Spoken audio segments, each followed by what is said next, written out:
Get this set up. Hit that.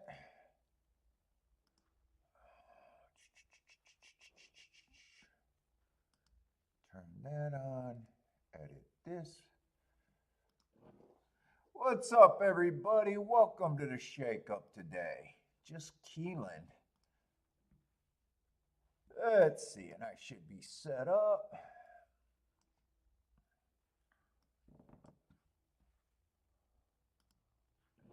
Let me just grab Charles. What's up, man? Ooh, I'm freezing today. Holy shit, is it cold down here already? Oh boy. Ooh.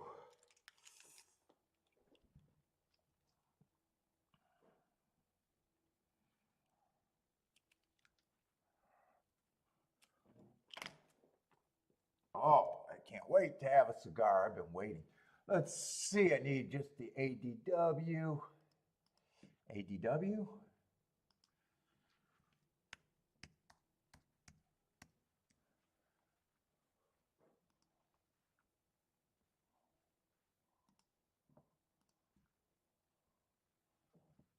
All right, I should be in.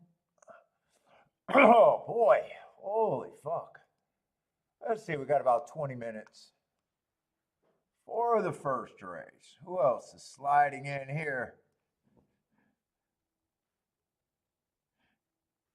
I need a space. Yeah, I could use a space heater down there. We did turn on the heat yesterday. I gotta go get a furnace filter though. What's up, Rennis Do? Oh shit! Now you got fucking car pay. You're always gonna be behind, man. Car payment and when is rent is due? Oh shit!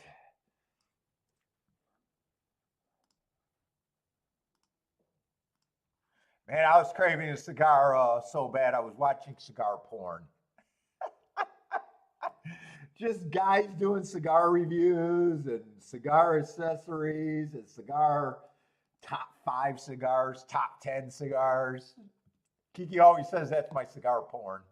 She doesn't really know that there's actually a real category for cigar porn.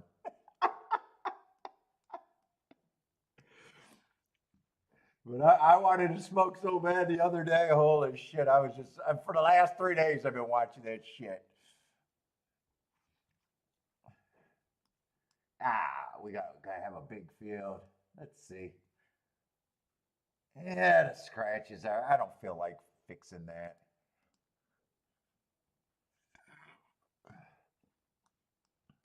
Maybe when that race is over, I'll size it down. If that's the only race that have them.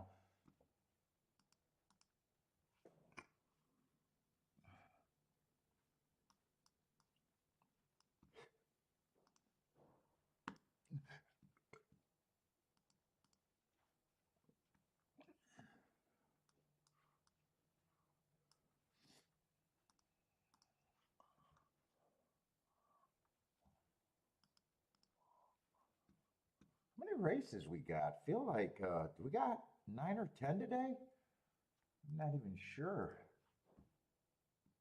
Oh, only 8? What? Keeneland is only doing 8 races? Oh, wow. Times are tough for everybody, I guess. I was not expecting Keeneland to only be running 8 races. All right, I guess they are.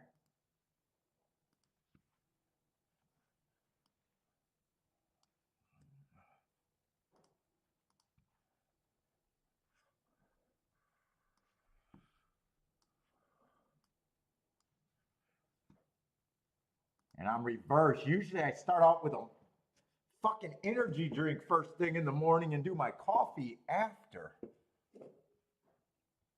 We were out of energy drinks and I fucking went to the gas station and they're freaking I bought the energy drink, but the refrigerator was actually acting like a heater. So they weren't just room temperature, they were fucking they did have a warning sign. on the thing, so I wasn't able to get it cold. Oh, man, that's not helping me from my cold, though. All right, let's go. Welcome, everybody, to the Shake Up. Only Keeneland today. Tomorrow's, I think, going to be Keeneland and Aqueduct.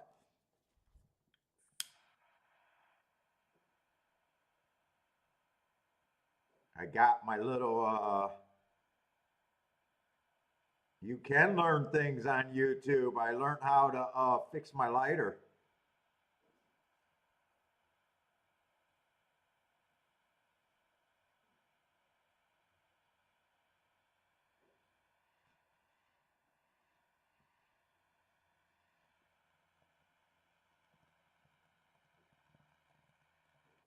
Oh, no, no, no. I was showing off.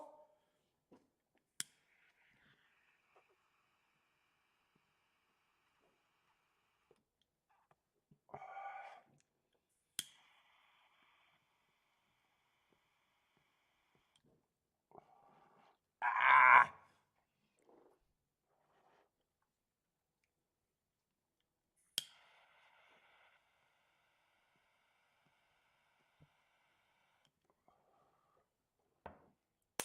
Let's see. Hopefully we're just waiting on people because the chat seems awfully slow. Let me just make sure we're all set up and I didn't crash or anything.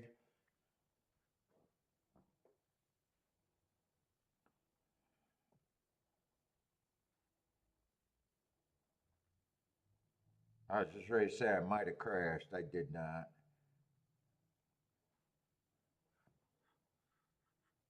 Just a slow day.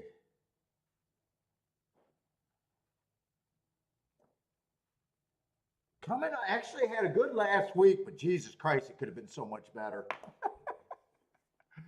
I said I fucked up a whole bunch of bombs yesterday or last week. Got okay with where I was for the week, and sat out a whole bunch of other horses that I was liking. Wasted 3 horses over 20-1 last week. Oh, but still had a very nice week. I actually can't complain with how last week turned out. But we got Keeneland. Let's see. I want to grab the report. Because Keeneland, I never got comfortable with. I think I was kind of thinking that the track was backing up on the turf a little bit. And on the dirt, I just thought it was mostly just speed and stalkers, but not really anything more than that.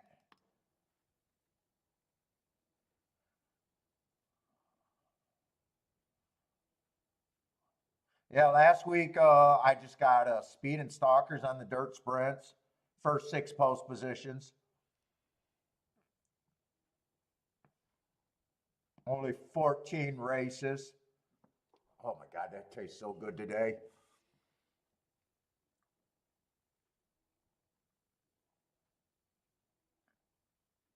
Routes, they only ran 7 on the dirt, and that's too weird to look like a bias. I don't usually call, I've seen tracks like that before, but let's just say we only had 7 results. So I'm not going to jump too much. But I have seen weird things like that, where it's 43% inside, 43% outside in the middle of the track, 14%. There's not normally track biases that I ever trust that look like that. Yeah, you could be on the extreme outside or the inside, but you don't want to be in the middle of the track. I'm just going to say that's probably just due to a little bit of data right now. Stalker's been dominant last week after 7. What's up, Thaddy? How's it going, man?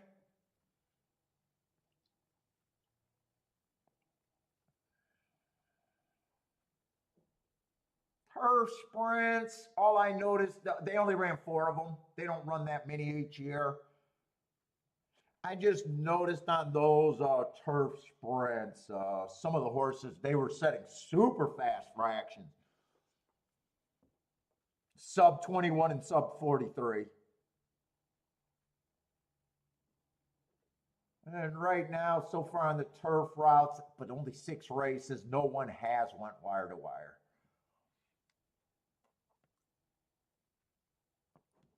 Next Wednesday, I'll be off all week. I said I might do a show on the weekend, but I just realized, well, Kiki told me, I didn't realize shit.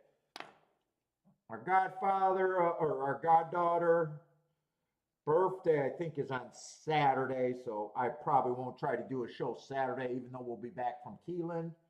And Sunday, I got a wedding to go to. So I thought maybe, but I kind of forgot about Sunday show, but I kind of forgot about that wedding. So, and then Wednesday through Friday, we'll be at Keeneland.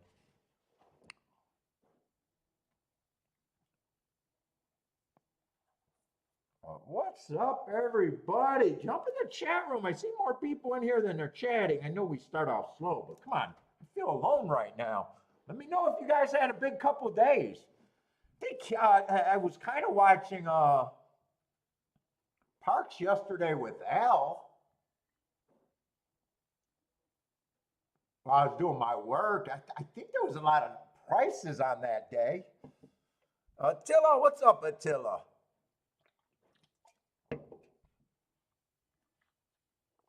Oh, Al, there's Al. What's up, Al? How's it going? I was just saying I was watching you yesterday and I was doing my work. Seeing some of the guys in your chat room. What's up, Nick? No show today, Al? I got to see Christopher. Christopher's jumped in with you.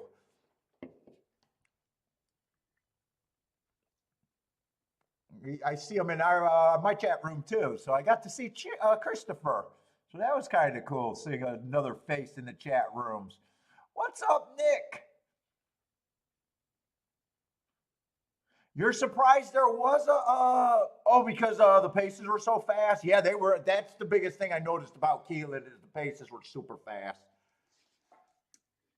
But year in and year out, they just don't run that many. That's not probably the biggest part of the profile that I want to deal with. Parks. Yeah, I thought there was a lot of prices. I don't get into worry about game playing. Because, hey, Al, I believe that game playing is actually pro horse player. To me, I want fixed races because it's pro horse player. It's just like if you're a card counter, you want high cards in the deck. Shitty results aren't good, aren't for pro horse players. So I don't care how prices come, whether they got to play games or not. I'm just, those are the tickets that, to me are great. So I was watching that Mafia guy talking about stiffing races, and so many people were use that to get out of racing, saying, hey, I know that's proof. And I just wish the host would explain to people the way he was stiffing the horses was actually pro horse player. Instead, people leave the game because they don't understand that. So.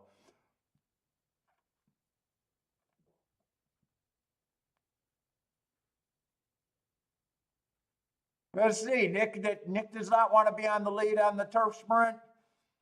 Never want to be on the lead in the turf sprint, huh? All right, let's start trying to handicap here. Glad people were hitting. I always love to see, because I think people hitting is good for the game.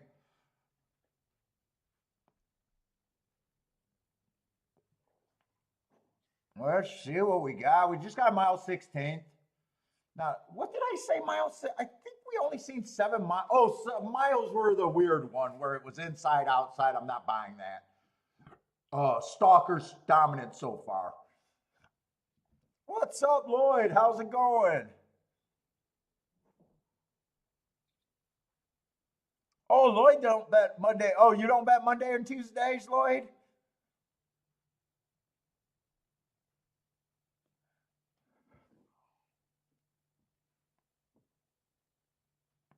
All right, let's see if we can build a betting line. Let's see if there's something here. Well, I mean, each individual handicapper, just because I can't find nothing doesn't mean it's not a good race for someone else.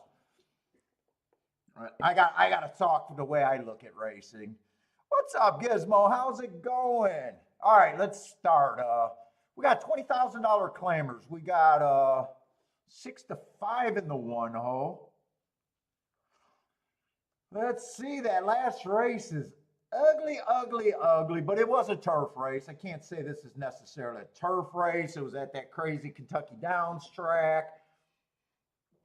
God, I mean, that's an ugly result, but, you know, might not like the turf.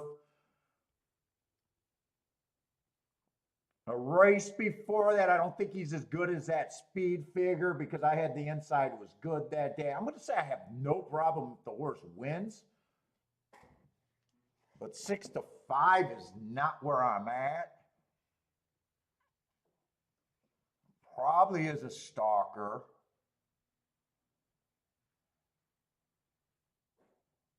But gambling is pricing, and I could give two shits if the horse wins. It's not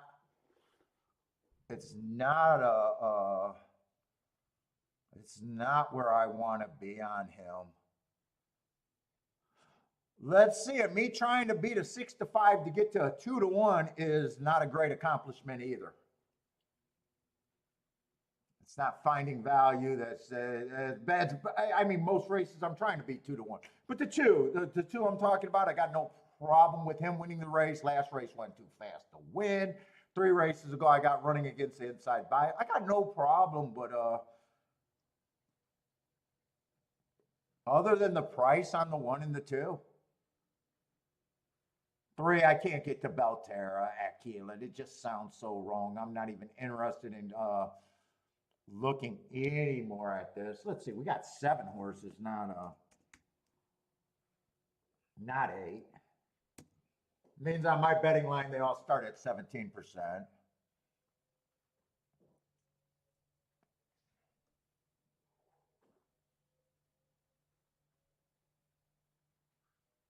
Force coming from Belterra. I think overall, right now, at first glance, I'd be shocked if I'm interested in this race. We got 2 favorites.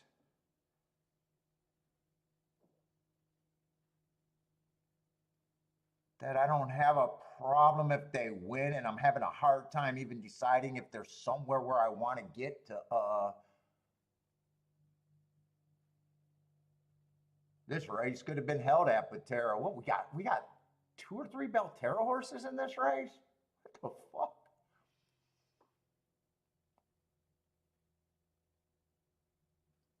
Oh, fuck, it's so nice today.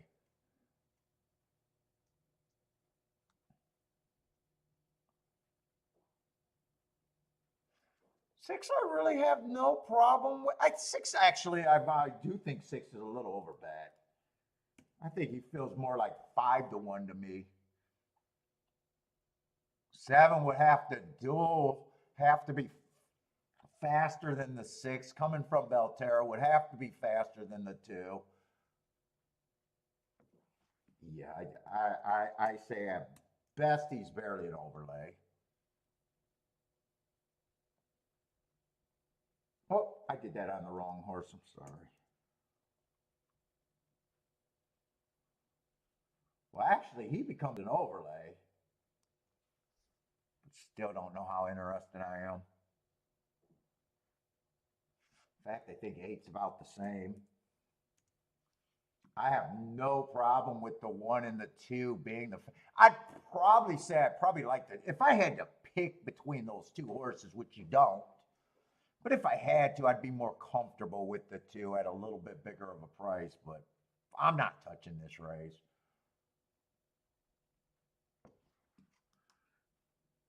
In fact, I think I'm pretty much lockstep with the betting here.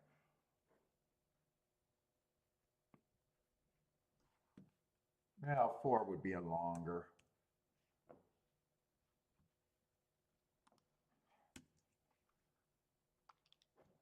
I don't have too many races where I think both of the horses are at about 3-2. I guess this is a scenario, but I'm not that interested in this race. What's up, Attila? Take it easy, Al. Looks like Al's going to do a show today. Marco Lou, what's up, Marco Lou? Value is on the 3-4-7. Yeah, if you can get to those horses, absolutely. If you can get to them, I'm having a harder time than you to get to them, though.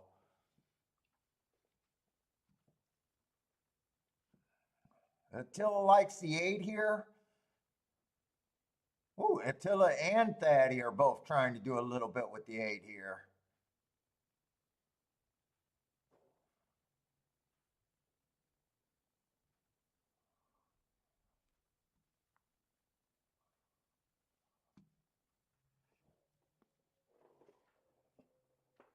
I'm going to have to go put up some laundry when my washing machine's done.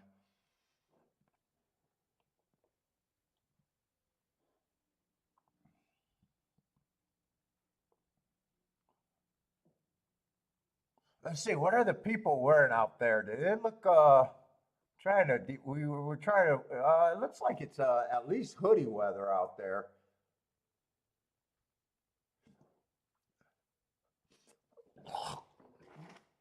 And in fact, all of the lead pony guys got their gloves on. Even maybe it's even a little bit colder. Let's see, Charles is king off the 1 here.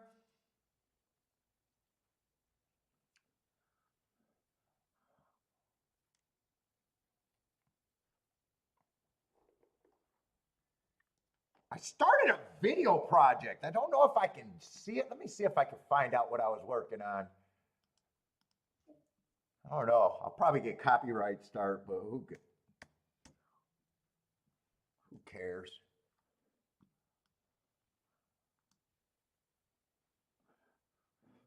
Let me see if I can find my project. Am I signed in?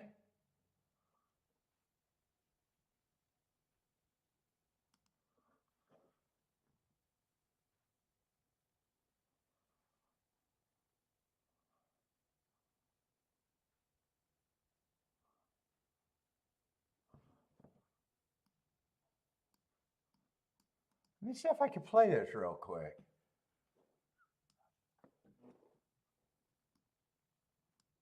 Trying to work on a project here.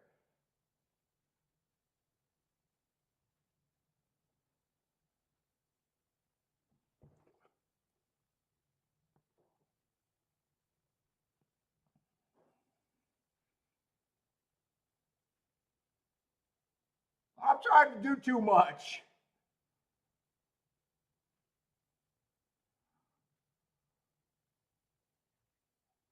I gotta. Kiki's gonna help me sort this out, but I was actually trying to do it, see if I can work and make something visual and possibly interesting. But hopefully it don't get thrown on the back burner. But I'm gonna try to work on some shit. What's up, Boulder?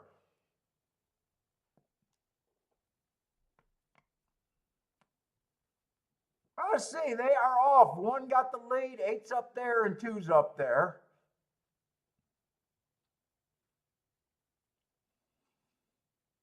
If they beat 1 or 2, the race is great.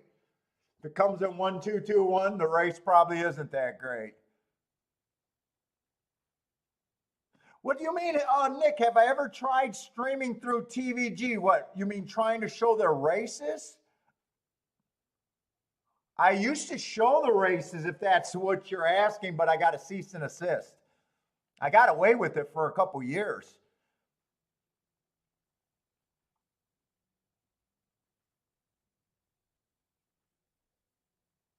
Yeah, go out. I kind of made the guy to kind of look like me in a way, except the skinniness is wrong. So yes, there is a reason why the guy had no hair.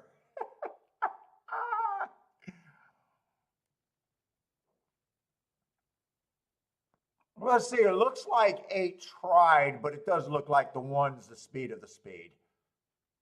2's coming up the rail. Looks probably most dangerous for second, but could still lose because he's not guaranteed. 4's still trying to run, but they're not going to beat the 1. Oh, that's not 2. That's 3 that came up the rail. So it's going to be 1, 3, 4 maybe, and 2 fell out of it. 1, 3, 4. He needs a cigar? And then I found out to include voiceover and all of that shit. It's probably more than what I'm willing to invest in the program. Because I know 90% of the things that I start, I'll never finish.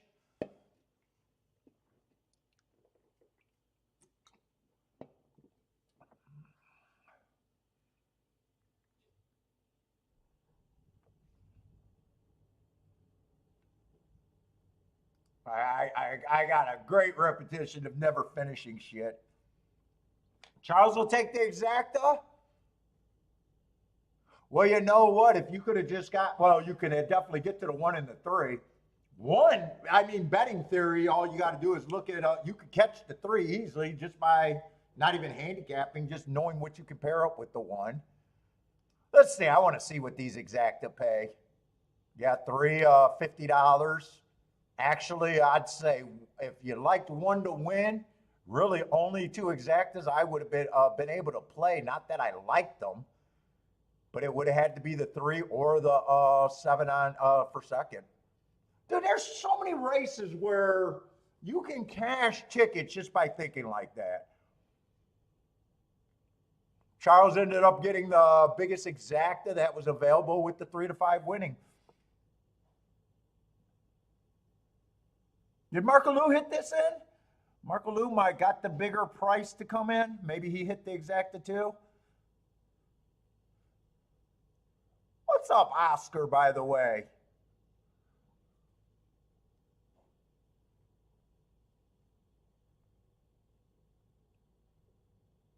I said I would have preferred the 2 at a bigger price, but on my betting board is actually the real opinion.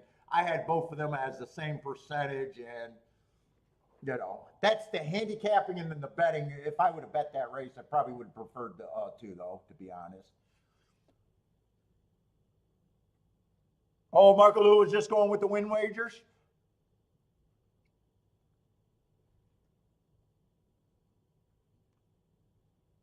I don't know if you should have placed. You probably would have been better off just taking the 2 favorites with them in second instead of the place ticket, really. I think I'll probably pay, what, $20 to place, maybe $25 on the high end to place. We're just him with the 2 favorites. You're getting 50 to 1. Although I'm not, guys, or I'm not one of those guys that says place bets are bad. I say if you do your betting, if you do your odds line and you think let's just say you had him at 10 to 1. So he would have been a huge overlay. And you just said, even if he placed, he probably still gives me my win price. I'd still rather hit the exacta with him, but I'm not as big. You guys know how much I hate show betting, but there's a few scenarios where I don't mind place betting.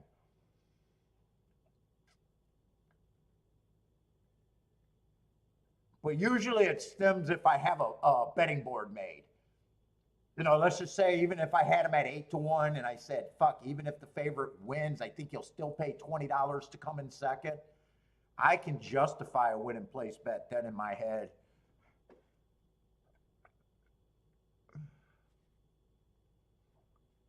Oh, you're actually joking? I actually think he'll pay $20 to place. Which you would have celebrated if you got a $20 win back, or you know what I'm saying? Really? You don't care if you don't win? Okay. Fair enough. Fair enough. That's your opinion. And fair enough. You like the horse.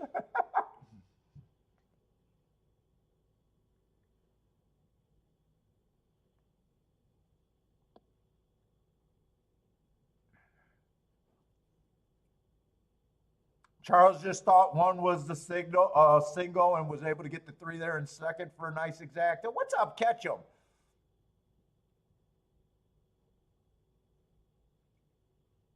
Three and 6 at a 10-pound break rate over the field, making me a believer in that advantage. I never did anything with, oh, he didn't quite pay $20 to run second, though.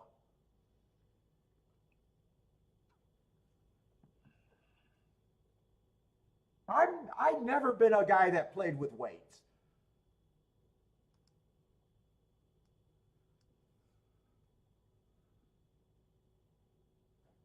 Three, I think when one pulled off, I want to see how that race developed. I think 3 just kept running. I think 8 tried to win, and 8 eliminated himself trying to do it with a much the best horse.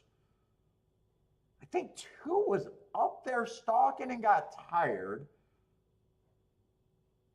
In fact, I thought the 3 was the 2 making that move.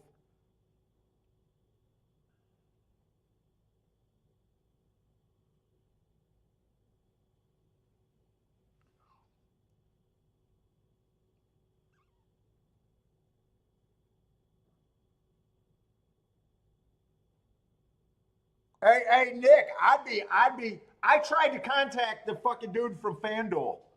He put up something about content creator, and I was sending him tabs to the show.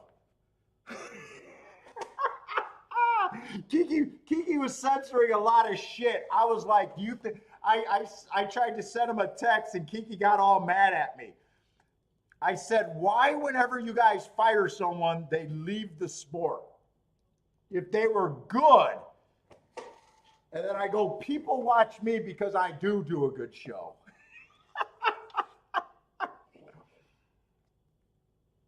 Let's see. Attila says 6 pounds is a good advantage in a route race. So it looks like Attila does a little bit of stuff with weight. Yeah, I never went down the road of weight though.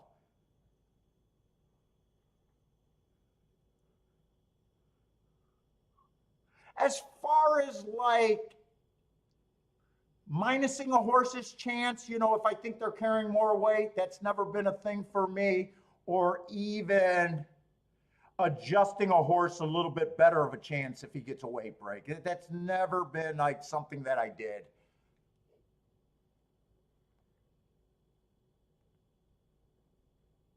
Yeah, I was trying to show him I was trying to send him, but he never responded to me.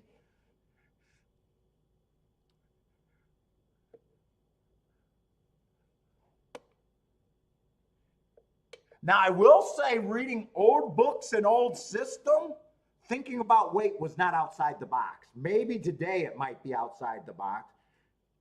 If you notice, we kind of lost a lot of our handicap races. I know when I first started playing in 1990, there was a lot more handicap races, where they, would take a field and try to give horses a disadvantage by making them carry more weight. Kind of like the point spread theory. Those kind of races, I think they're still big in like overseas, but for the most part, I think we've lost a lot of our handicap races where they were trying to even the playing field by assigning weights. I think that's kind of a thing of the past for American racing.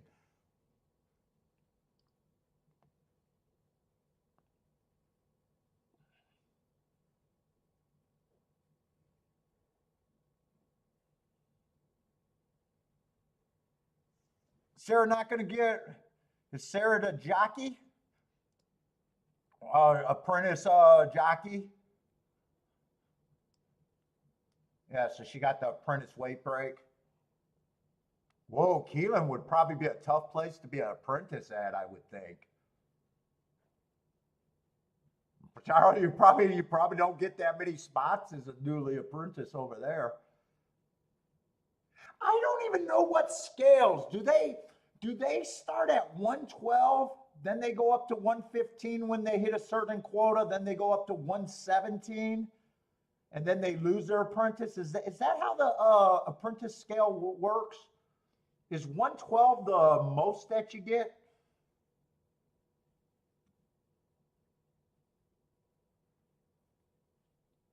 What's up, Jay? Yes, we got the results. 1342, I think it was. 1342, Jay.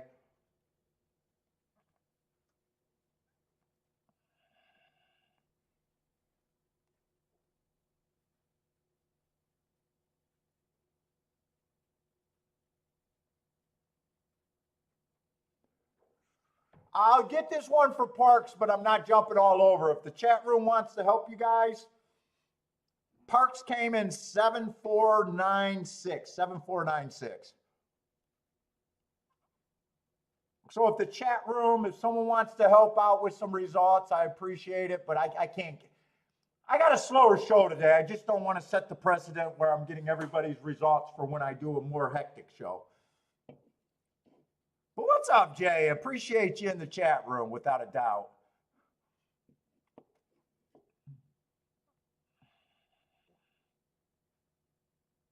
Yeah, Tilla is talking about how the handicapping and weight affecting impact on horses is a long effect. If you remember reading like a lot of the earlier books, especially books printed in like 1970s, 1980s and stuff, everything was about weight and days off back in the old days.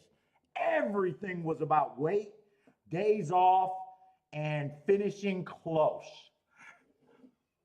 You know, that was before speed figures were in the racing forms. A lot of the systems read like, hey, if a horse was off 30 days, throw him out. If a horse was getting a 5-pound weight advantage, give him a plus.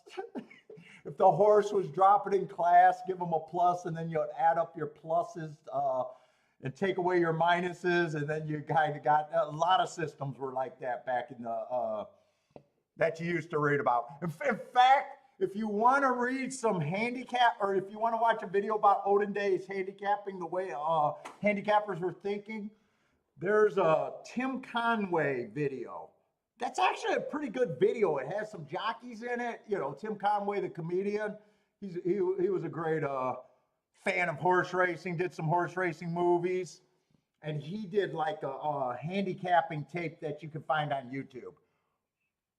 He had some jockeys on there. He had the Daily Racing Form guy, and they were kind of giving out a system to people to play. What's up, Boulder? Boulder, by the way, I didn't ignore your fucking message. I was waiting for the show. Congratulations. Boulder sent me some photos of his hits, I think on Monday. Boulder had a very, very nice Monday, so congratulations. Yeah, the Conway video was funny. I mean, first of all, he's entertaining to listen to because the guy's a real comedian. But it was also kind of funny thinking about, wow, that's what guys were looking at back then. But you got to remember, there was no speed figure, there was no pace figures, there was no probably Tomlinson form ratings.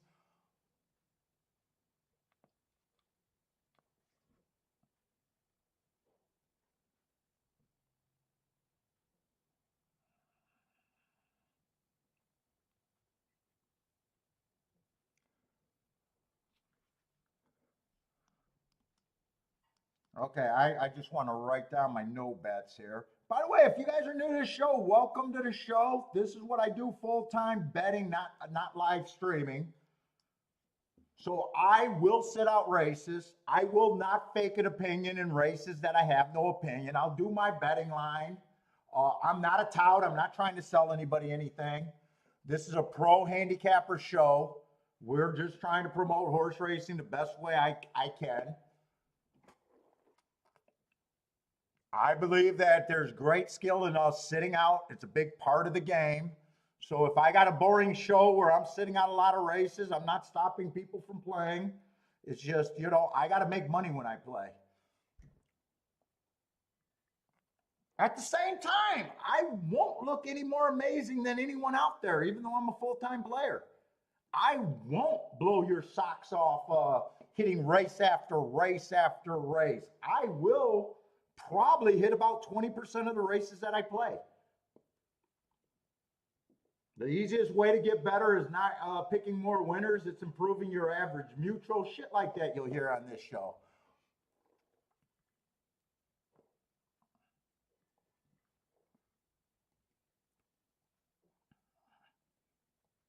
Even though I can come up with some combinations, if I don't believe that the payouts is worth making me profitable if I hit 20% at the end of the year, you know, low price shit I'm not interested in. I'll say things like there's nothing there for me and I might sit out even though I have it. Even if I have it cold. I also, because I play all the time, I also know what type of races are dangerous and I don't need to take part in for me. And this is going to be kind of, I think we got quite a few weaker races today, and that's when we got a lot of first-time starters or a lot of horses that only ran one or two. The second race, the fourth race.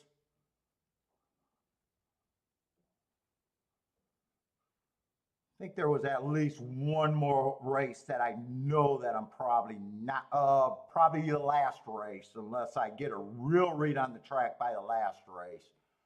Those are probably races that I'm probably not going to be interested in. Although I won't deny that there are people that they're able to have edges in those races. I'm not one of them.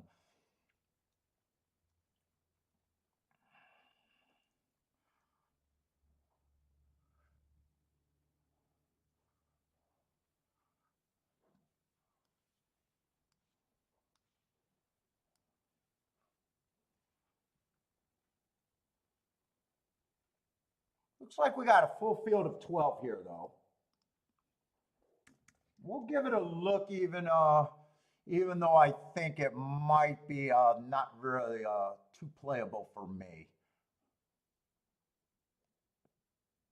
It's not so many first-time starters, but horses that ran one race. It's really hard to classify them as a running style.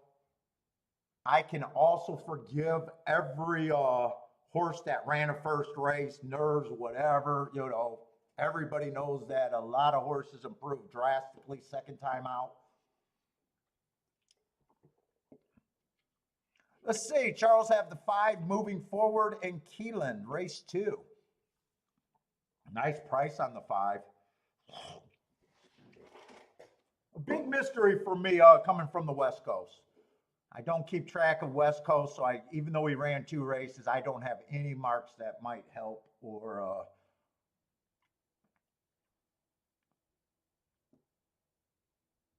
ran a sprint first race out. I'd say he was at least close to being a stalker. That's a race that you could build on in the second race. Try to turf sprint. Let's see, this is going to be 7 furlongs, and normally I don't like a route to sprint. I'm just going to start from the beginning because who's the favorite, and I'll get to him in the second horse. So the one only ran one race. I can forgive anything first race out. I got him running on an inside day. He had the 4-hole, so I gave him an asterisk for being in the 4-hole. I just got him slow. He was only 1 2 lengths off the first 2 calls, so that also tells me that was the slowest pace of the day if he was slow that day before getting tired.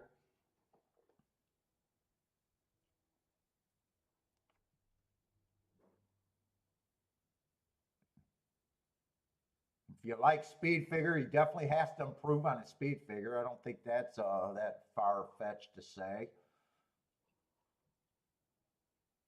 2 ran a nice, useful race. I can't argue with that. I probably have no problem with him being the favorite. In a dangerous race, though, I wouldn't take 2 to 1.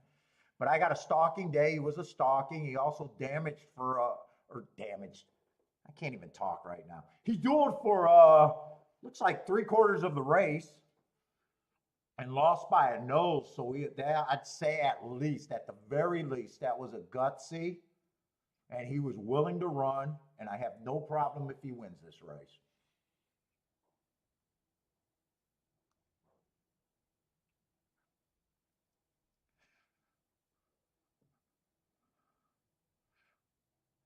Three's first race. I got an inside day. Sometimes I can't forgive a horse when they run poorly on an inside day when I think they got the best part of the track, but it was also his first time out, so I can.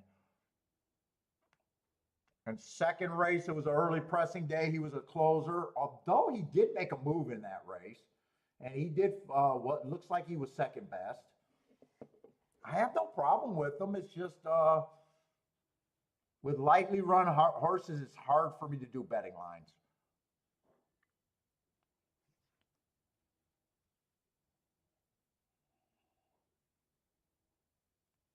4 improved 2 races ago. I had that was the inside day. He had the inside.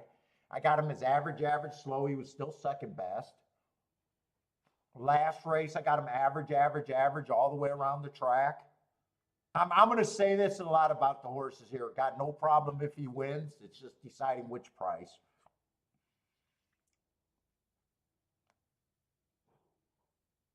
Five, like I said, that was a Del Mar horse. I just don't keep track of them.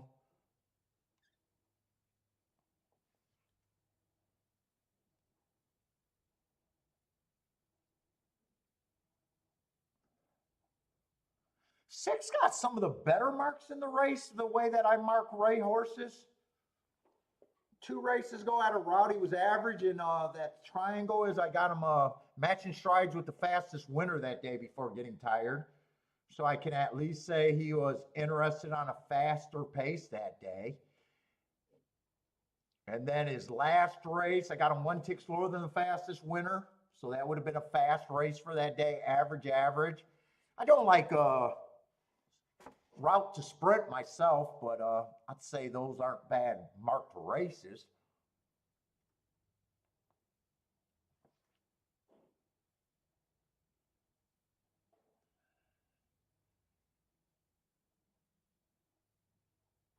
Seven got a whole bunch of asterisks. First race out, I got a speed favoring day, wasn't a speed horse. Second race, I got him on a bad rail. Third race, I got him on a bad rail.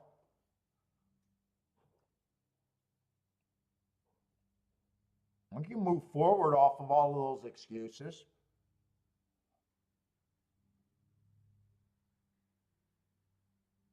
But I'm not interested in this race. I'm already gonna say no bet. I mean, it's that type of race where I don't have a problem with if almost anyone wins the race.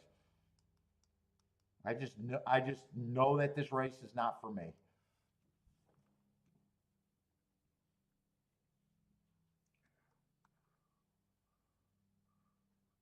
Let's see. Nick followed Charles's exacta. Nicely done, Nick.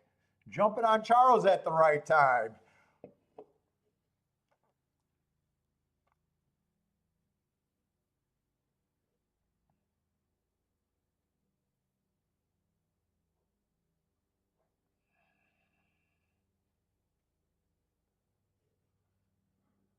Let's see. Marco Lou says if you take a favorite at lower than 3-1, you are technically against the math.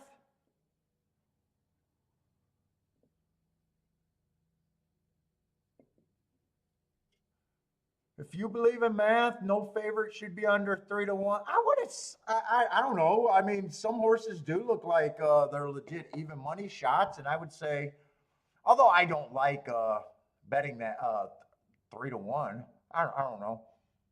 I'm curious to know why you would say 3-1, or maybe you're saying 3-1. If you hit at 20% of your win tickets, 3-1, I could understand that statement. Maybe that's what Marco Lou's saying. If I hit at 20% of my win tickets, why would I play 3-1s? Maybe that's what Marco Lou's saying, if I'm guessing.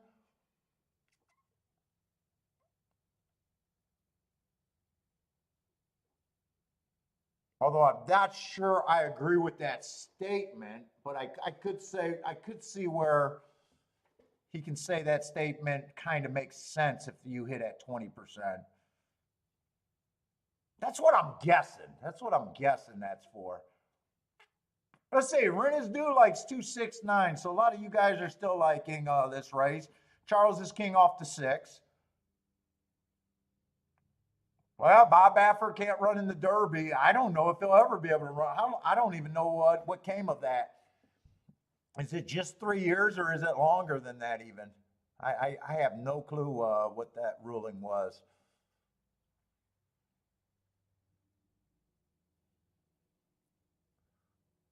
And next week, I'll be at, if anyone's going to be at Keeneland next week, I'd love to see you guys or meet you guys in person.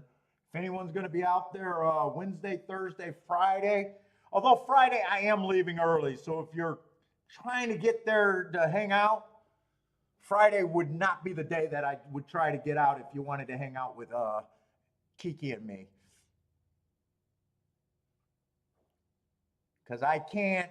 There's even a chance that I say that I don't even want to go for the first 4 races. But I'll definitely be there all day Wednesday and Thursday. And if someone's out there, I'd love to meet you. So don't be shy if you're thinking about it. I definitely won't be an asshole. Kiki's nice to everybody. So even if it looks like I'm yelling at Kiki, remember that's how we talk. Me and Kiki yell at each other all day. What's up, Blair? 2-5-11-3 for Blair. Tilla says the 9-horse got speed. Breeding suggests will like the dirt. Interested in the 9 to win. 9 I kind of stopped on just because that was a 1-race sample, and that's a useful looking running line right there. And then everyone else on the outside are just first-time starters.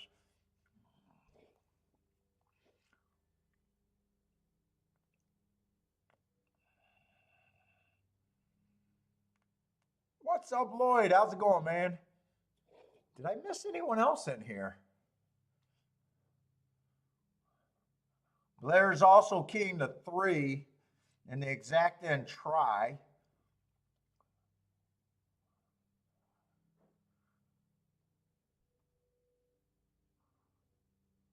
What's up, Ryan? See if I missed you.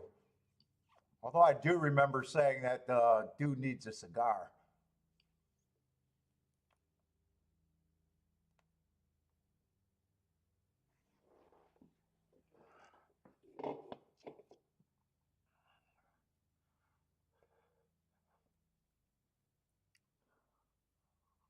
Lloyd says, exactas? Let's say Marco Lou says there's a stat that proves his number is right. I wonder if that's the 3-to-1 favorite thing or something.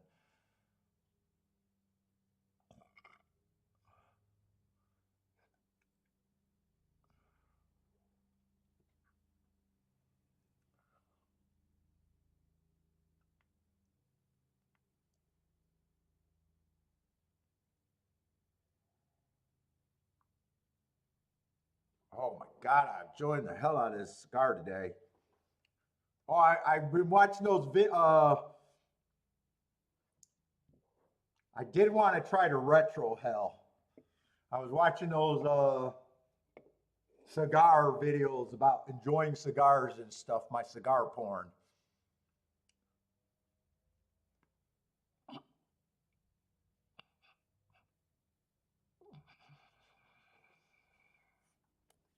Oh, I can't blow it out my nose.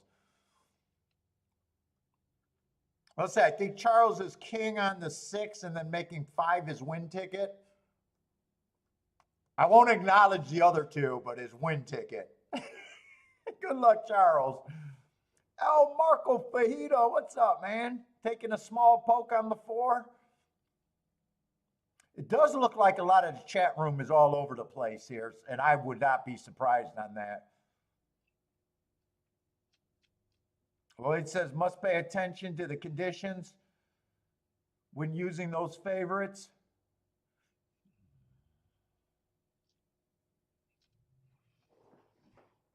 Actually, I do think I taste more of the cigar when I tried to blow it out of my nose.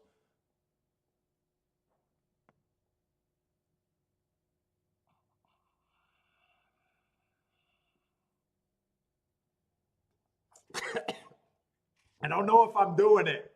I need a mirror to see if I'm blowing it out of my nose.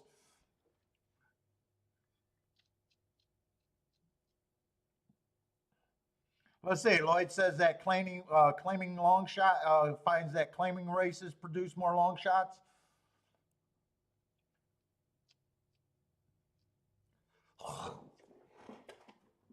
Let's see. We're finally starting to get a load here. Good luck, everybody that's in this race.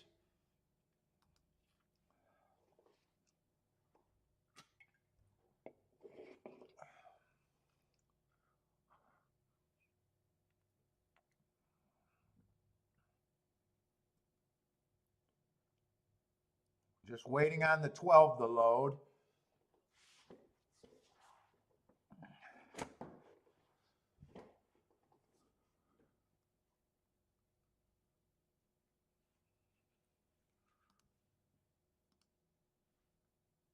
And they're off.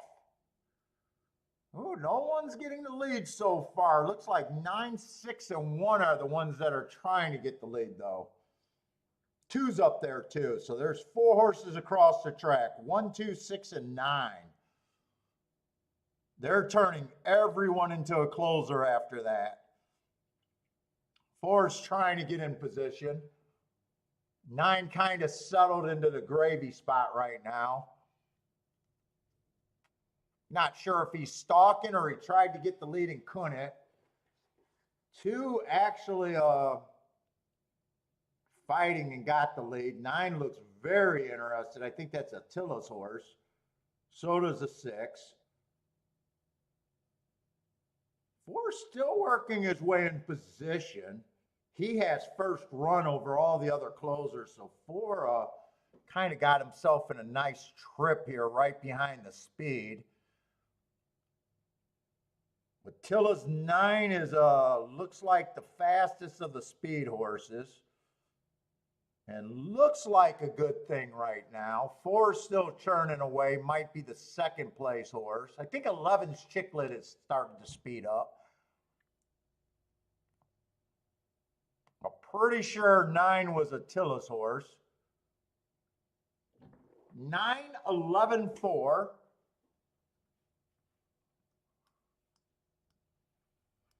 6 to 1. 6 to 1 over 8 to 1, so a very nice exacta. Oh, I'm sorry, 6 to 1 over 7 to 2 over 8 to 1. Nice try, probably nice exacta.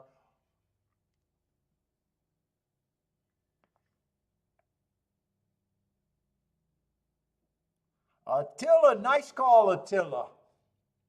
Said he liked the breeding, speed on the outside. What's up, Michael Lester? What's up, my man? Always nice seeing Michael Lester.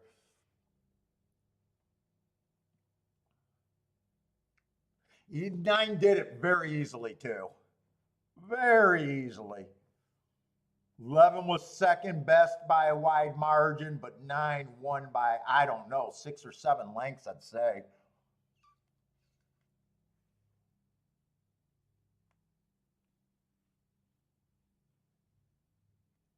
Attila with the boom. Let's go, Attila.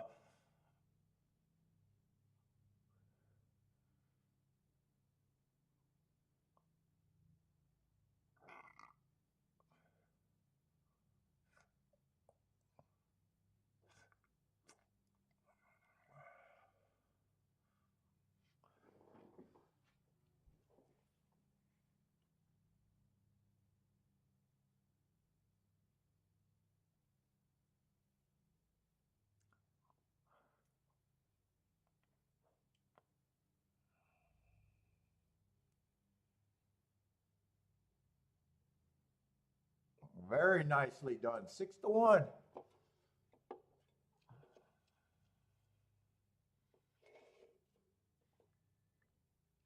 Let's see, 2 ended up being the favorite there.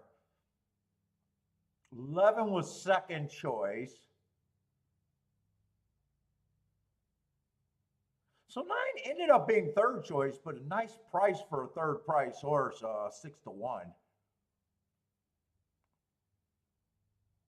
So it was a CB ticket, but that CB ticket actually has some legs there. 36-1 exacta.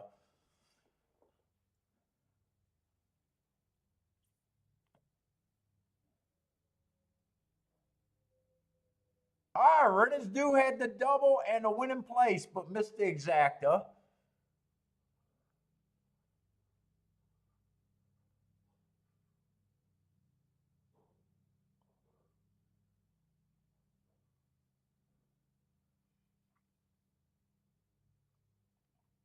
I did not. I did see it. I missed that one.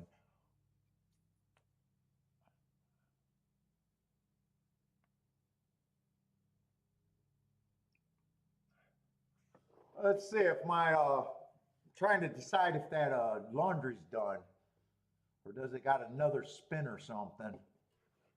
I got to remember to put my clothes in the dryers. I don't want them getting that wet, stinky smell from waiting too long.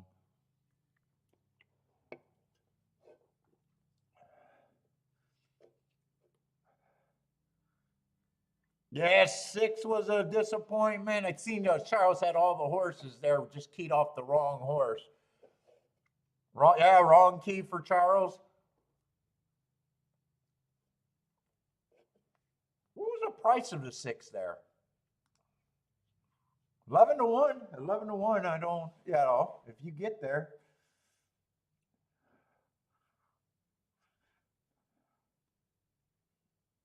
I'm going to go check on that laundry real quick. I think it's done.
All right, we got a new gambling game. I'm setting the over-under of how many poop bags came out in the laundry. And I'm setting the number at 3. So how many poop bags did I find in the laundry when I, in the washing machine? In is in the house. What's up, In? Let's share some winners today.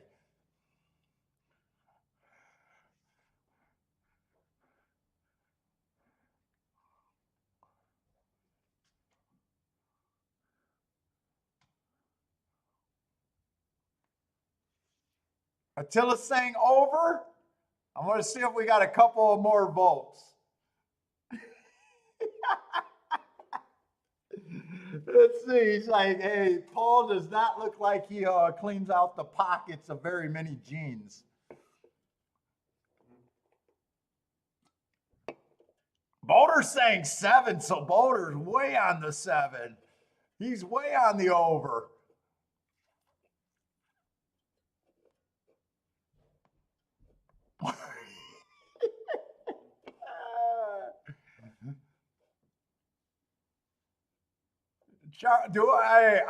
I think I do, but there's always something that come out in the laundry. I do think I check my pockets, but I will say there's always something.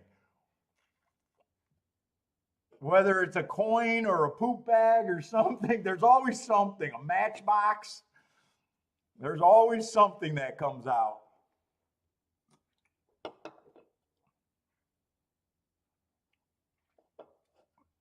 All right, we got 2 people that voted. Okay, Charles got the under. Charles wins with the under. There was 2 bags.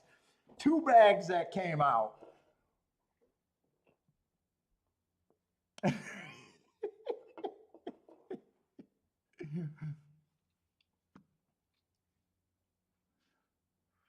I wouldn't be surprised if there's even some more that comes out in the dryer. But officially the number is 2.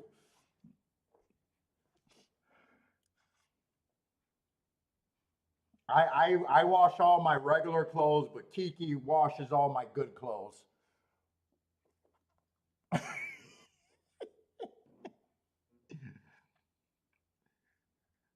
When I wash, it's just one wash. Darks, whites, reds, everything goes in the same thing.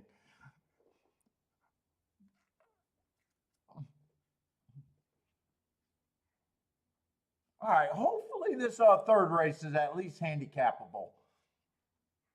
We do got established horses. We do got a race full of established horses, so we'll give this race a fair look.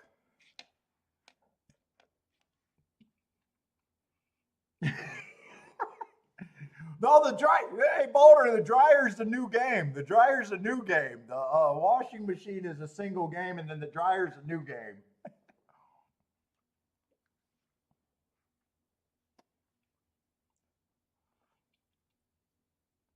But we do got a 3 to 5, but I do appreciate races where it's, I like races where I'd rather be one big favorite than a whole bunch of, 2, 3, and 4 to 1s. But we do got a single favorite here, and then there's a pay race to 4 to 1 as of now. What is this shit coming up? New note. Looks like we got a 10-horse field.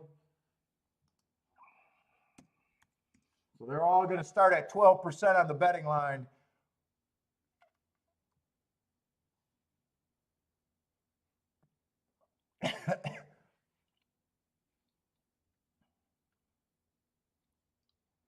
Nine and 11 are the only 2 that scratch. Let's start with the 4 because he's the big favorite. Got 7 furlongs, starter allowance 10,000.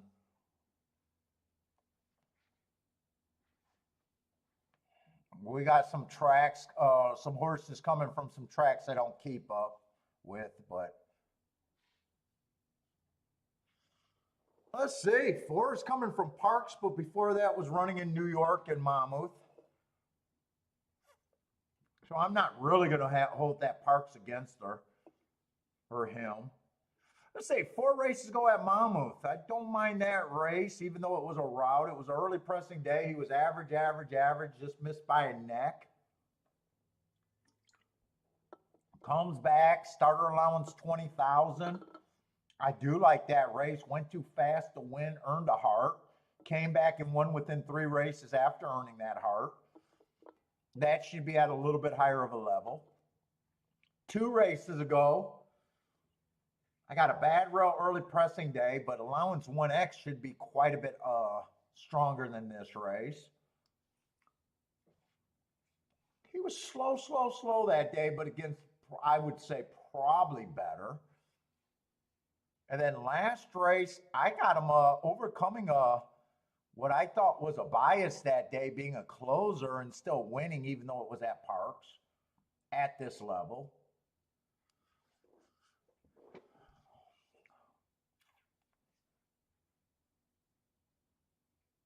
Feels like at the very least he's a fast stalker here.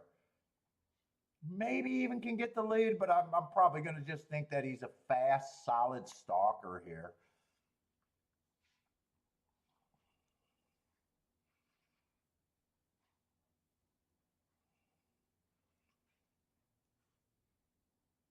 Got a lot of races, never technically been on the lead from what I can see.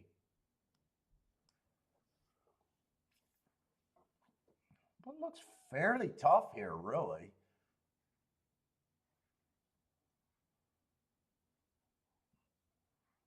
One may have speed or might be the same type of stalker here.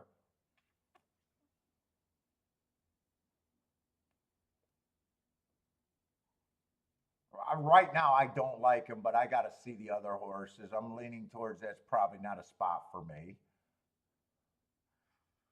Let's see, stalkers can get beat on the, horses get a front end over them.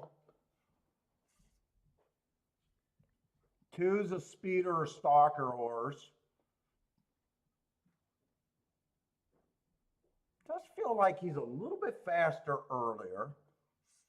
1 at this level last race at Churchill Down, fastest winner of the day. 2 races ago, I got him on the speed favoring track. 25,000 should be a, basically on these $10,000, these starter allowances, all I do is double that for the claiming price. So I look at this like this is a claiming 10,000. That's a general rule that works pretty good for me.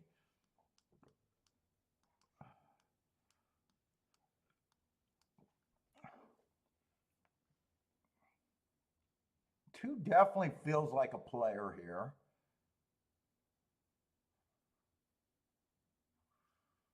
Three's just coming from a track that I don't like that much. Got a lot of route races in them. I'm probably not interested in the 3 myself. I don't know if he should be 19-1, but I'd lean towards he should at least be longer.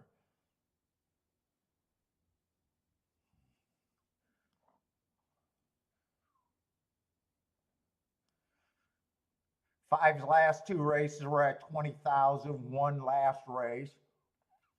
Wire to wire being average.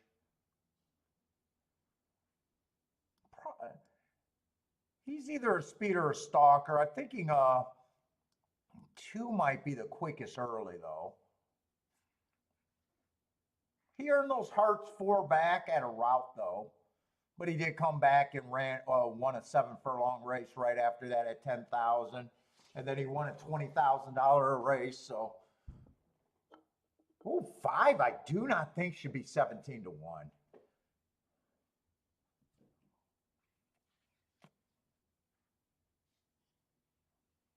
6 has speed, but I don't like route to sprint. I probably think that if I had to guess, he's probably going to be a stalker here.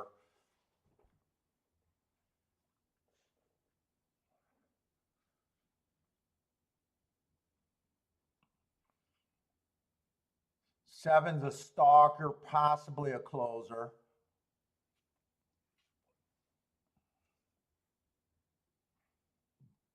Been average most of his races.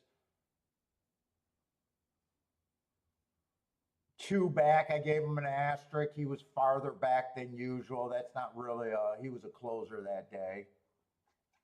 I don't mind him. 8, I think, comes from far off. I think 8 has to be long here.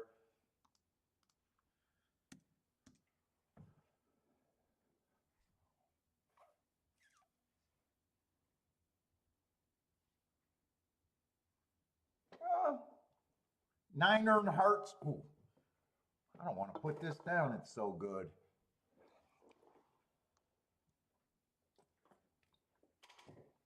Ah, fuck! I got no place to put cans anymore. I need the cleaning lady to come. Okay, Marcalucci's value on the 1, 6, 8, and 10. Ooh, nice prices on all of them.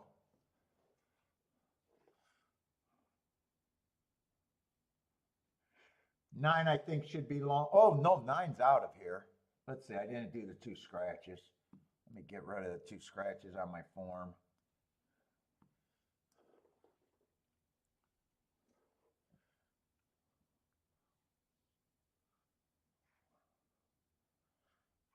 Let's see, 10's a speeder or stalker. Coming from Hawthorne. 4, this horse been on a tear. Holy shit, has he been on a tear? He is having a very nice year with 6 wins and 2 seconds out of 11 races.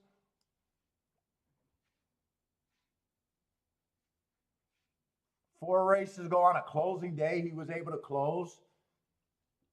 Very next win, very next race, he's been able to go wire to wire, win on a fast pace. 2 races ago on a speed favoring track, slowest winner of the day, he went wire to wire. And then last race on another speed favoring track, went wire to wire. I don't mind him.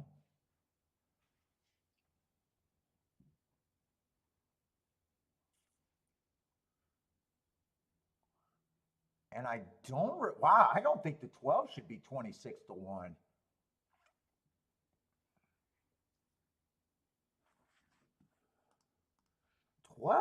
I can give 12 a 10% chance and he's an overlay.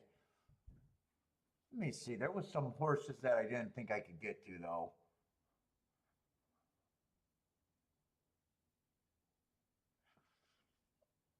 Six, gonna be an overlay at the price at what I'm giving them.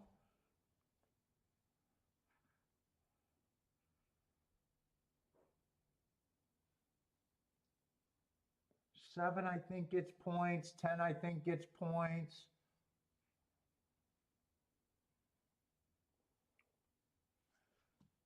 5, I think offers a little bit of value.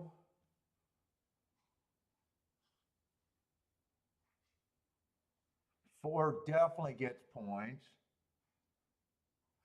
3, I'm going to take a hard stand against the 3.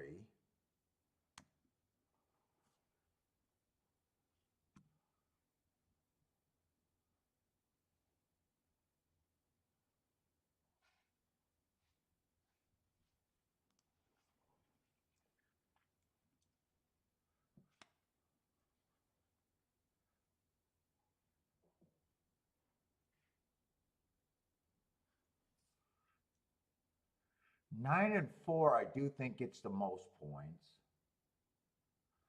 Let me see where I'm at here.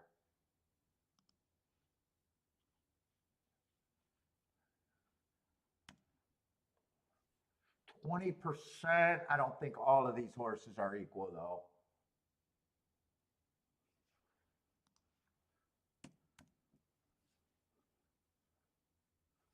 Ten and 7, I think, are about 15%ers.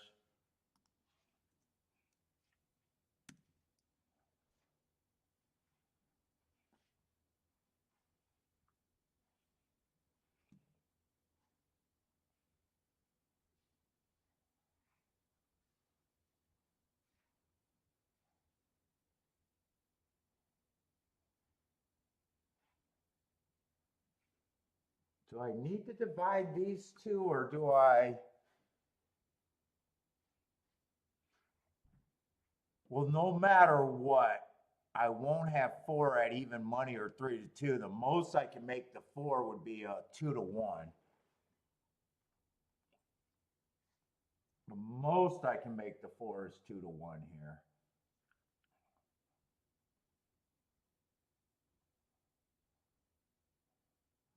I don't think I'm gonna, I think I'm just gonna use 26 because it does me, 2 might still be an overlay for a win bet. Problem is my main group of horses, I don't think there's much good there.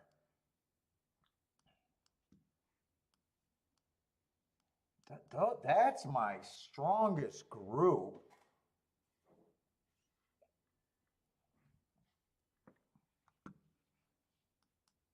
$12, I'm interested a bit. $6, I'd be interested in some combinations with the $6.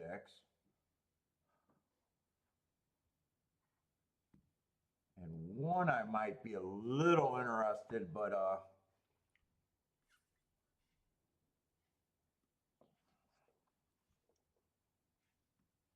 I don't think I can pair $4 with any of the 7, the 10, or the 2. 4, 2, absolutely not. 4, 7, absolutely not. 4, 10, yeah, 4, I get 4. 4 I can only do with this group. Horses that I got less interest in. With the 4 on top. Fuck, already burning my fingers. Damn, that thing was good.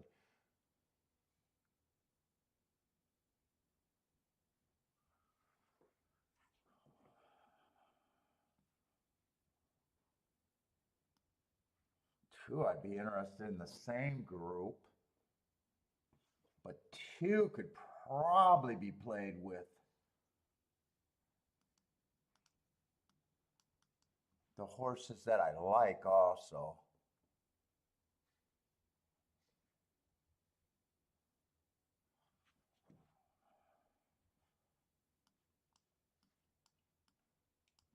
Two can also be played with that group.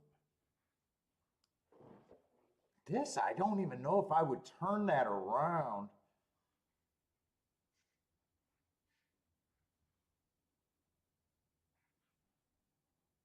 One, I don't think I would, but maybe.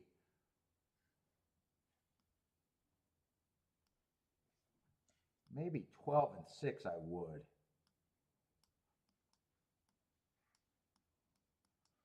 Maybe 12 and 6 and not the 1.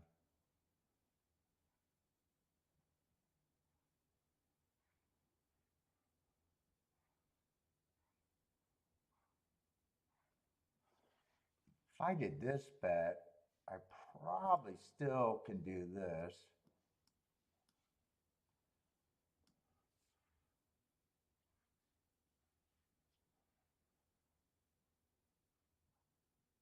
Neither 7 or 10 is probably worth an overlay for a win bet.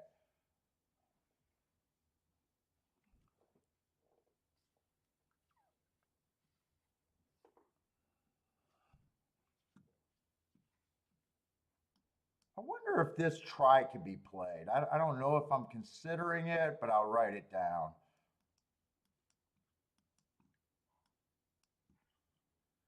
1, 6, and 12.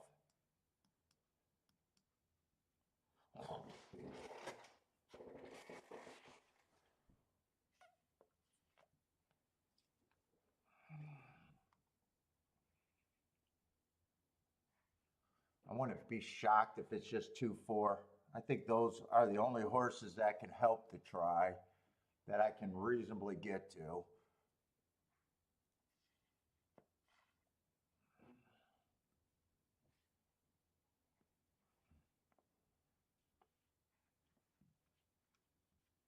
This I would probably weigh, turn it around, and then turn it around in the box.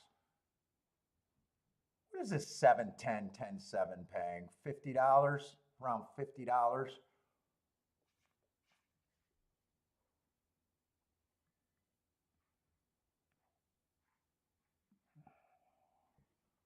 I think I'm going to do a little poke here.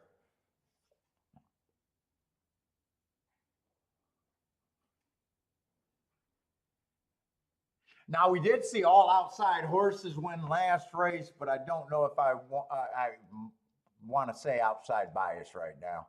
Let me just look at Keeneland last week. I don't think it looked like outside or anything.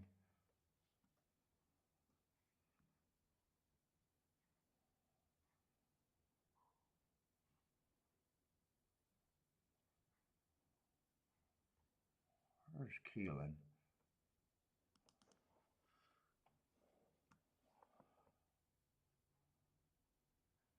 Far outside, only won one race. Was mostly the first 6 post positions last week. Yeah, I'm not ready to jump just because of that one race.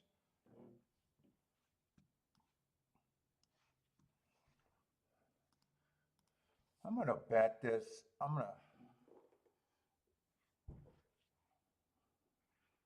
Let's see, if this is weighed, this is 4, but it's going to be weighed. This is 6. That's 6. I don't think I'm turning that around. That's 4. I got to see how much I can do these for. I probably want that more than anything, I guess. All right, I think I know how I'm going to bet this. No win tickets.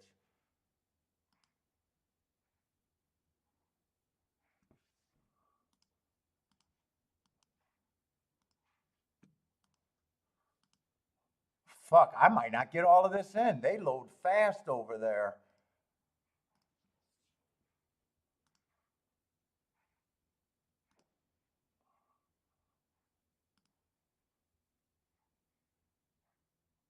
Fuck it, I'm panicking. My fingers aren't moving fast enough.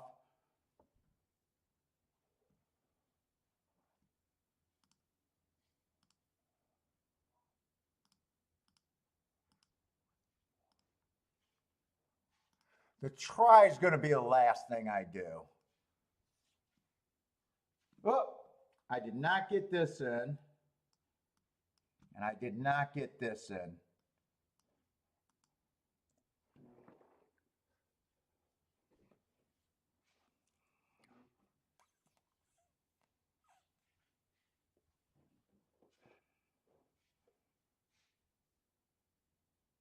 Who I thought was the fastest. Let's see, who is he getting pressured by? The 5 and the... Just the 5 horse? Keep this 1 interested for me.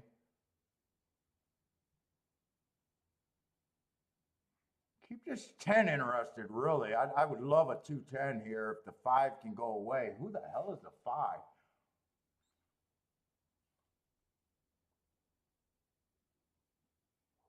Oh, 5 I had at 10%. I'll have to see who I thought of the 5.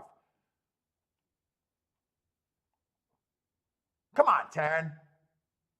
Come on, 1. No, come on, 1. Come on, 1. 1 or 10. 1 or 10. Oh, that's the 7. Okay, I got it. 210? All right. I got the better part of my bets home.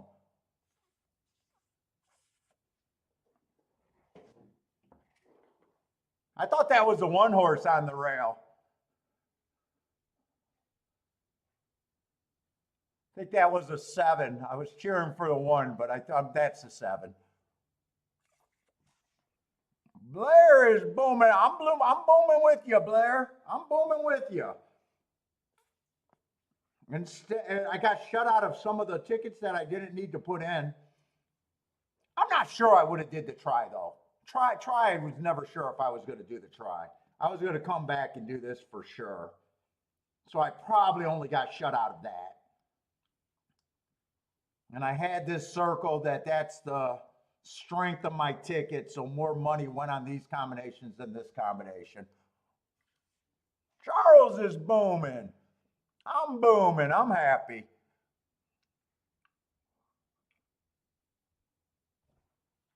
Did I want the 210 or the 27? there wasn't much difference when I looked at it. No, there's not much difference. 39 to 1 or 31 to 1. 7 was a little bit better, but we'll take that.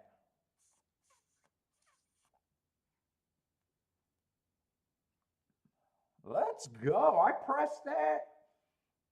Weighed the 2 on top for more, so I'm happy with the press ticket. I'm happy with weighing, and I'm even happy with the 3-horse exacta box.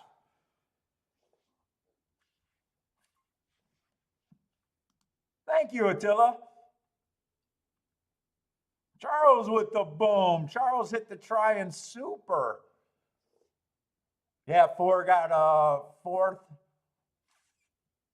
Could have hit the try. I don't play supers, but I'm happy with the exacta. 31 to 1 on the exacta. Shit, Charles, your try. Could that try be $80 for 50 cents? I think it's at least $50 for 50 cents, maybe even $100 for 50 cents. I'm going to set the over and under for $80. Is this $80? Is this over or under $80 for 50 cents?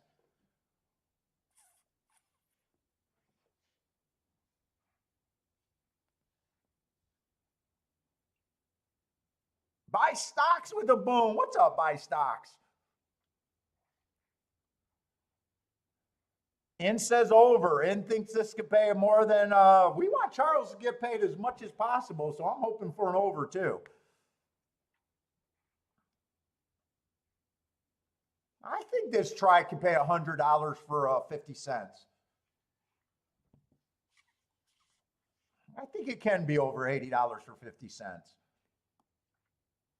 Buy stocks with the let's go.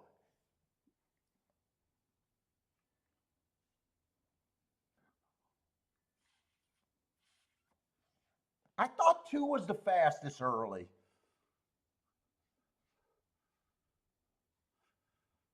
Two, I even thought about doing a win ticket, but I didn't. I just didn't think he was a big enough overlay, and decided there was no win tickets there. Technically, he's an overlay on my board, but I'd say probably not a big enough one for me to want to do a win ticket.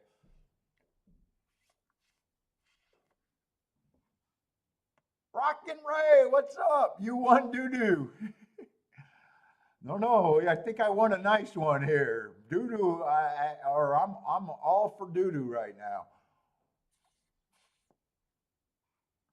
31 on the exacta. I'm actually super happy about $31 on the exacta.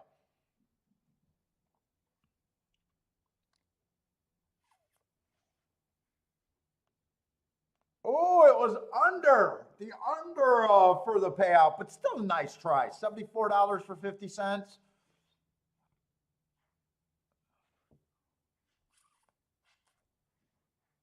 Thank you, Attila. I did like the. I did think the 2 had an advantage over the 4. I thought 4 was kind of safe runner, but I thought 2 had the speed edge, and if they were gonna beat the 4, it'd probably be someone going wire to wire.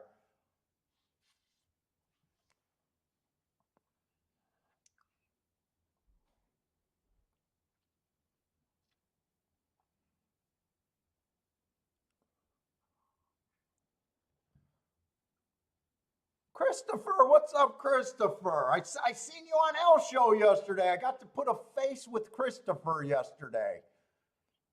What's up, Christopher?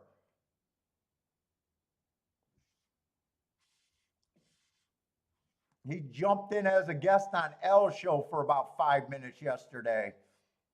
Always nice to see people in the chat room when I can put a face to the name.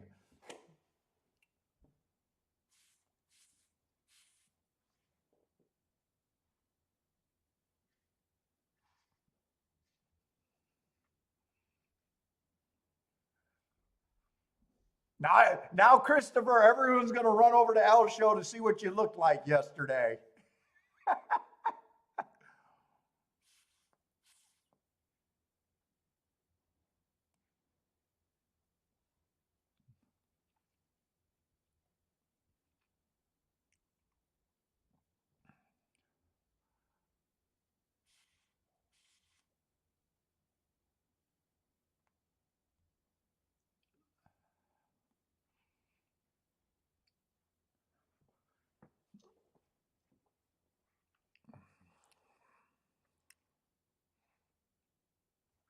Man, I'm getting berries on this cigar. I'm tasting berries big time.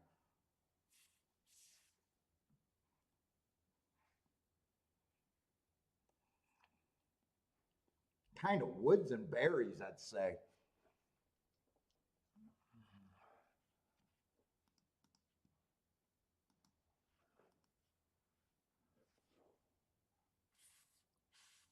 Let's see. Buy Stock's got a Delaware play. Yes, if you guys got plays, other tracks, throw them up there. We got a slow show today, so give us other things to root for today. On the turf today, who you like there at Delaware? 135.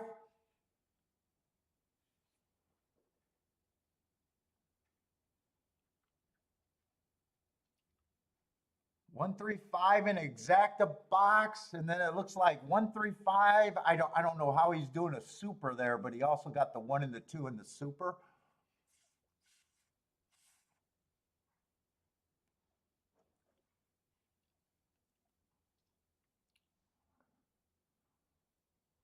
Buy Stocks need a 1 and a 2 in the doubles and the pick threes, alive in doubles and pick threes. Good luck, Buy Stocks and those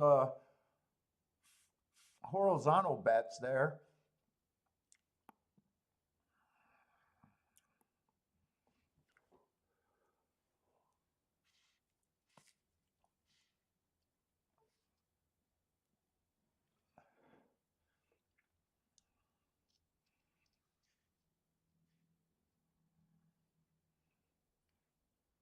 Stan, holy shit, Stan.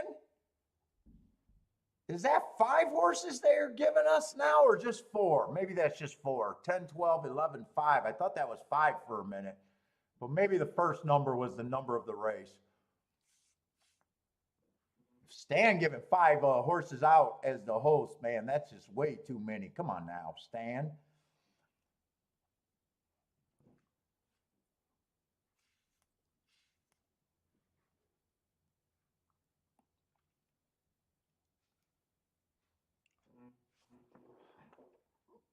Oh, shit, I'm ash to shit.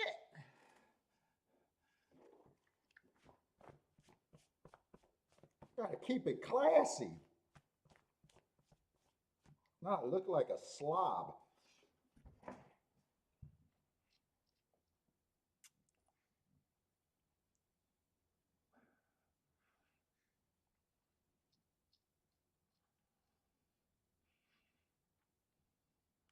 In's getting killed on the overs, guessing the try, and wait, did In guess over in the laundry bag thing?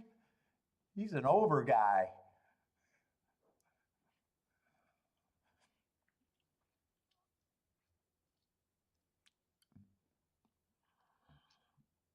All right, they're getting ready to load over there at Delaware. Anyone else got plays besides Buy Stocks at Delaware?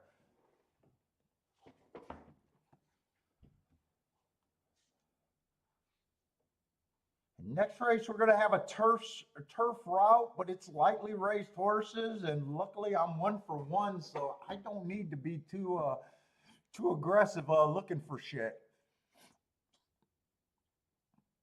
If I find something, I find it, but nice start for today.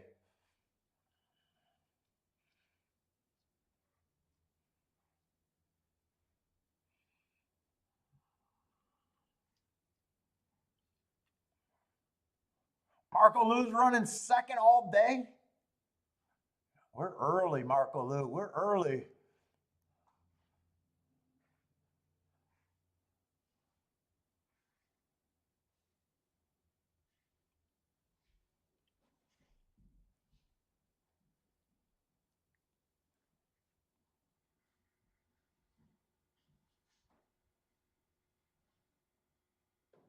What is that, my refrigerator defrost?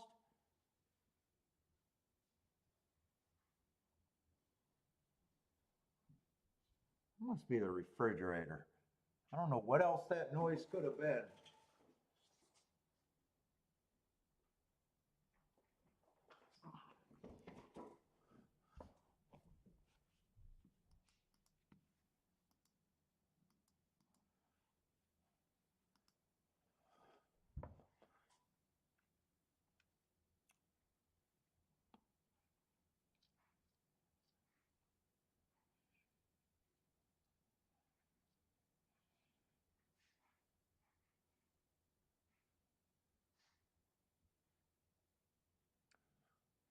We still got 19 minutes, so I just want to make sure I'm not pressed on time over there at Keeneland.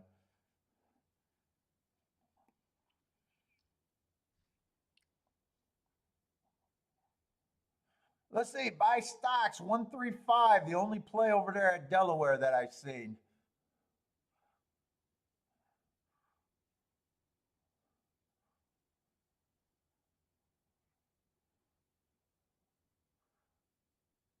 They are off and running. 6 and 9 got the lead. I think that's 5 in the gravy spot right there. First run. Is he by him? No, he got pressure. There's a horse just on the outside of him, too. Must be the 1.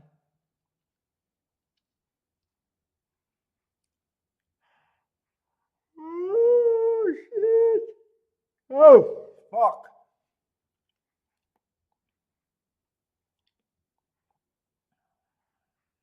Nothing's changed up front. 6 and 9 are dueling. Then you got 3 horses that are sitting there in second. The favorite's making a move in third right now. The 1 still looks interested, but they're running out of time. 5's really interested. The favorite looks like a little troublesome.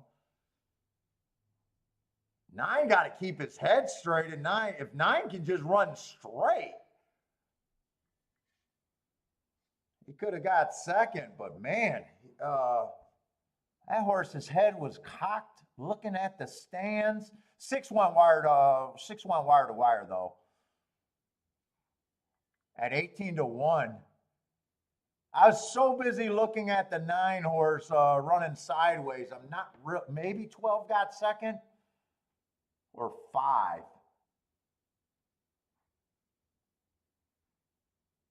No, it wasn't either of them. It was the, I'm not sure who got second. 6 something 12. It wasn't the 5 and it wasn't the 9 though.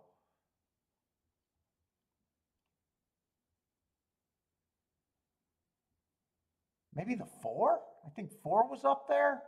It was a horse that was up there that didn't come from that far off. Must be the 6-4, 6-4, 12 maybe.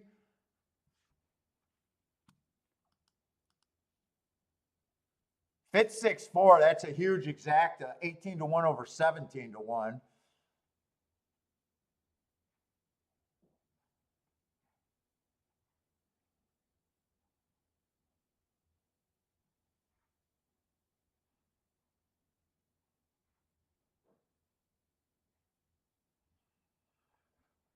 Well, no matter what, the exacta is going to be solid to awesome.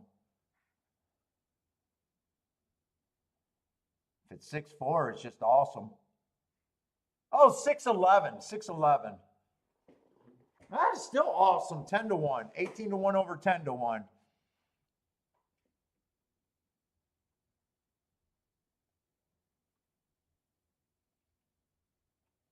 I don't think the 3 horse was involved in that race at any time.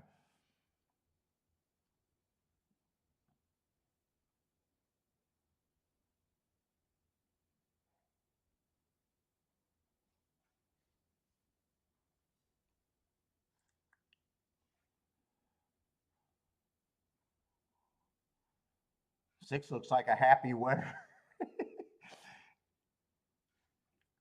He looks like a happy winner. All right.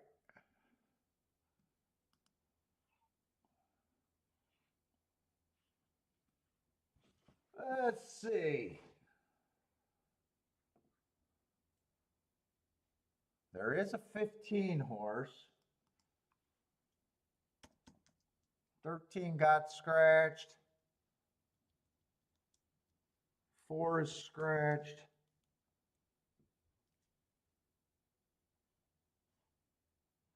And 9 is scratched.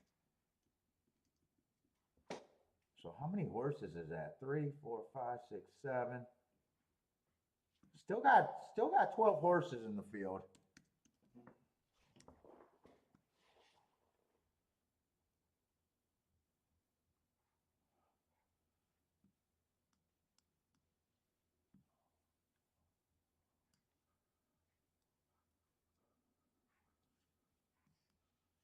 got rid of a first-time starter, but still a race that I'm not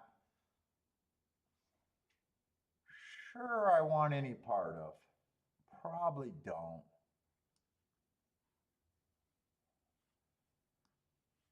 Got a bunch of still got a few first-time starters and a bunch of horses that just ran one race.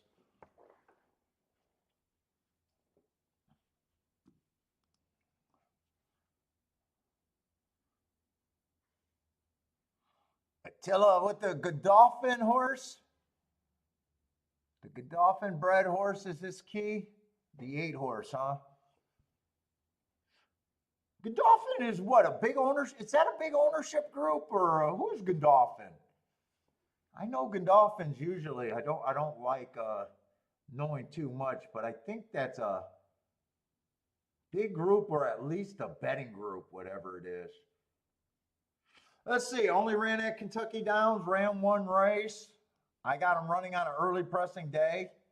Closed. I can forgive anything first race out, and I'd still say he did a nice job getting in position and still running third over there at Kentucky Downs. The Kentucky Downs bump has been real at Keeneland. It is every year. To the point where I want to note every Kentucky Downs horse. Quite a few of them.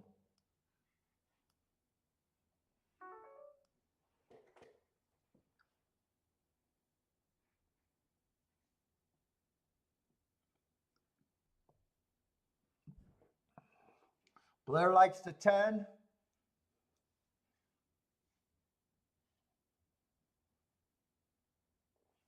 Yeah, there are quite a few Kentucky Downs. I think about 5 if I counted right. JW, what's up? Godolphin is oil money?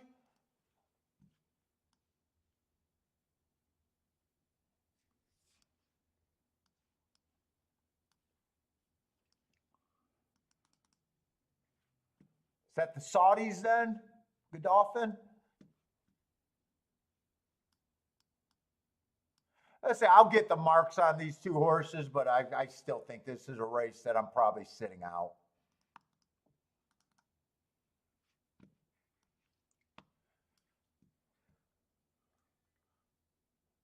Let's see. So far, the Kentucky Downs bout. It was one of those horses that I could get to in the last race at Keeneland Sunday that won at like 27-1. And then I think we seen an 18-1 win the same day or the day before.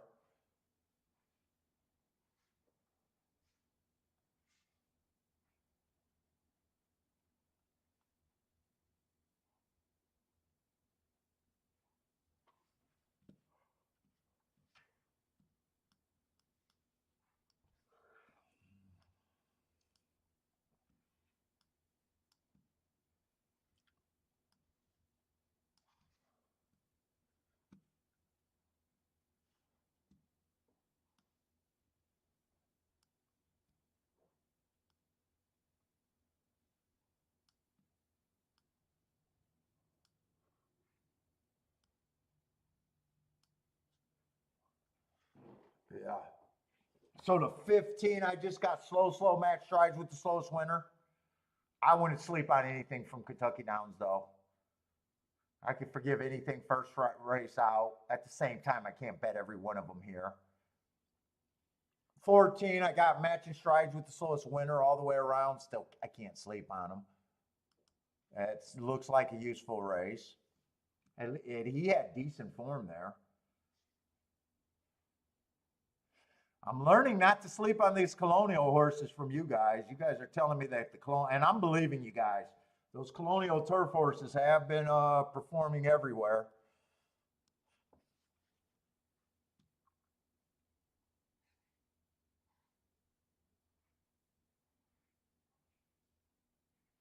Ten, I got a stalking closing day, just average at Kentucky Downs.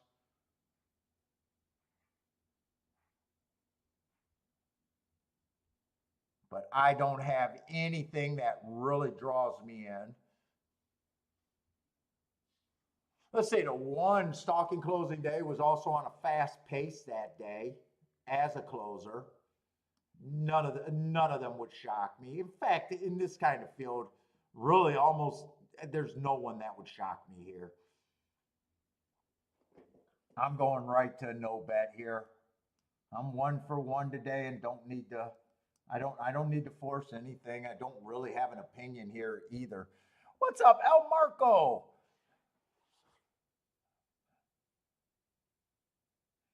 Let's see. Charles says tough race, but he's king to 12.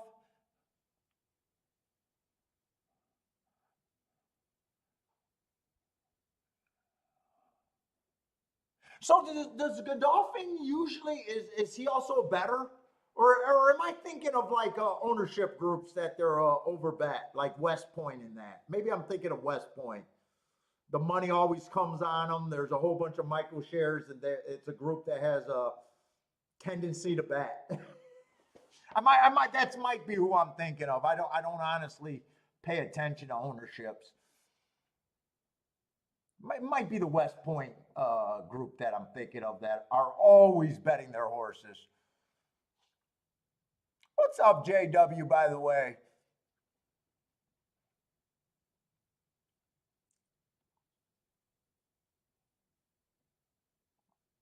Let me go check on my clothes and grab myself a water.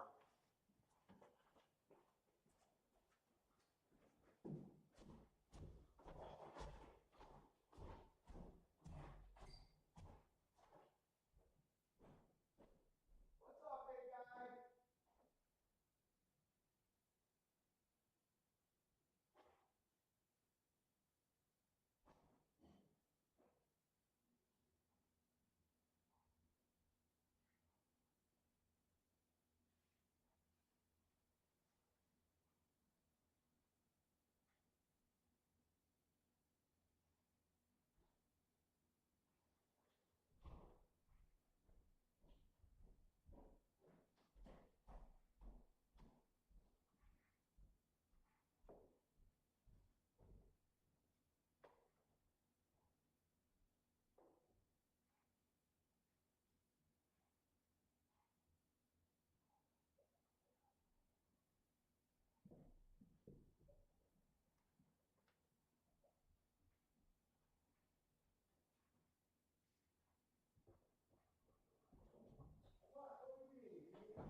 I didn't do the cookies. I got crackers.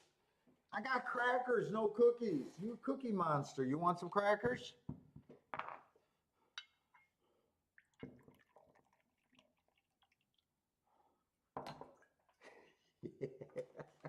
You're not a drinker. Me neither. Me neither. Come here. I know they're not the cookies. You thought I got cookies.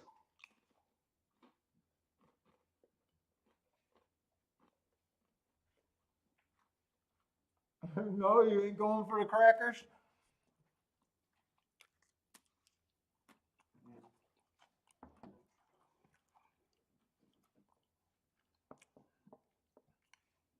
Attila, I agree with you on that. I'm with you on that call. In fact, I thought it was favoring closers last meet, but I got to look.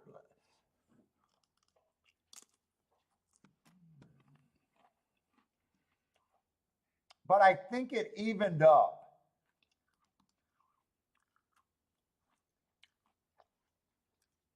Last week we only had 6 runners on the turf routes. Did you eat it? Here, I'll give you more if you ate it. Yeah, we've only had 6 and 100% been stalkers and closers. In fact, 4 of them closed and only 2 of them stalked.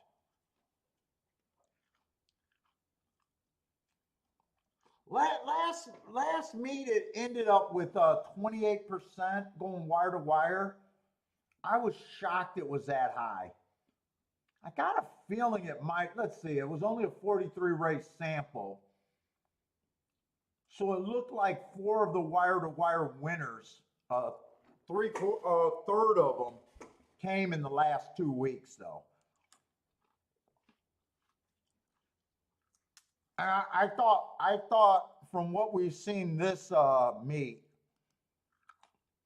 I definitely am leaning towards that same thought you are.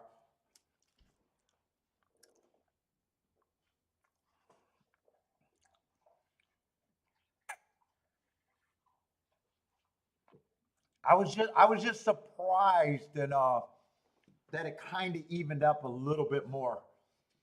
28% is not speed favoring, but it's not as bad as obviously not as bad as 20%. 20% and under is when I really say that it's I don't want any part of speed. What's up, Bodrick? Oh, Bodrick, Attila was answering Bodrick there. Yeah, I agree with what Attila says. What's up, Bodrick?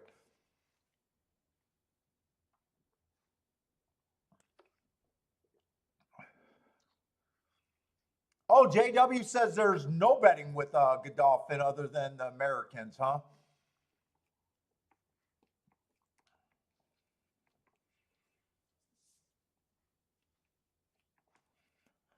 Exactly 100%, but you always black. Who's bashing Blair today?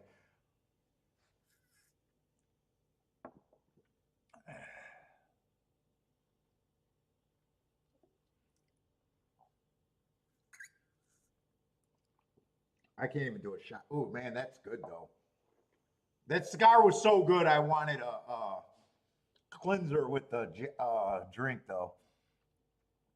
Let's see. Michael Lester's you doing the 1 in the 14 here. Let's see. They're loading. I'm out this race.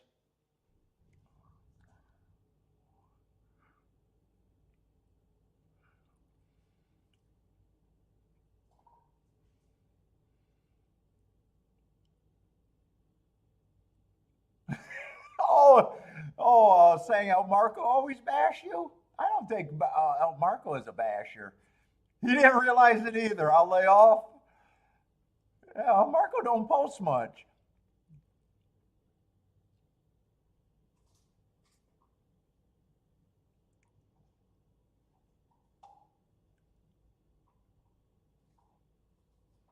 Let's see who to buy stocks. Needs the 1 and the 2 here for the double. So buy stocks and Michael Lester got the 1 in common. Who else got plays over here? Blair loves the 10 here.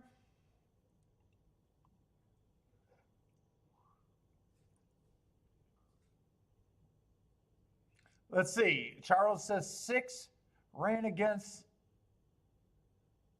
a horse that just won a stakes race. This watch the replays. Nice. Who is that? The 6 horse here? Sounds like Charles has got an eye on someone.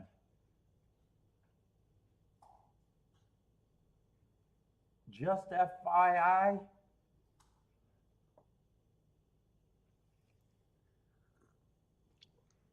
Let's see, 23 on the front call. 3 got the lead, so 3 is the only horse that can go wire to wire.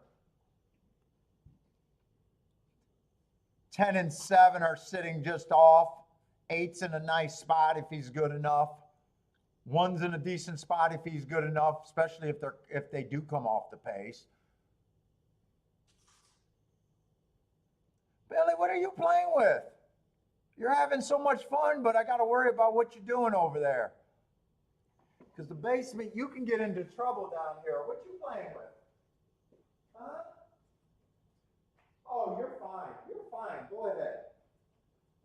You found a painter's stick? Three's the only horse that can go wire to wire, and right now he does look pretty solid. So we are going to get our first wire to wire of this meet. He looks really strong. Big price, so can't complain about prices so far. 8 got second, 14 got third. Who is the 3? 3's just a first-time starter. I couldn't get to him. But I wouldn't have had a problem with anyone. I don't like seeing a horse go wire to wire at a track that I was hoping would be backing up. But I will say that middle call, 23 on the front end, looked fast. But he did get almost 49 at the half, which probably was the big difference in that race. They ended up going around that turn at 25 and 4. So he was able to get the lead and slow it down. No one pressured him at any time.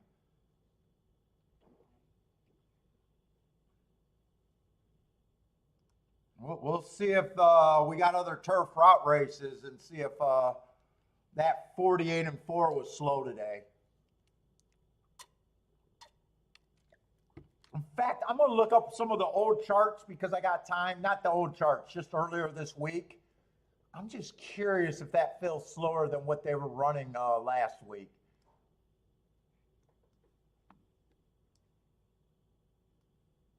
A handicapping show. Let's dig. Let's dig. It's a handicapping show for Christ's sake. Did anyone catch that 3 horse? What's up, Pie Man? How's it going, dude?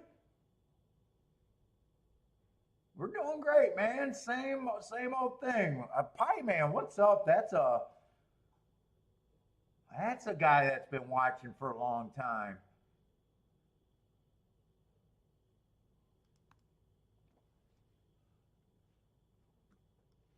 Let's see. Opening day, they were going 47 at the half. So quite a bit faster than today, that 48 and 4.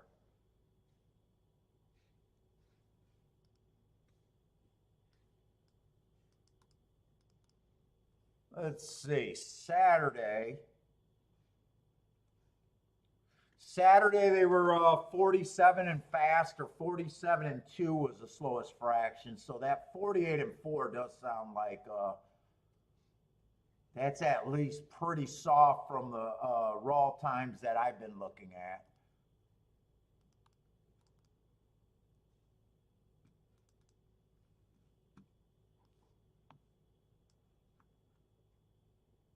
And Sunday, they only ran 1 route race and the timer malfunctioned.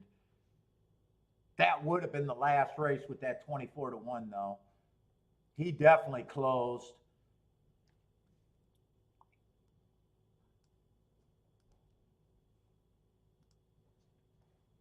So I will say this pace, especially that 48 and 4, felt pretty slow. 8 ran a good race, was just second best there, and 14, I think was a solid third. But 3 was not a Kentucky Downs horse. Although the Kentucky Downs horses did run, I think, second and third. They did run second and third there.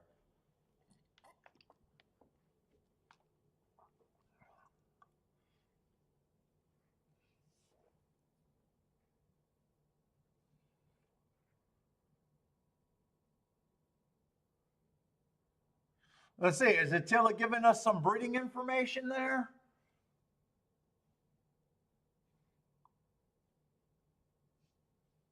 Three-horse Galliano or whatever, Ireland bred, sired, first-time starter, won against all odds. What's up, Shaw? Let's see, Delaware's going in the gate. Who you got here, man? Throw up your picks. Throw up your picks. I'll call the race for you.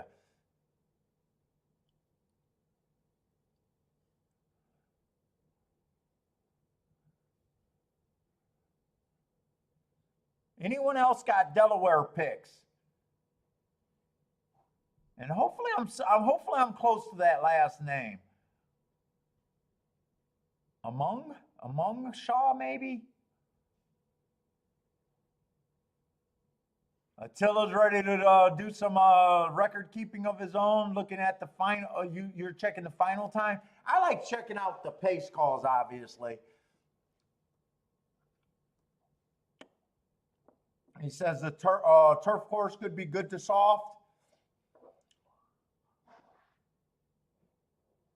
To me, I'm just going to assume that was one of the slower paces that we've seen on the turf so far this meet. You like number 6? Right now, they're not even behind the gate, so you got a little bit of time here. But welcome to the show, man. What's up?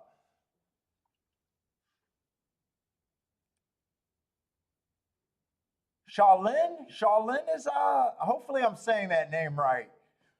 If I'm not close, just blame my terrible education over here. I try not, I'm not I'm an idiot, so I never try to make fun of people's names. So if I'm that far off, please just forgive me.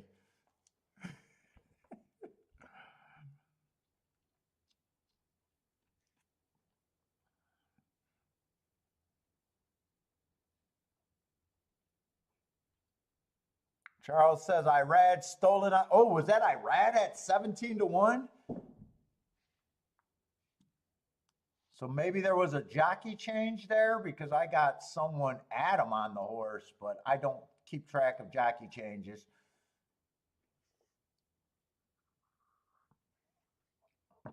Rockin' Ray, what's up if I missed you earlier today? Is Delaware just not getting that much action? Come on, usually Blair is playing a bunch of tracks. Where are you, Blair?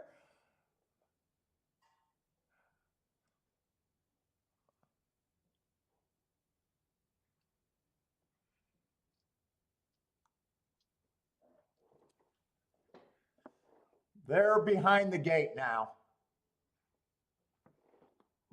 All right, one drink is my limit, though.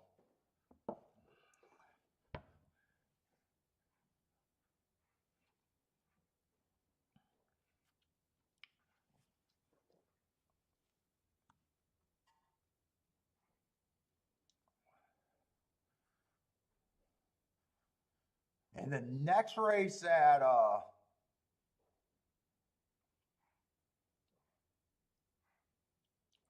Keeneland, going to be a 5 furlong, claiming 40,000. Got a lot of shippers from. I got it pretty marked, but we got a lot of shippers that are just coming from tracks that I don't keep track of.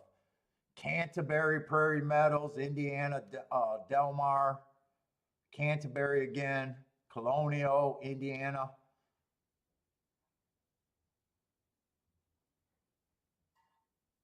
Five might be the favorite there, according to the morning line. Okay, they're getting in the gate over there at Delaware.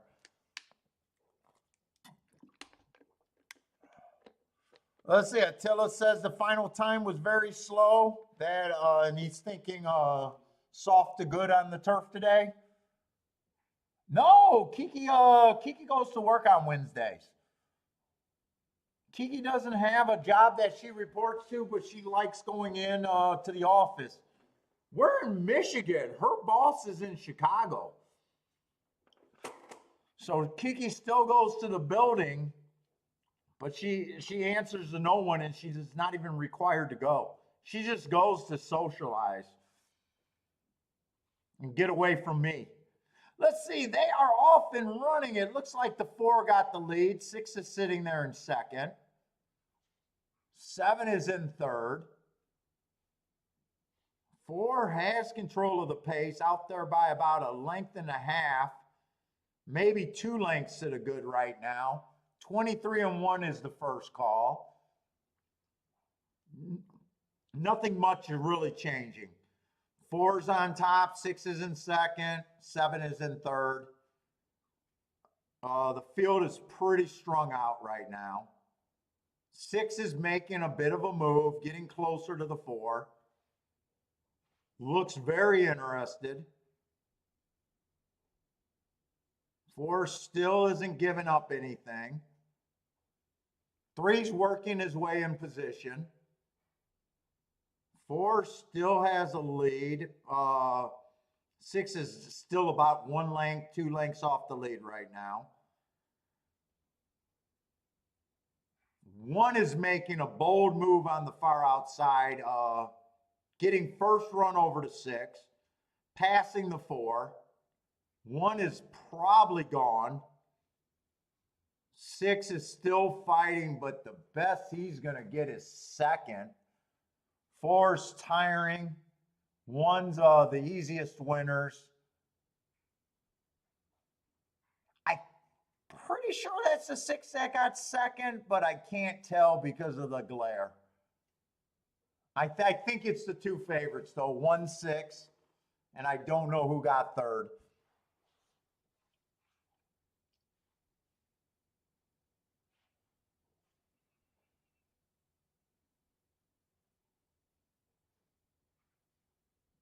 I don't think, wait a minute, that might be the 8 in second. I don't even know who got second. So 1's definitely a winner, and 6 might have folded.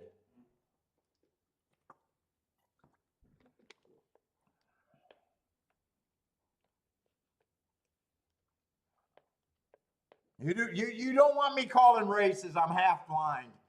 And those aren't the easiest saddle cloths to see.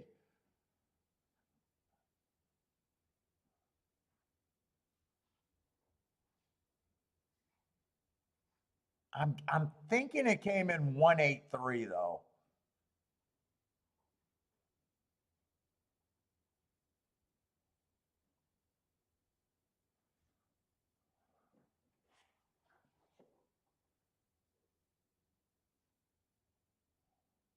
Yeah, 1834. I don't know when the 6 died. All right, that's it for Delaware. We still got 18 minutes at Keeneland. I guess we'll get started at Keeneland. So I didn't make a, whoa.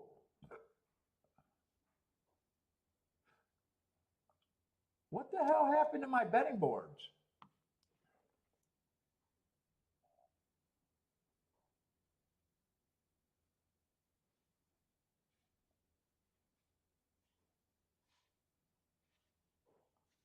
All right, I'm going to have to make new betting boards. I have no idea what happened there.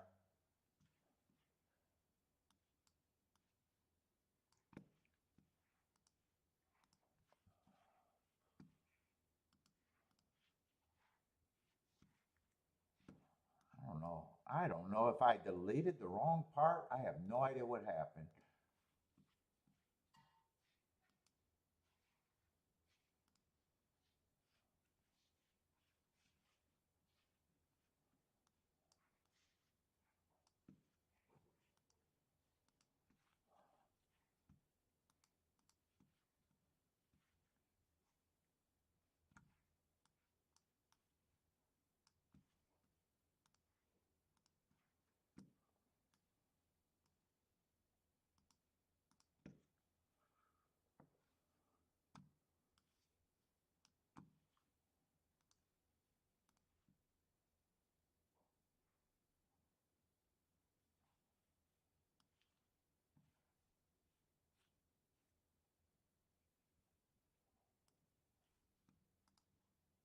All right, we start fresh. I got a fresh start, I guess, on the betting boards.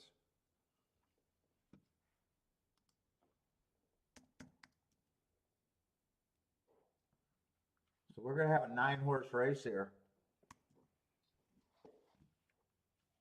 And they are going to scratch. Oh, I'm slurring already off of 1 drink.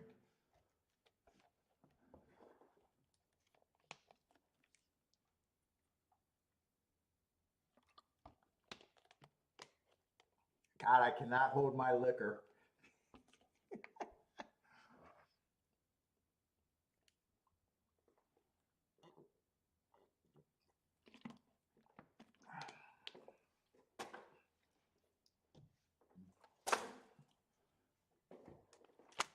Get rid of my damn water bottles.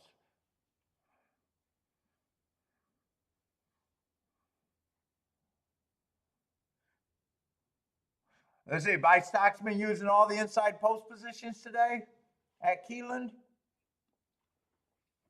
Let's see, 3's the favorite, lukewarm favorite. So we got a few horses at 3-1, 4-1, and 9-2.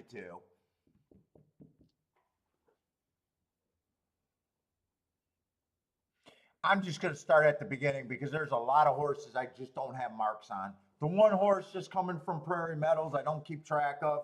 Feels like a speeder stalker type though. Won his first race out, then tried a little stakes race.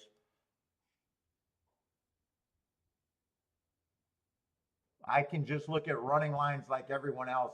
I'm really a slave, or I just need my marks.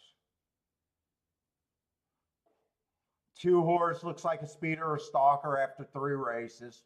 Won his last race. Canterbury to Keeneland just feels off to me.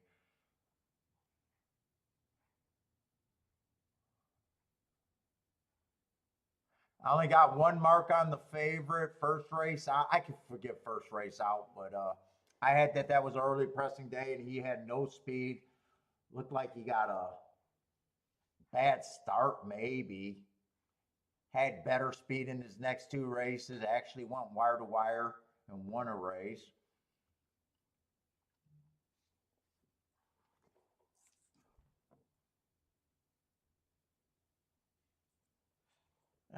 Kiki's bothering me.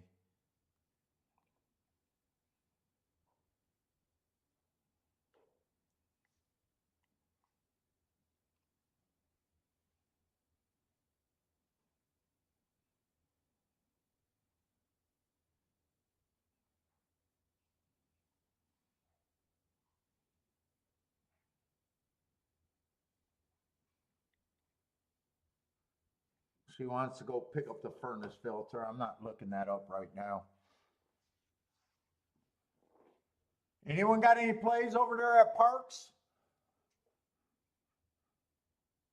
Let's say 5's the first horse I got marks on. 4 races ago, I got a bad rail stalking closing day. Match strides with the fastest winner, average before giving it up. Comes back 3 races ago. 1 tick slower than the fastest winner, average. That race at Indiana where he broke his maiden. I don't keep track of that. He just went wire to wire. In last race, I got him on a bad rail stalking closing day, running against the bias, going too fast to win.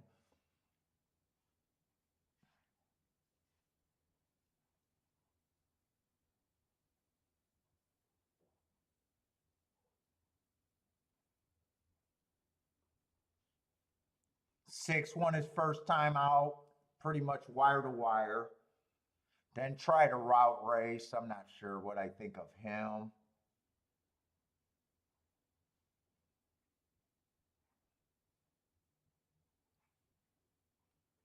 Seven, another Canterbury winner, just stalked.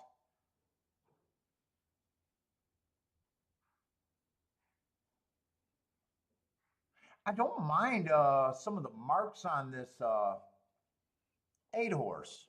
9-2, probably not enough to tempt me though. First race out, I like his first race. Second race out, I got him running on a bad rail. I can excuse that terrible race. He comes back, wins at Indiana. And then last race, I got him running against the inside bias. I can get to him, but 9-2 doesn't feel like I'm getting overpaid. I'm probably not that interested in this race. Eight I can get to, but I'm not getting overpaid. 5 I can get to. Just a couple 4-1s, 9-2s. I don't know how interested I am here.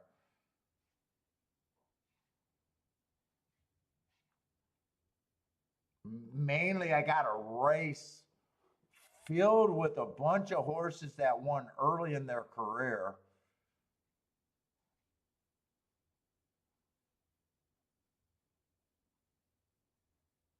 No one's really running from a circuit that I really respect other than the 5. I guess 5 would be the favorite in my head. 6 I can get to too, Hawthorne and Churchill Downs. But 9-2 doesn't feel like anything. I just got a feeling I'm not that interested in this race. In fact, I'm going to go watch Parks. So if you guys got some plays at Parks, throw them up. Mohinder, what's up? Parks in 2 minutes? Yeah, I'm just doing a Keeneland today, but feel free to people in the chat room. I'm trying to get them to put their picks up. I don't do any picks races that I don't I don't have a form for. So if anyone got any Parks plays, throw them up there.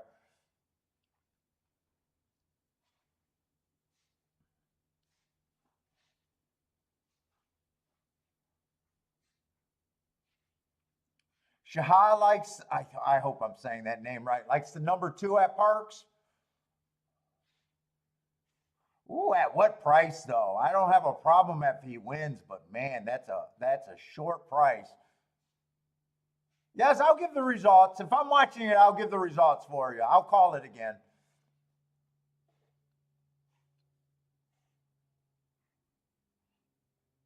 If I'm watching it, I'll try to call it.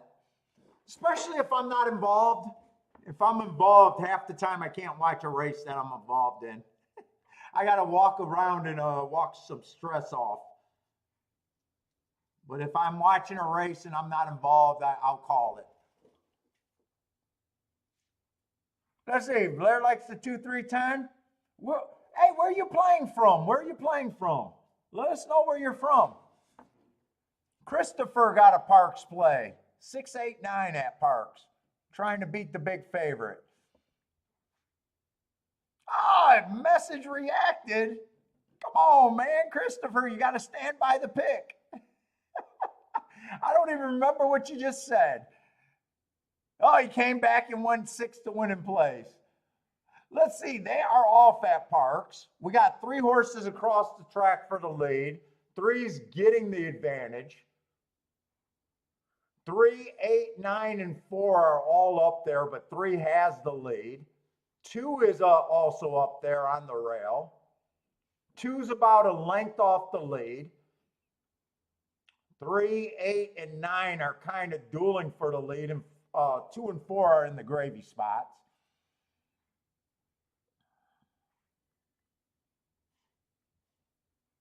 Two's body language looks interesting. It looks like he has horse, but 3 still has the lead here.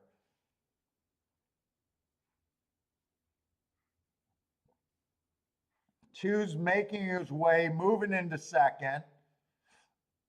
Needs some room to run. He's approaching the 3. He's putting his nose down. 4's making a late run. 2's opening up.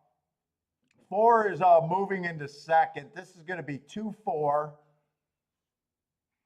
2-4-9-3, or 2-4-9. Let's just say 2-4-9 for the try. 4th position might be close.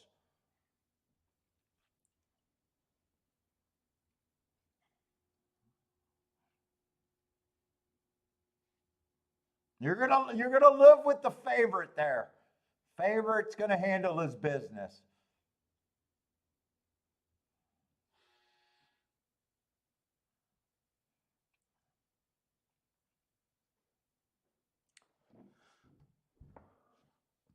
Let's see, Keeneland, we're about 5 minutes away, and I just don't think. I think the 5 should be the favorite in my head.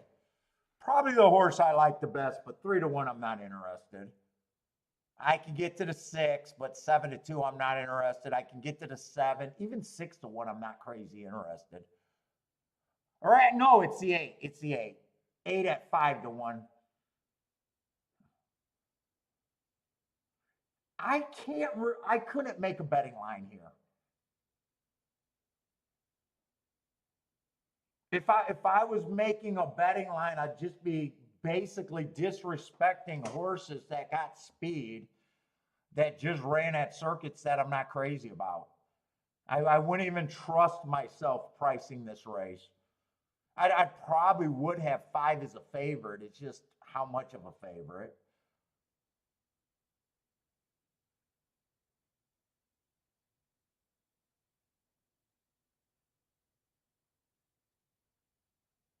But this is a race where I just want no part of.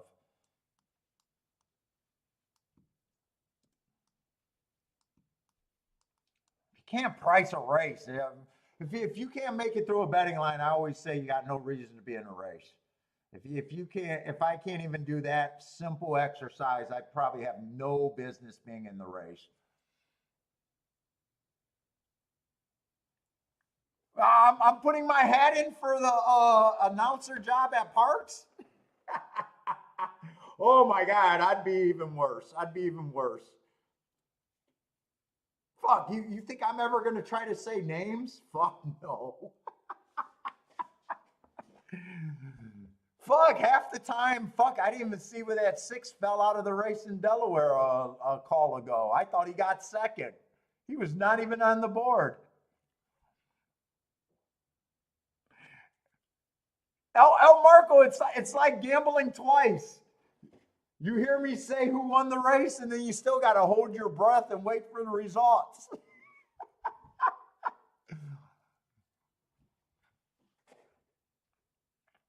Let's see. Vistock's king the 2 with the 8-9.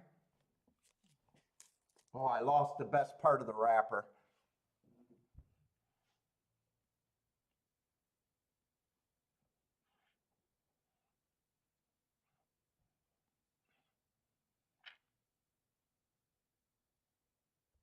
Man, how is my show getting fucking less views, man? Jesus Christ.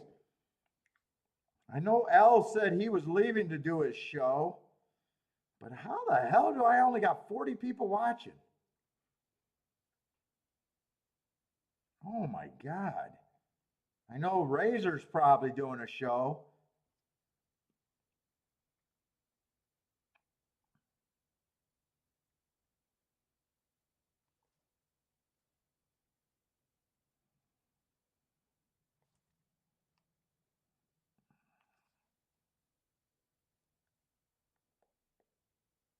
Well, shit, Al's not taking people. Not today. Usually he takes people. So does that mean everyone watching Razor today?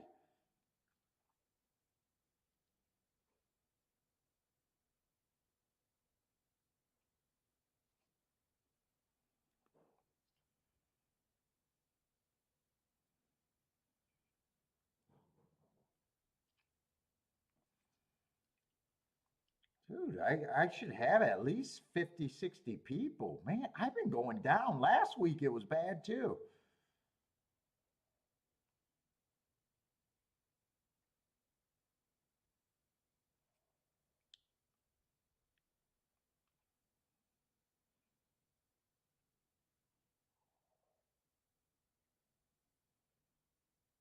Shit, Razor's kind of low today too. Maybe people aren't playing on Wednesdays.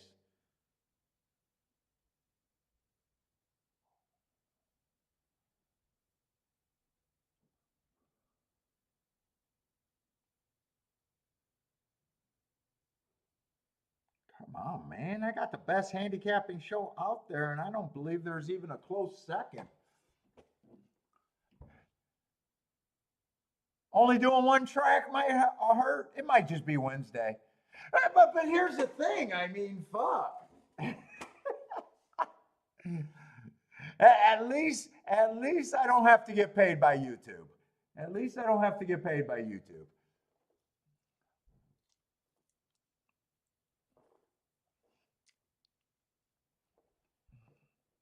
Yeah, tomorrow we're gonna have Aqueduct and Keeneland tomorrow.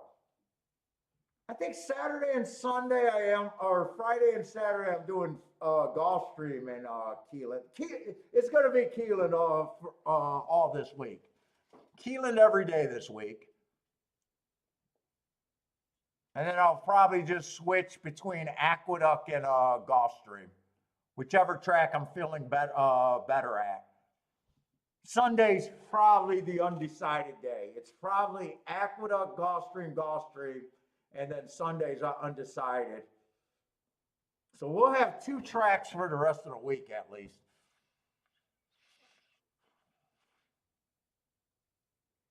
I know I sit out and that probably hurts me from, but I can't do a show any other way. I gotta do the best show I think I can.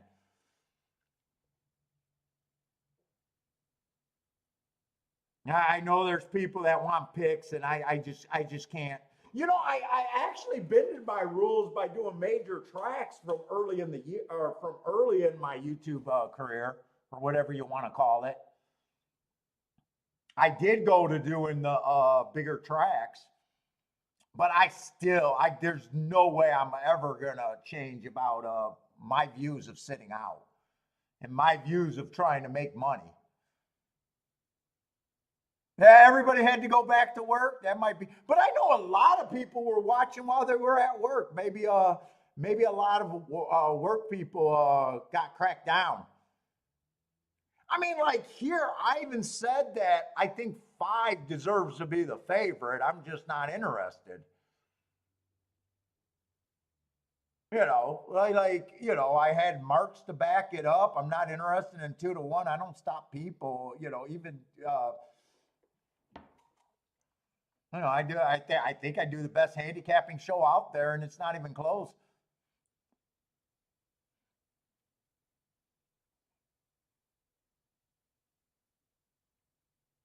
Well, shit, Charles, you're making me think that I need to go back to work. What's up, J Brum? J Brum with 100 to show on the 3. I think 3 got second. Well, it could be 10 or 3. That blue and purple just plays hectic with my eyes.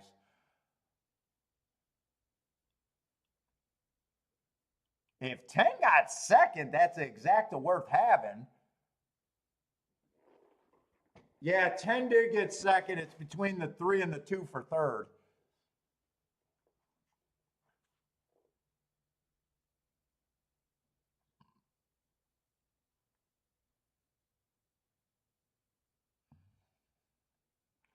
Work is a 4-letter word. I've been living my whole life. I don't need work. My whole life, work was always a bad word for me. Christopher liked he liked the 3 and the 8. I thought that was the 5 and the 8. Oh, by stop. What are you, retired, or horse racing is that good to you? Hopefully horse racing is that good for you.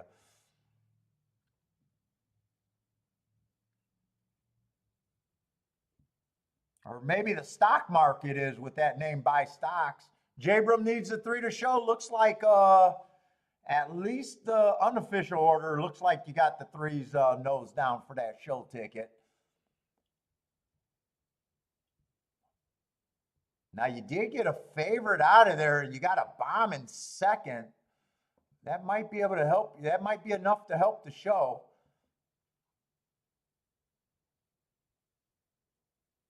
Oh, you retired in March? Oh, you retired nice and young. You retired at 60.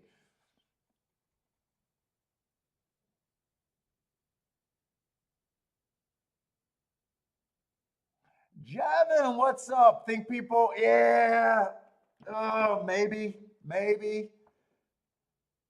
I don't like all the extra press that Twitter get. I don't like the negative view. You guys know what my thoughts on Twitter. I don't know how many people that claim to be experts at horse racing playing a game all sound so negative.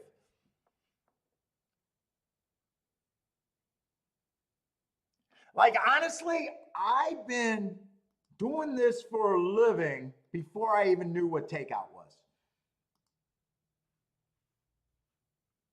I honestly did not realize much about takeout, and I had no discussions about takeout until doing this live stream and then jumping on Twitter. And then I started thinking about the takeout.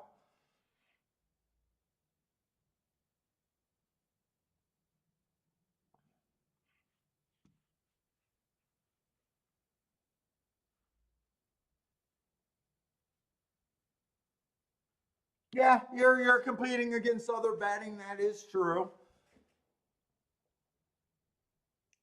But I don't know how you can be a horse player and then go back to fucking the line and win bets in the NFL or any sports book.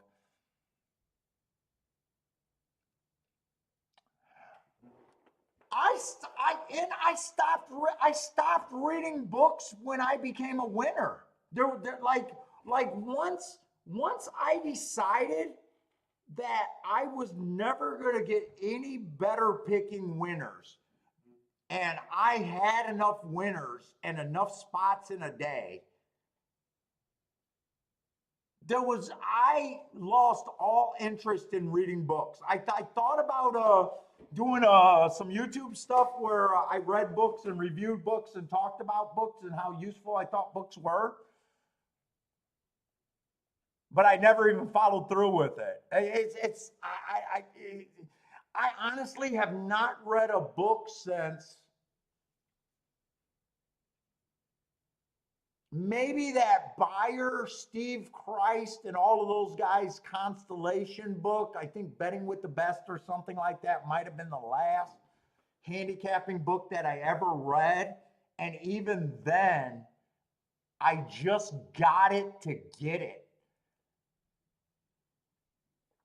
kind of deal. I honestly, I don't know if I knew about takeout when I was going to the track. I honestly don't know. It wasn't like me and the guys that I played with were sitting. Dude, it used to be, if I won that day, I could care less. It's always been that way.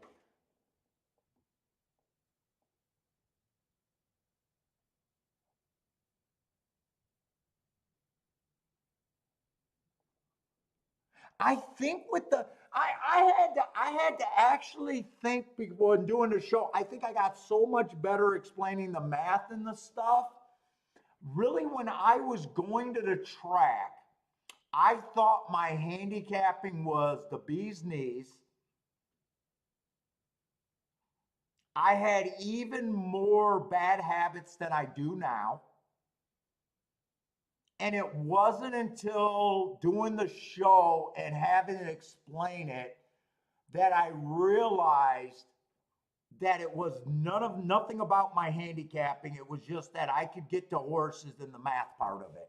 I honestly did not have, I just went to the track, played my races, and I was able to handicap outside of the box. Now I think every year that I would have been even better. And once I started being able to explain the game so much better. I never thought like I wasn't talking to my track buddies like, hey, getting outside. I didn't have like those sayings like, hey, you got to get outside of the box. Hey, if you do all your handicapping and all you get is to the favorites every fucking race, and when you get to 5-1 or higher, you can't pull a trigger. Those were like instinctive shit that I knew from the beginning. That was not the way to go.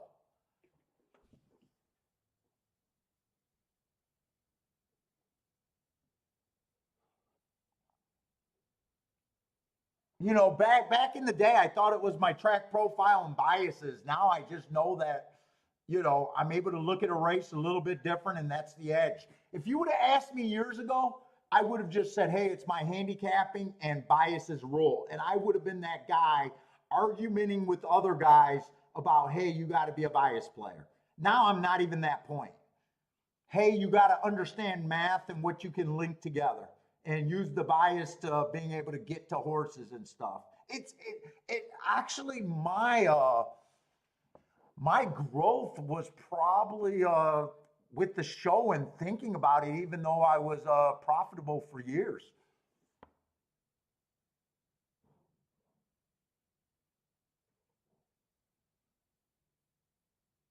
Like I probably sounded like a lot of the people thinking it was my picks back in the day. Meanwhile, I was subconsciously doing shit that was good for my tickets.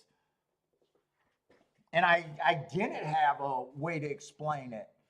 I didn't have the hocus pocus grasp, or you know what I'm saying. I even wish that I don't know why I didn't have this. I don't know why I didn't have this on my phone or tablet when it was available, or a little computer at the time. I was trying to do these numbers in my head or write them on the form. And you guys seen when I was writing them on the form and it took me so long.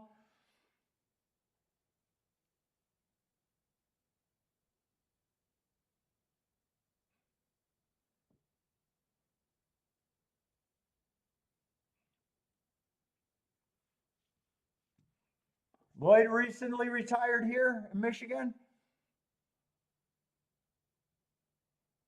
What a life until finding economics.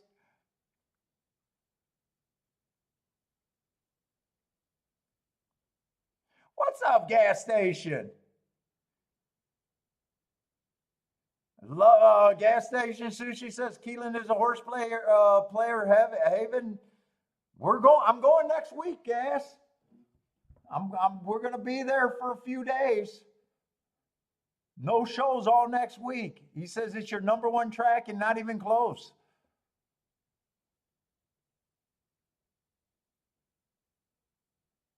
Thank you, Case. Case says the show has changed a lot from. Yeah, I couldn't explain my views back then. I really had to think about why. You know, I knew back then I was hitting at about 20%. You know, I knew things, but really the show makes me be able to think it where I could do a show. But when I first started the show, you know, it was all about bias. It was all about bias and my handicapping.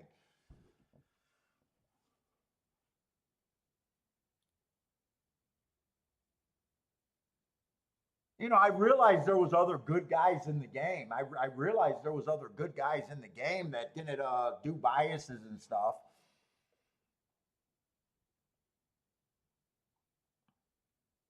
From day one, I understood that if this, I don't know how from almost day one I understood what the par mutual was, though.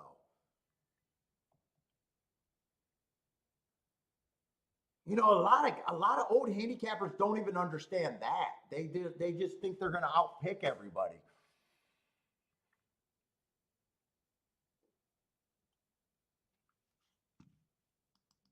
You know, I knew that chasing favorites would. I just instinctively knew that little tickets weren't good for beating the game.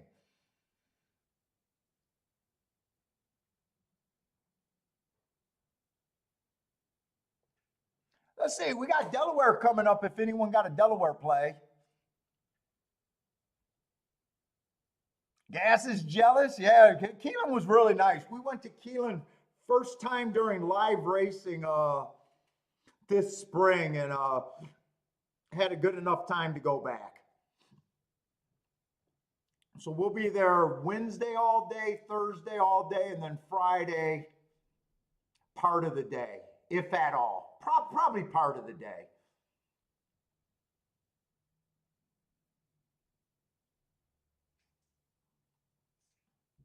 I'll probably go for the first 3 or 4 races, and then we got to dip out because we got events on Saturday and Sunday.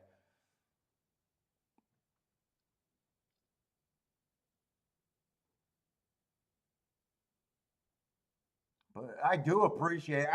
I can't believe I didn't make this cheap little betting line. Fucking, I wish I had it 20 years ago.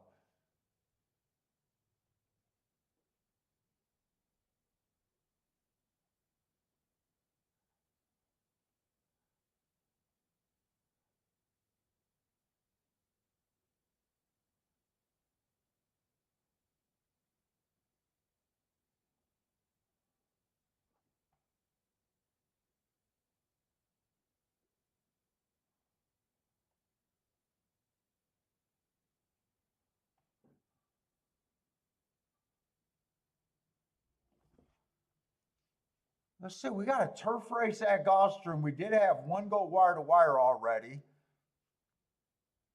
No, no show next week. No show next week. 100% off all next week.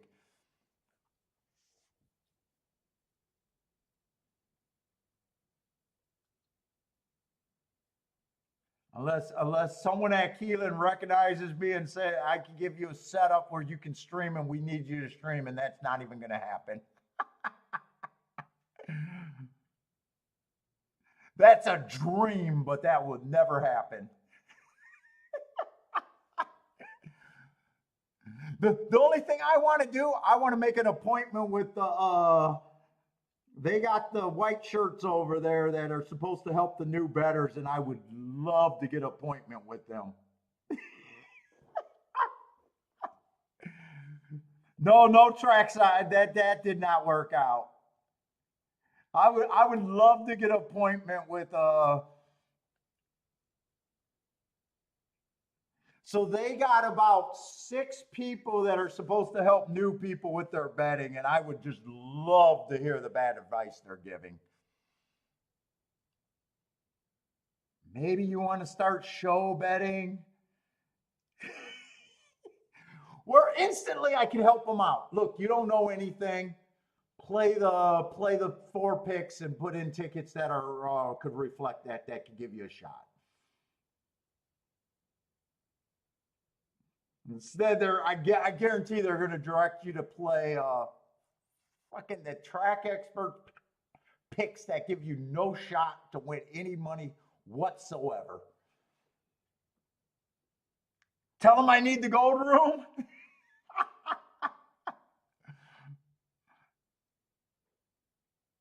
Oh, yes, we're going to a barbecue place. There's a barbecue place in Lexington that let Bentley come in last time, and we're going to go there again. Really good barbecue right there in Lexington. I don't remember what the restaurant is called, but that is definitely Wednesday's dinner.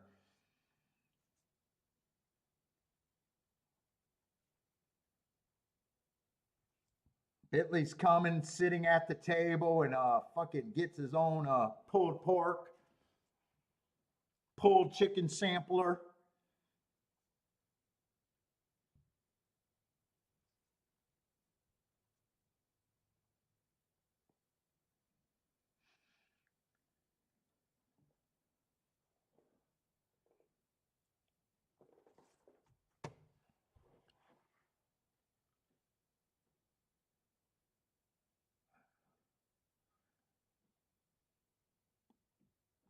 Maybe I can see Dennis Trusty there. Maybe Dennis Trusty or there's a lot of names that I see on Twitter that might be there. No, Keeneland won't even know that I'm there.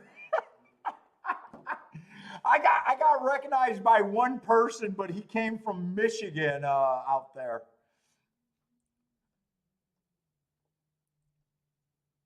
And we didn't see him until the last hour at Keeneland. He found us up there in the bleachers.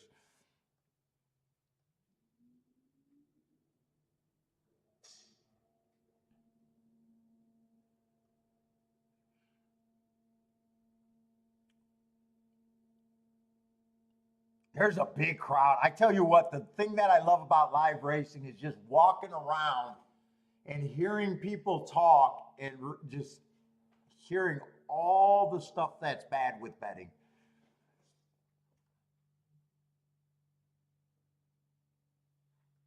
And when you're having a bad day, that's what I got to walk in the stands and just hear that talk, and I'll be like, I can't beat these people. Are you kidding me? Let's see, 9's getting the lead over there at Delaware at 15-1. Looking pretty lively deep in the stretch. 2's lively at 9-2. 9 has the lead. 2's the only horse that can beat him. It's going to be 2-9 over there at, that's going to be a nice exacta. 9-2 over 15-1.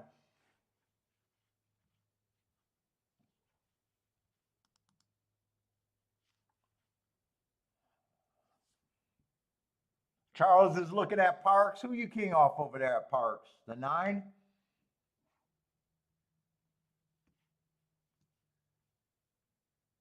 Yeah, we got seats for up in the bleacher. I was able to operate there. I bring two tablets. I got my form all done. The other tablet is for my notes. If I got anything I got to look up, so I'm able to operate pretty decent there. As long as I got my form completely marked.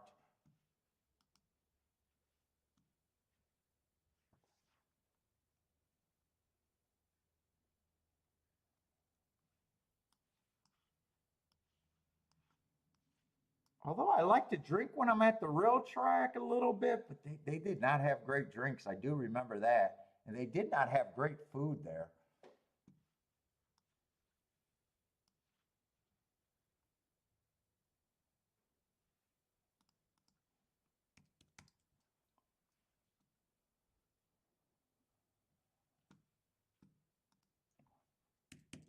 Not at the stands.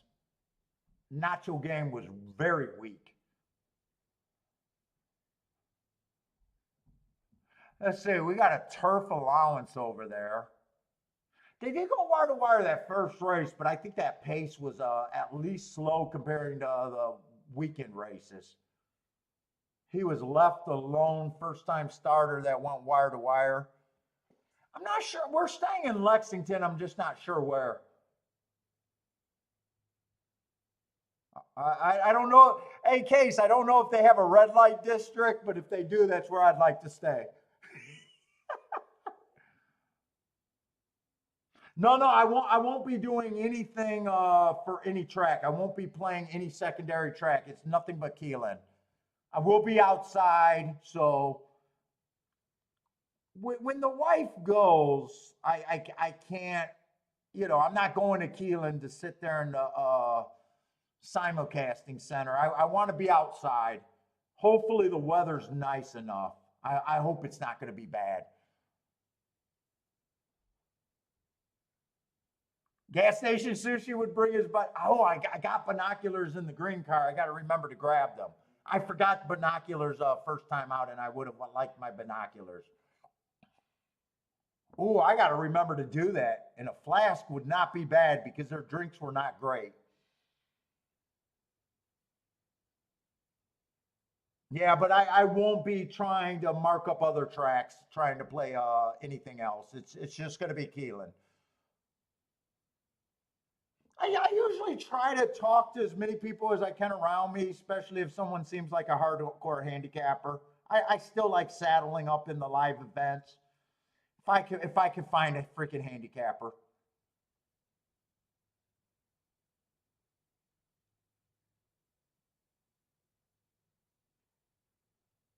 We found an old dude last time. We got off to a rocky start because a lady put her drink down and I kicked it in his face. She put it behind her, and I had a clear row, and I did not see the drink on the floor, and I just booted it into an old man's face that wasn't part of her party, and he was pissed at me, and I kept apologizing to him. He warmed up to me though. He did warm up and realized it wasn't my fault.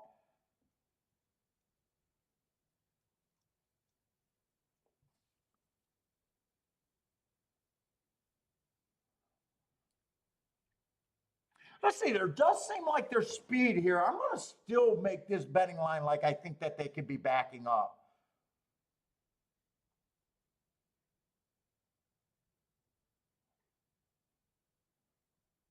So I got to get warmed up here. Two is the favorite. He's a horse that I would think would benefit if the track's backing up. Won his first race out on stalking closing day, came back on an early pressing day in the Florida Oaks. Would have had the wrong running style for that day. And last race on a stalking closing day, got in position, just wasn't good enough. He could benefit on a fast pace, so could the one.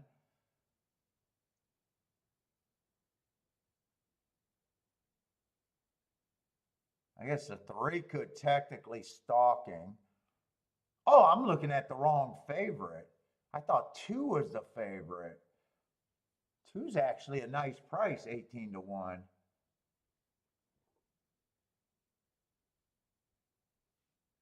3 earned a heart 3 back while closing. And those hearts are really strong on the turf when I think the track's backing up. You normally don't go too fast to win. I like that race, even though I'd have to pair them up with something long.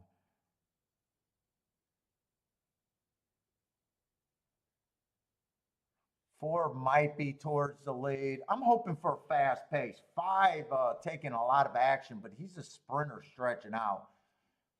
I like the Hart last race, but I'm kind of anti going wire to wire.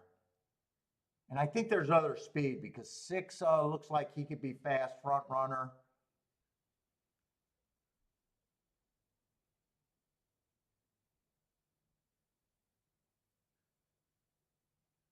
7's stretching out. I think 7 might add to the pace. I was going to say that if he stalks, but he's trying turf for the first time and stretching out for the second time.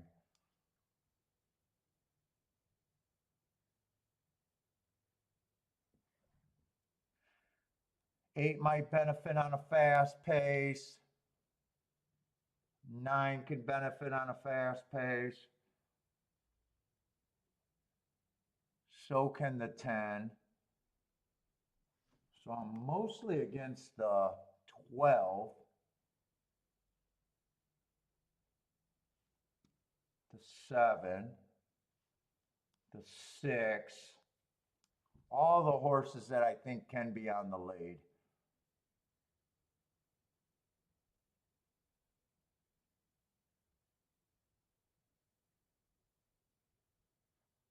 2, I think, is interesting.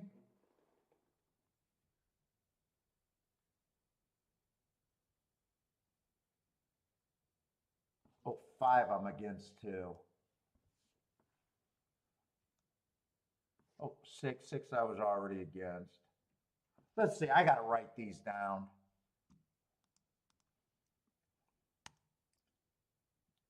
I'm just going to say 80. I'm making this betting line where I think speed's no good, so I don't know if I should be putting all of these horses at 5%, but I'm on short time here.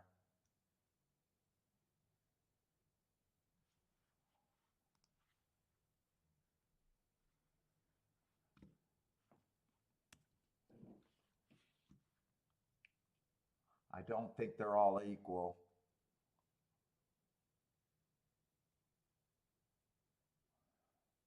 Well, 8 at 5% is still an overlay.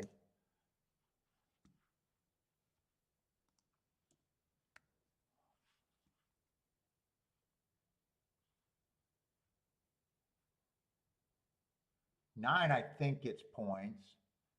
10, I think it's points. Who's the 4? I kind of forgot who the 4 was.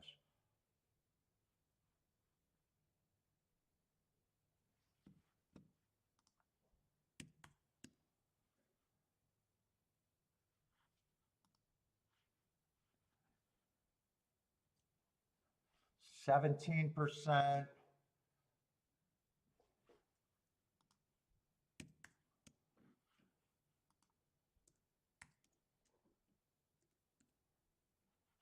I don't know.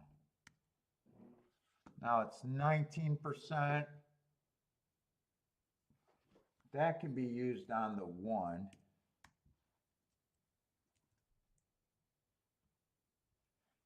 $10 doesn't need that many points.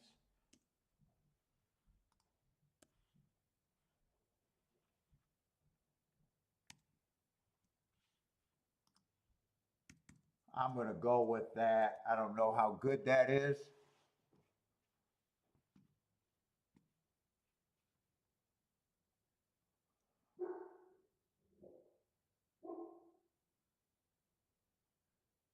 Three, I probably think is fairly safe. Although safe in horse racing is a bad thing.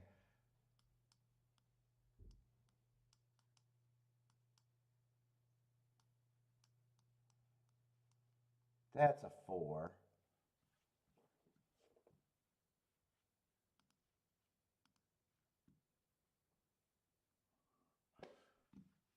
Three one, I'm probably not interested in 22 to 1 exactus.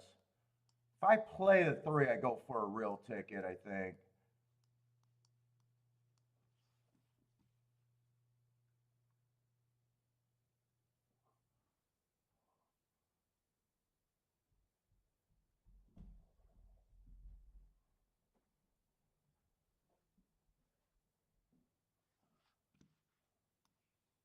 I'd probably weigh that, but do I want to do, oh. I'm going to take a little poke here because I did enough and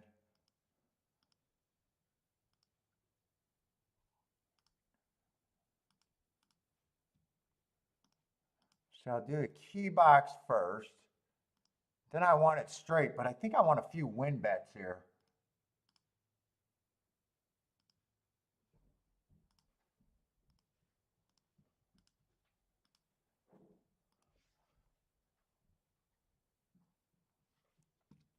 Ten and 2 are going to be my win bets.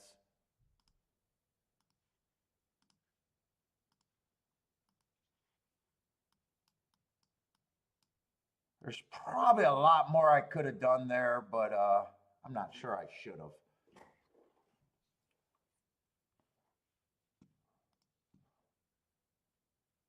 I need to be right about the track back enough to have any shot in hell in this race, though. If they don't come from the back, I know I have no shot. Let's see, 7 got the lead, 6 is in second, and 12 is about 3 lengths off in third. We'll see, I want to write down this pace. This is only my second play of the day. 23 on the front end, that's what they went first race, but I need 47 at the half. If I don't get 47 at the half, I don't think they can come from behind.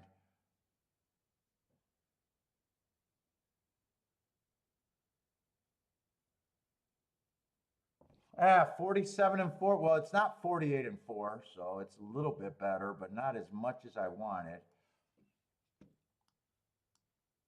It's still almost 25. Ugh, I don't know if that's any good.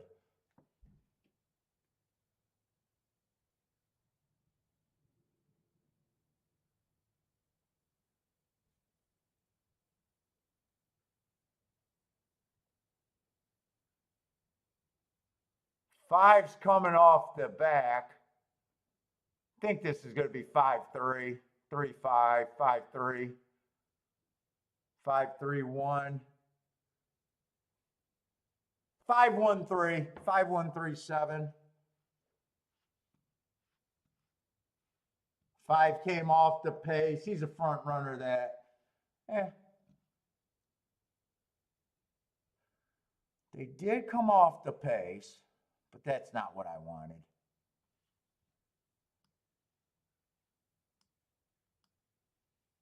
Five, I thought was going to be on the lead.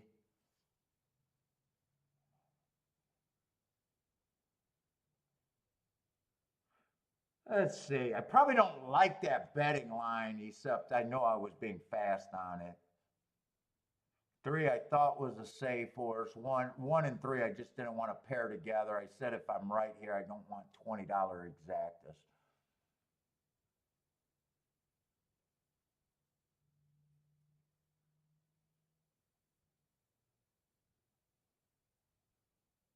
Yeah, fairly. I think that's pretty much an ACB kind of combination there.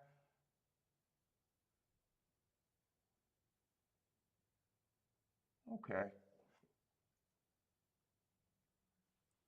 I want to watch that replay, though, to see where the 5 came from. 5, I gave him 5%, but I did that to all the speed horses, and he came off the pace, so I'm not even that upset about. It's not like I would have wanted a 5. 5-1. What is 5-1? Yeah, 5-1's paying 16, 5-3's paying 10.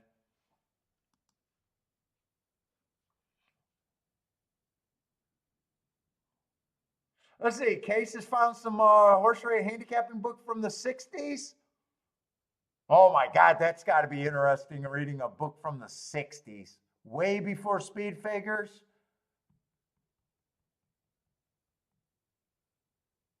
The advanced method of handicapping from ITC. One professional method of speed handicapping. I wonder what that read is like.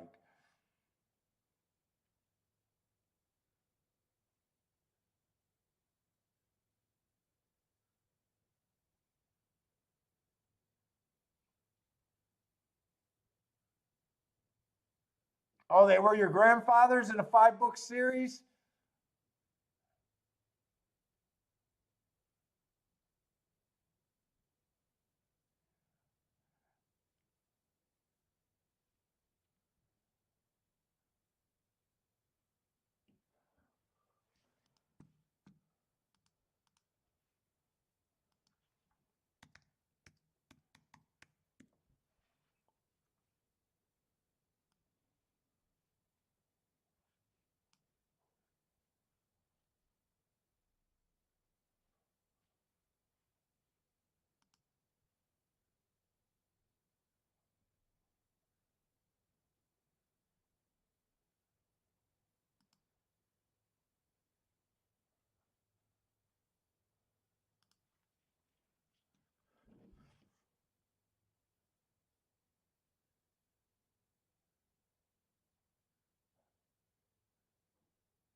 Wife was the art of the money-making team, laying cheap drop claimers in the 1970s. Oh, sad memories.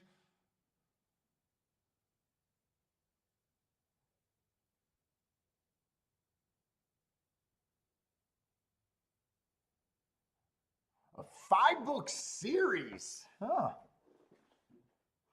What were they talking about in 1960s? Probably a lot of class. I bet a lot of class. Probably a lot of talk about weight. The only thing I'm curious about was what was the professional method of speed handicapping at that time? I never even knew that Bill Heller, is that the guy that turf winners at the spa rock and races? Bill Heller? It doesn't sound like an author that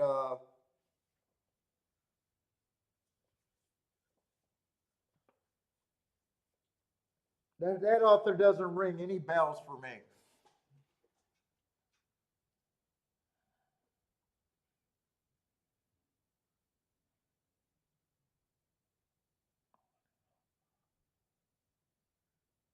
I always like those books and things when you see them on the art of picking long shot secrets, those type of books. Those are hilarious to me because I'm not even sure. Once you get in the right main of focus of what you need to find to win bet, or what you need to get ahead of the crowd and to give yourself a chance. All those books sound, long shot this, long shot that. It just sounds hilarious. I'm not even sure. You hit more long shots by playing more long shots, by finding reasons to get the horses. Is my theory. I would have said it was biases back in the day, but now it's like, hey, you find a reason, whatever reason you can get to them, they're good for your fucking ticket. And you hit more just by being willing to play more. Those books are almost written for the guys that, to me, they can't get outside of the box on their own. So they're looking for like a long shot system. And it just sounds counterproductive and hilarious to me. Here's my book about hitting more long shots. Play more tickets that matter. The end.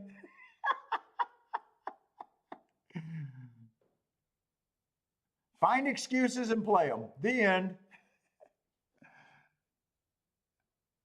Every time you, after a race, say would have, could have, should have, in my theory, most of those guys are guys that played to the worst part of their tickets when they know that they should have played. I never hear a guy that says would have, could have, should have on a $16 exacta, $8 exacta, $7 exacta. You know, there it's always $100 exacta or $1,000 try. Would have, could have, should have. Well, if you just understand what you needed to play, you would have understand what kind of tickets you need to put in.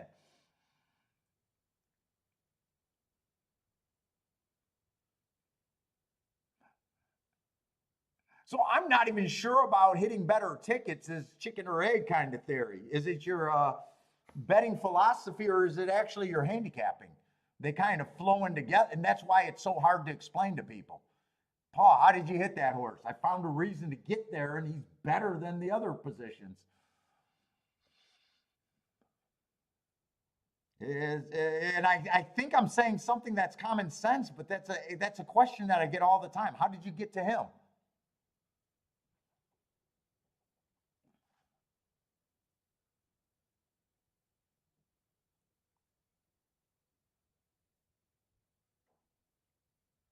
Why did you play against your betting board there where you had the favorite is the favorite? Well, the favorite looked like the favorite, but he's not good for me.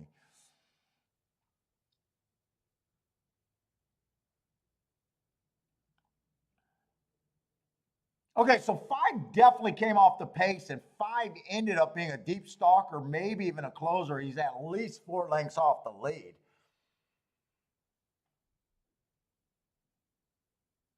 So this was a pace where actually he's behind the 12. He's like 5 lengths off the lead. So he closed that race. So that was my big thing that I wanted, right or wrong about the bet. I wanted to be right about the race was going to back up.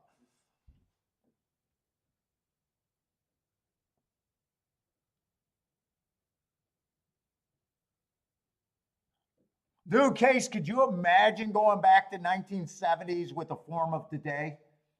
Even with the speed figure, you know how big your edge would be with this form going back to 1970.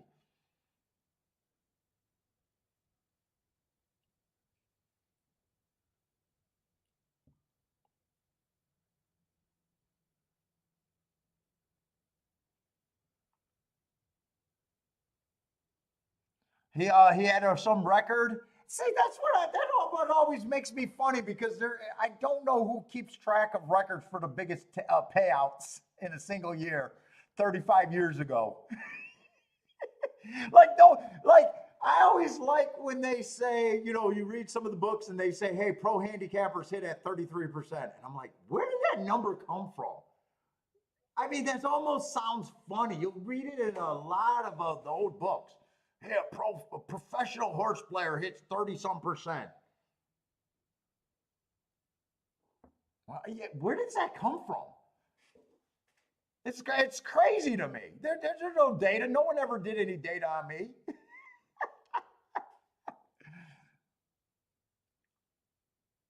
Yes, yeah. I bet the guys that fell into that being really good back in the old days understood what the par mutual game was. Because that's the simplest way to sum up the game. Your goal is to make bets on horses that you believe they have a better chance to win than their odds. That's all you can accept. And if you consistently do that for a period of time, you should quickly know if your opinion is shit. If your opinion's not shit, you should reflect that. And if your opinion's shit, well, then you got to draw, you know, some things from there. But that's the simplest. That's the simplest goal out there. Whether you're betting one horse a race, two horses, Dutches, you know, everything else is like, whether you got two combinations or five, you know, it's you believe it has a better chance of winning than you know, you're getting overpaid.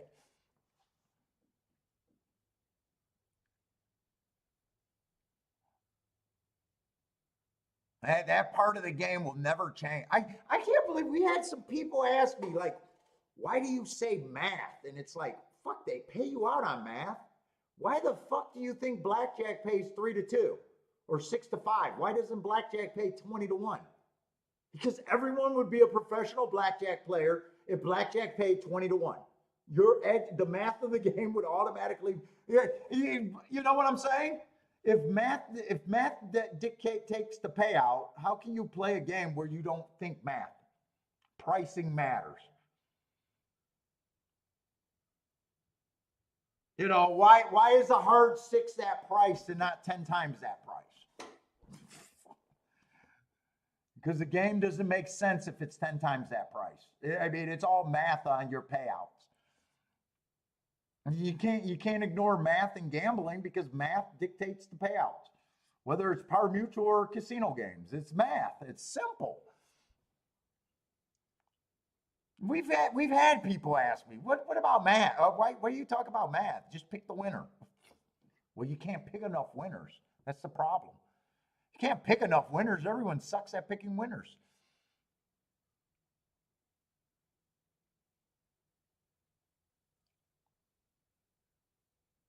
I bet the guys that were really good at the game before understood what the par mutual pool was.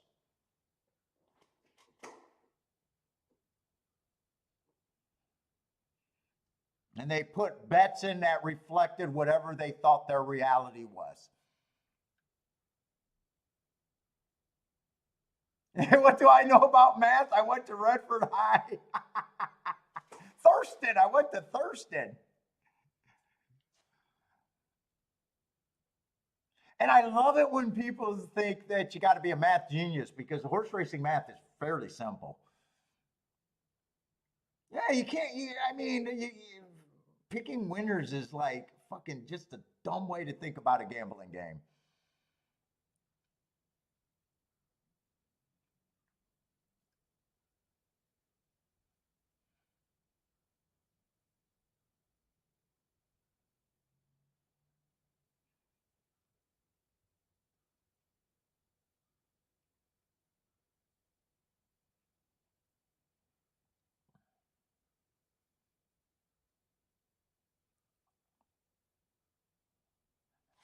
But what's up, Matt? How's it going, man?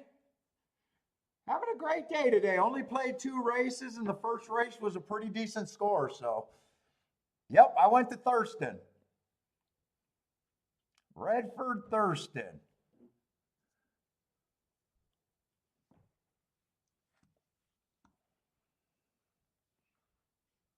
I gotta go to the restroom real quick, though.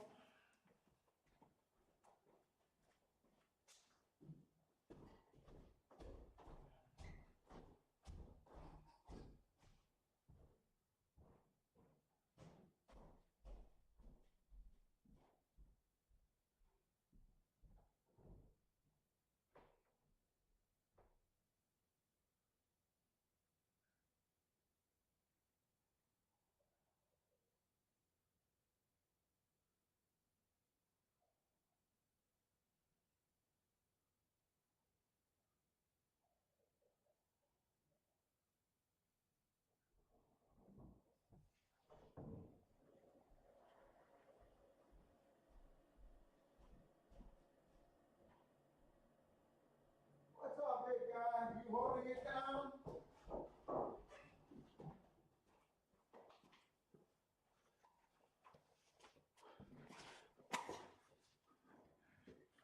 At Thurston, the cheerleader said, "Oh, I got a funny story about a Thurston cheerleader. We had a pom-pom girl. You know, one of those girls that are way too skinny and underdeveloped that everyone makes fun of? Dude, so there was a girl, and I ran into her. I went to this neighborhood bar years later, right? And this fucking girl was just fucking gorgeous. I swear to God, everyone was staring at her. And she's doing a motion on the dance floor. We were at one of those things where the dance floor was like a big ring, and no guys were allowed to go on the dance floor by themselves. So you couldn't have a group of guys. You had to be basically dancing with a chick. She motions out there for me to come out there, and I'm dancing with her, and she goes, "I'm this girl." And I'm like, "Wow." And she goes, "You were mean to me," and everyone, and she just just walked out, left me just fucking sitting there with my little boner. And I swear to God, I never was, dude, I had no play in high school. I was one of those guys that fucking, after I graduated, like girls were coming up to me saying, "Oh, I had the biggest crush on you." And I was like, dude, my social calendar was, I had no play in high school, just zero. And I was not mean to any fucking girl. And dude, she just fucking cold stoned me at the bar. Oh my God, I had zero game, just nothing. If it wasn't for summer camp, I would have been a late bloomer. The only time I got any action was going to summer camp once a year. Homecoming at home. All the dances either went with a group of dudes or fucking never, just never. Every homecoming, every big dance, fucking no play for Paulie over here. Dude, she moved to California. She got some meat on her bones. She might have got some surgery. I swear to God, I was like, oh my God. And I was like, dude, I could not, I was shocked. First of all, I was shocked that it was her. Second of all, I was shocked. Dude, I was never mean to you. But there was no saving from that one. I had to just walk off the dance floor in shame. All my buddies are like laughing their ass, and none of them believed it was her.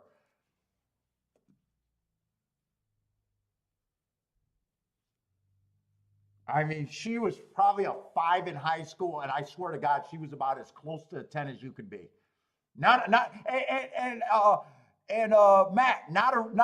a Michigan 9 or 10 either. She was fucking hot.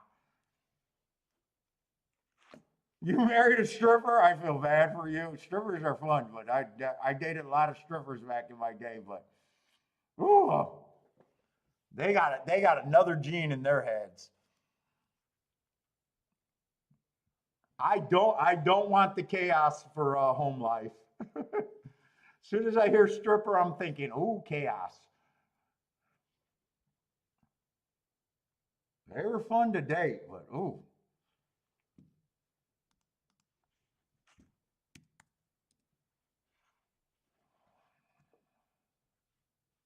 But yeah, I put it out on air. No play in high school, just zero.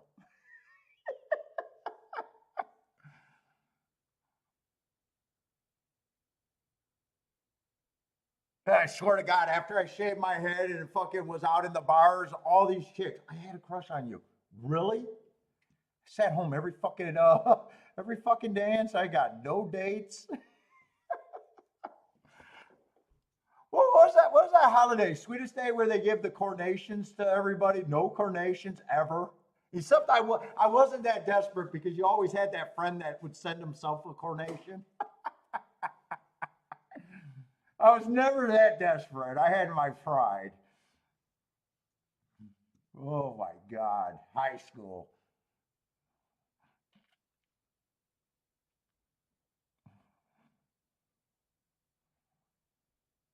All right, we got another dirt race. Dirt race is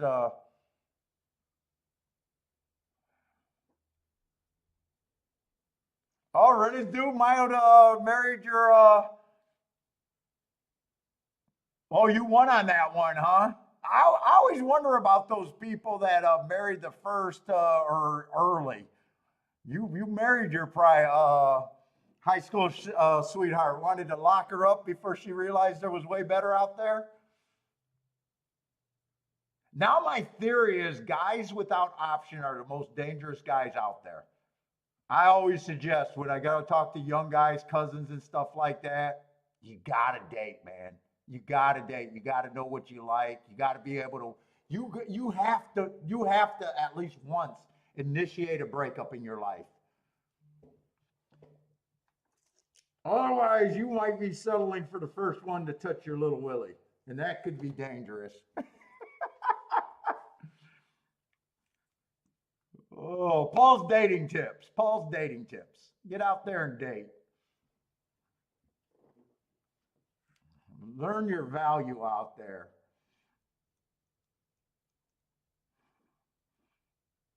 My buddy married his high school girlfriend.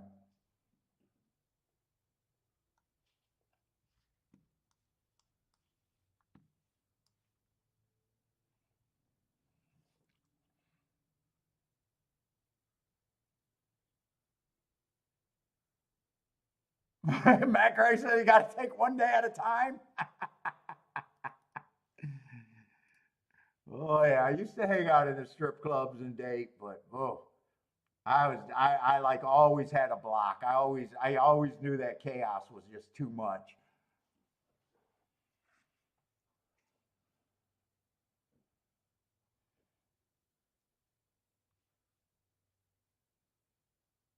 Let's see, five's going to be the favorite here.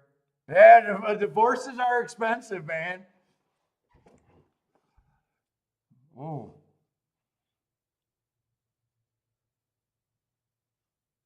I always love the guys that said they had their fun, and I was like, "Fuck, I'm 52 and haven't outgrew my fun." Are you kidding me? Yeah, I got tired of bouncing chicks around during my 20s. Yeah, I had my fun. Oh yeah, really? You think?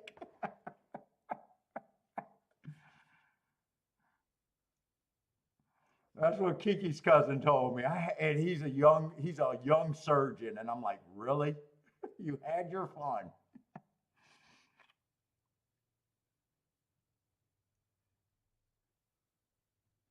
Young fucking good looking surgeons. I was like, oh, you don't even know what fun you got access to in a few years. You haven't even started making money yet, I told him.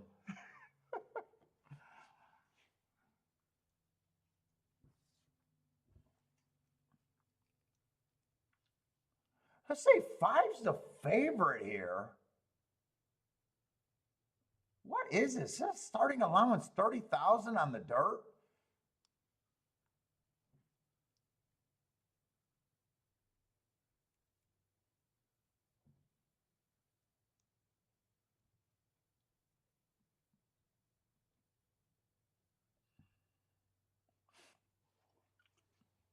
Probably a stalker, might even be speed. I don't know if I like him or not. Two races ago, I got an early pressing day. Would have been a stalker, just a little slow, average. I can't say that's a bad race. He got put up and then he came back to win on a day that I thought the inside was good, and he was still match strides with the slowest winner for the first two call. I guess at the 6 furlong mark, he was one tick faster than or one tick slower than the fastest winner of the day. Let me see what else is out there. I'm not really sure what I think of the five. He is a lukewarm favorite, so I probably, if I'm already having problems with him, I'd say lukewarm favorite at the best.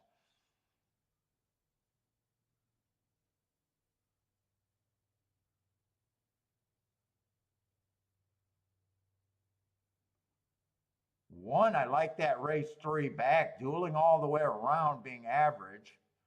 Then he runs against the inside stalking day. Ran a bad race there, but I like the excuse. And then last race, looks like he got bumped at the start, didn't have his usual speed. I don't know about 6 to 1 though. Thought he could have been higher.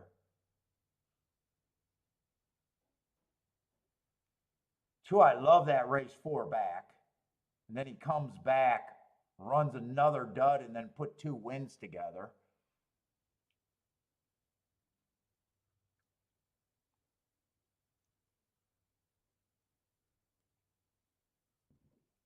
This is falling apart. That's done.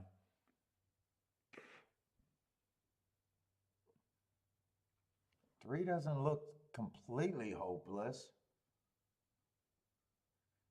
And it does feel like there's speed in this race. 4 is fast.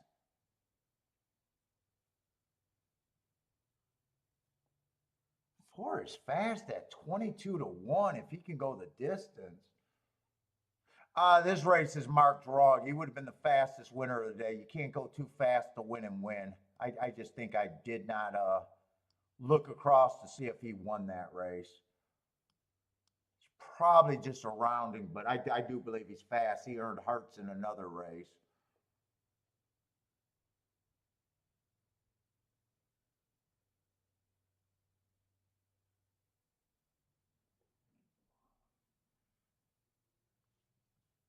Six is coming from Kentucky Downs. We already talked about the, I don't know, about 5-1. He would benefit if the pace is fast, and I think it could be. 7 would benefit if the pace is fast. How many speed horses we got in here?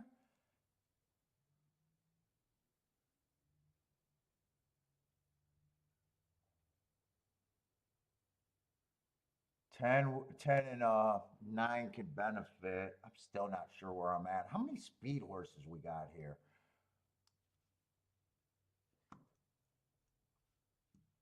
I don't want to give up on this race yet, but I'm having a hard time deciding where I'm at here.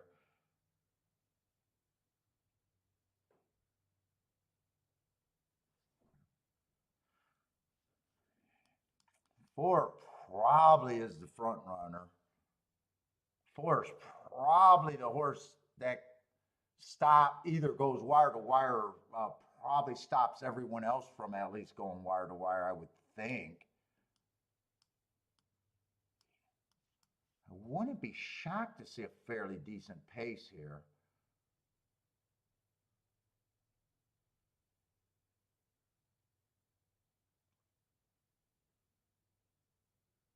One's probably going to rate here if I had to guess.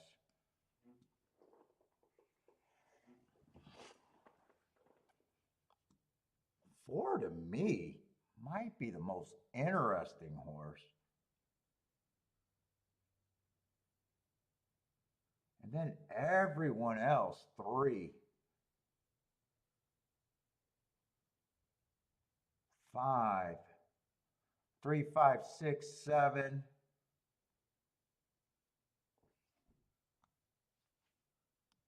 3, 6, 5, 7, and 10 all comes out off the pace.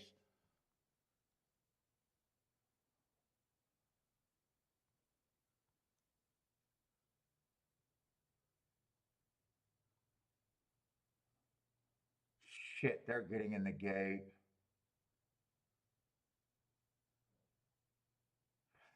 You know, I was going to try to do something with this 4 horse.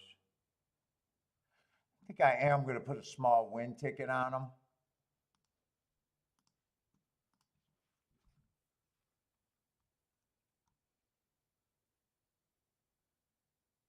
Probably would have wanted to do some exactas, but I think I'm going to have to leave that alone.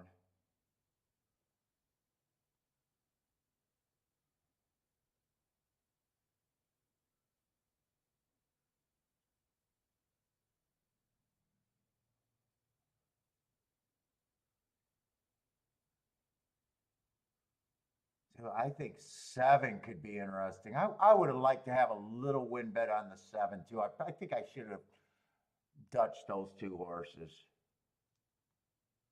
Let's see how this race develops. I think 4 is the only horse that could go wire to wire here, though.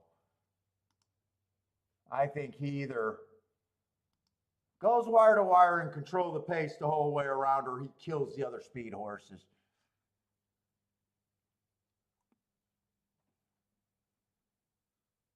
$23-3. I just don't know what the other fractions were today.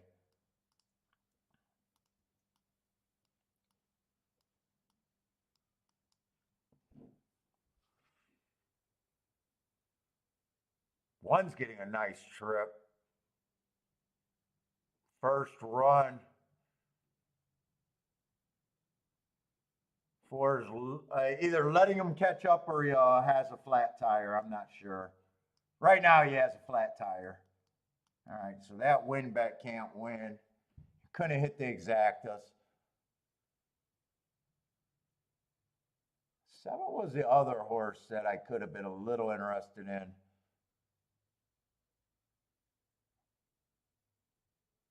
Yeah, 7's way back there. Yeah, this race ain't gonna cost me anything but a small win bet.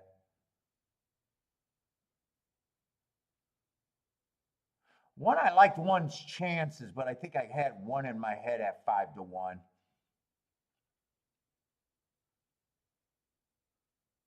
This is gonna be a decent exacta. 110.2 is the try.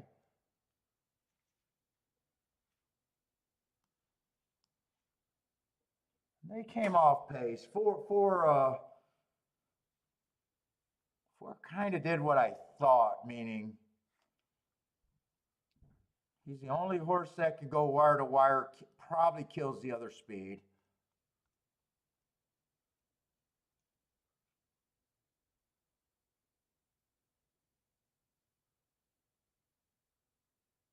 I have no problem with that result, really.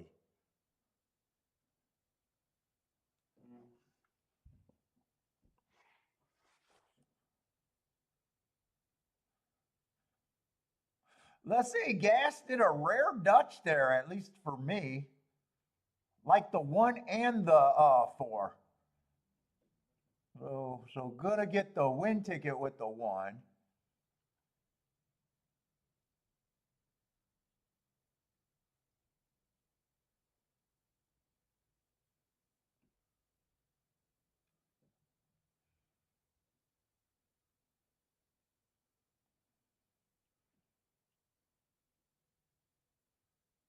One stalked that race, I think. 10, I think, closed for second.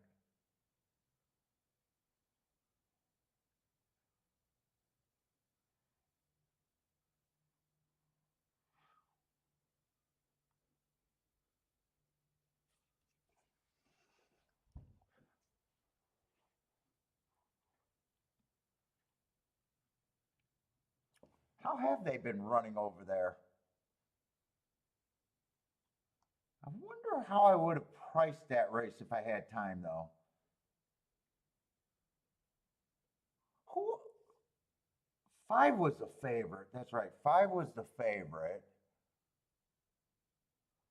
That was a horse that I said I had a hard time, and I kind of did not like him. Lloyd was all over the 1. I would have liked to see if but I knew I didn't have enough time for a. 4 would have still been a 10% at best, though. 5 I would have had as the favorite. 1 would have got points. It's just how much.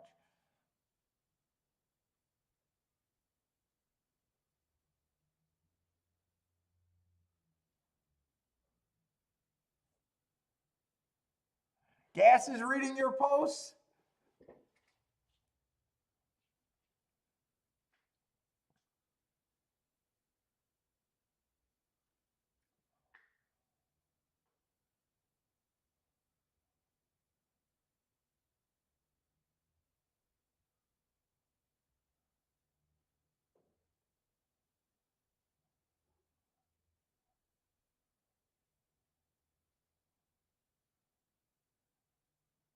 Gas is reading your post, huh?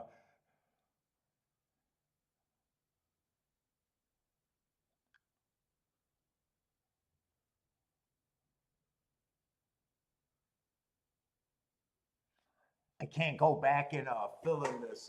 I know I like the 1. It's just I'm curious what I would have had him in. I know I didn't like the 5 all that much. 4 would have still been.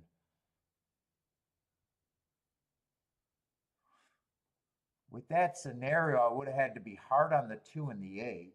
I would have had to, if I said 4 was the only horse that could go wire and he hurt the 2 and the 8.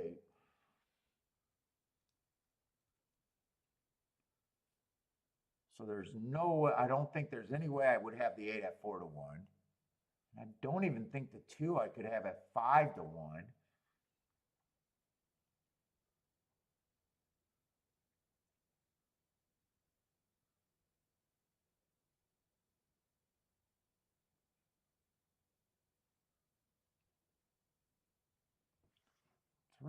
What was 3 at? 3 at 15 to 1. I probably would have had 3 as an overlay.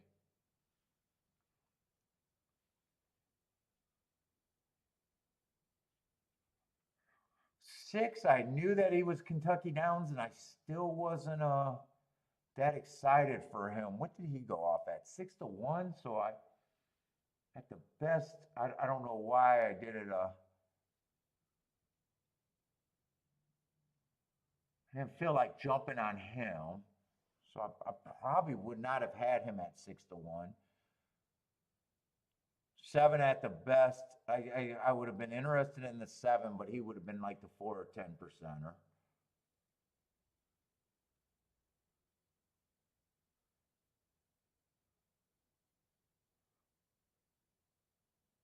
Nine, I thought at first glance would benefit with the fast pace, but he's really closer to being a speeder stalker type.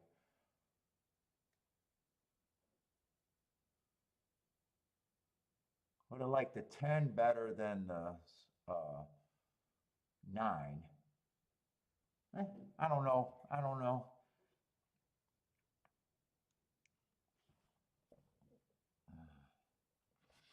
Let's see. I do want to do a tic-tac-toe board. We got a few races left still.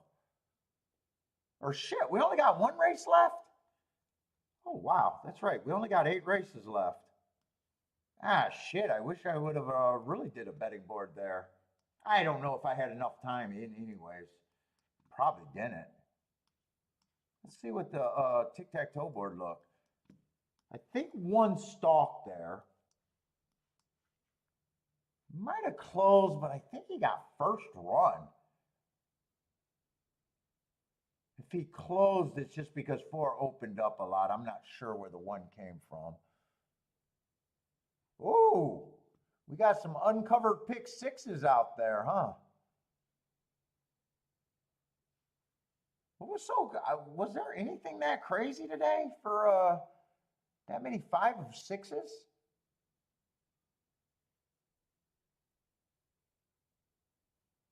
I don't remember the results. Maybe I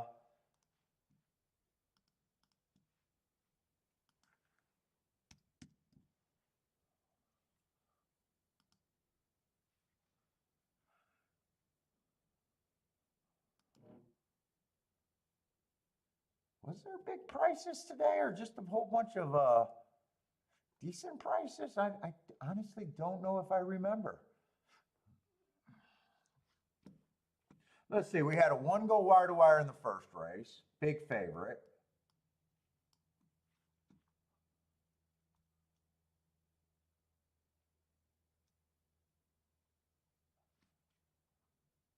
We had the 9 horse go wire to wire, nice price there. Third race, that 2 went wire to wire, that was the race that I hit.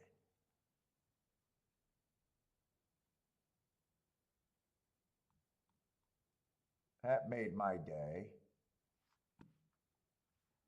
3 went wire to wire on the turf, big long shot.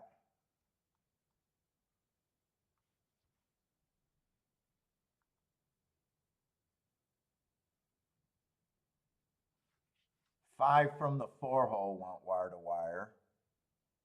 That was that 2 to 1 favorite. Although I don't have to circle him because 2 to 1 is useful.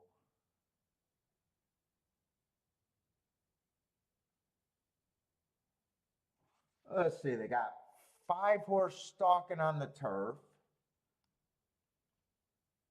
That was a favorite, big favorite.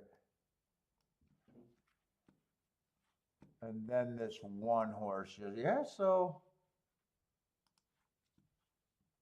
I kind of missed a replay. I wanted to see where that one came from.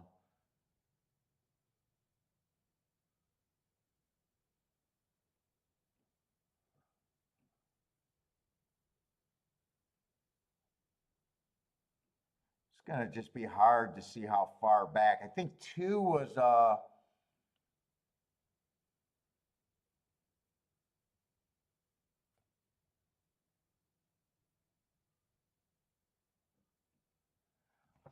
I'm just going to say that the 1 stalked there. Yeah, stalked or close. I'll keep it. I'll keep it borderline. So the inside's been good at a route. This horse didn't make sense though.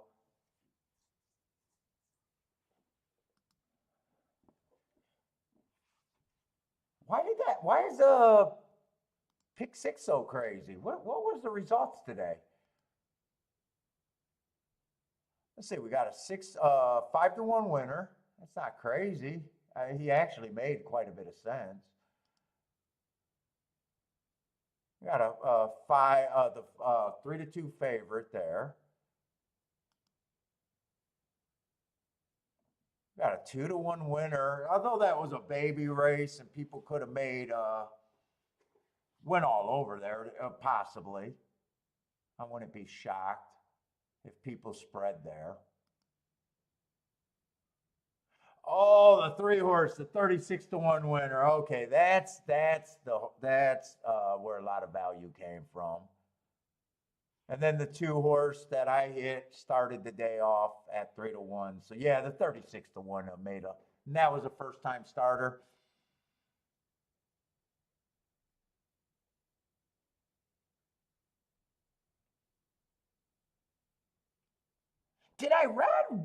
Was I red on that 3 horse, by the way?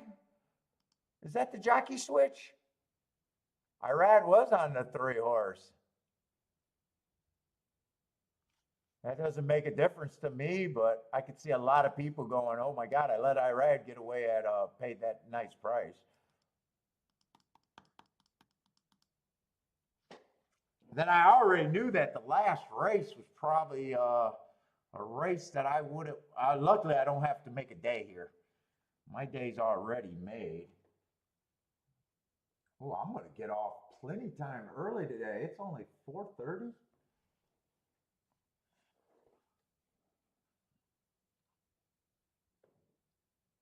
I still got a 12 horse race. Lightly raced horses, probably. I think there was some first time starters in here too. Probably if I play this race, I'm not taking it serious. I probably could find more reasons to be out of it than to be in it.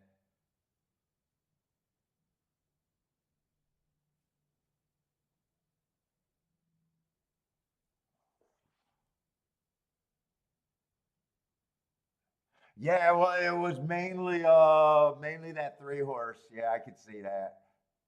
Who's the horses that are covered? I'm just curious what the public's going with here. I imagine the favorites are the ones that are covered, or this would be a race where I would want a lot of coverage. No one has it all though. No one has it all, that's for sure. Or they lost other legs. If they had it all, they probably didn't have 36-1. And you can't have the 30, yeah, you know what I'm saying. If that many horses are playing 5 or 6, you know, no one's alive to all. No matter where their ticket went to shit at.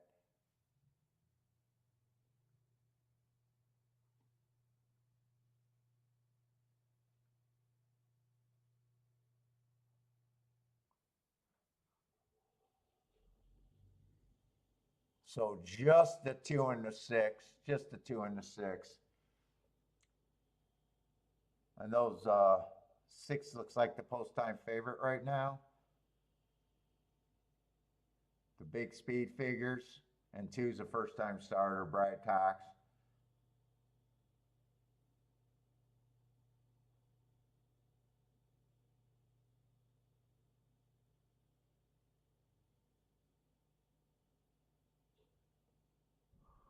Let's see. Yeah, I don't know if this is necessary. I don't think the inside's been bad. 5 got the rail. I don't know what the 9 did. Speed's definitely been good on the dirt. And we do have 2 inside winners. Might be an inside day. A day like this is hard for me to label. I only got 2 samples here. I don't know if I would necessarily, I don't know what I'm going to label a track like that right now. I'd probably be willing to label this speed at the very least.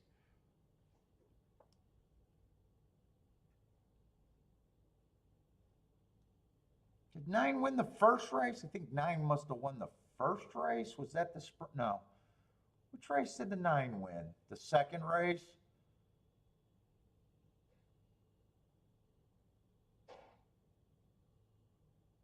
That was Attila's horse right there, the 9 horse. Pretty sure Attila gave that one out. Yeah, I probably don't label the route races with anything. I might just call route races early pressing today. Yeah, this is a tough race. This race right here is a race that I already said, man, I don't need my day to be made in this race. It was probably going to be a sit-out race. If I poke at the race, it'd have to be a small ticket that can pay something.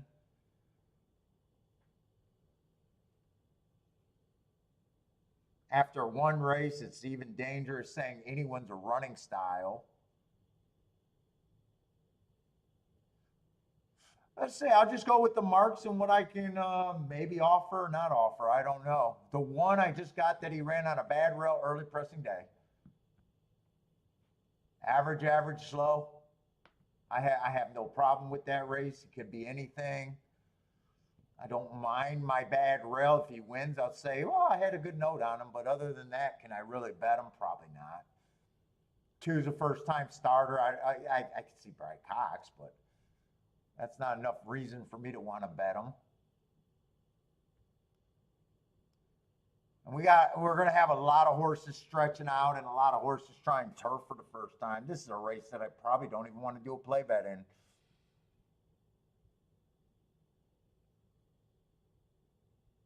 Three horse, if I think the turf course might be backing up, at least 3 after one race might not be on the front end. I don't know if that's a thought or anything, but he might not be on the front end. 4, I would probably think that 4's probably going to lead here. First race out, I got him on the speed favoring track. If I'm trusting my notes, he probably, and it says.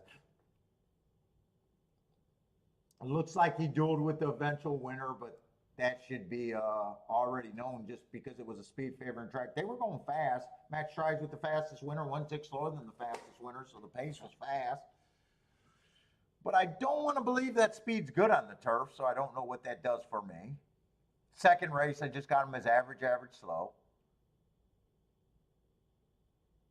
I'd say if the track's backing up, well, I was going to say he closed on the turf, but that was a 5-furlong race, and he's probably going to be a router. Last race, I do got a decent mark that I thought that the inside was good that day, and he had the outside, but for me to take in a race that I know I'm not going to have any real opinions, my opinion would be, why would I take 2-1 in a race where I have no real opinion? Even though I could, I have no problem if he wins. But the more dangerous the race, just if a handicapper believes that a race is not a spot for him, or a race just is a dangerous race and he couldn't trust his opinion, why the fuck would that said handicapper settle on a 2-1? Even if the 2-1 wins, it's like, and you could get there, it's like, why would I? 7 ran at Kentucky Downs.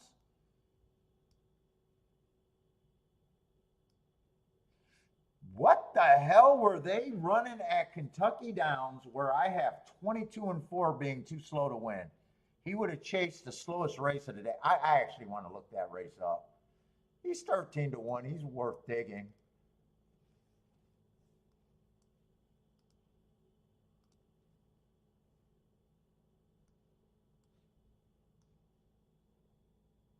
What was that? 9:13 at Kentucky Downs.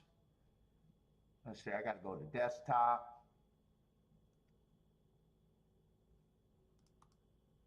That just looks like a fast fraction for it to be the slowest race of the day. 22-4,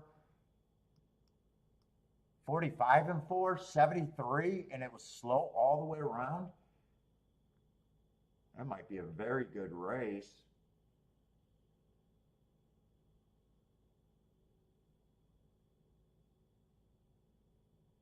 Why does...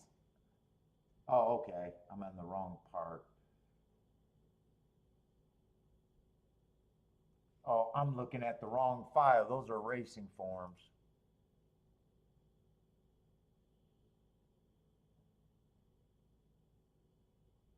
Documents. I was in the right file to start and I went to the wrong.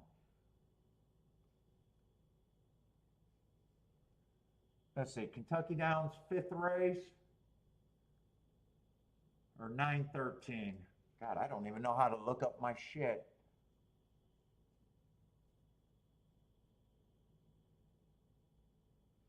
Dude, that day,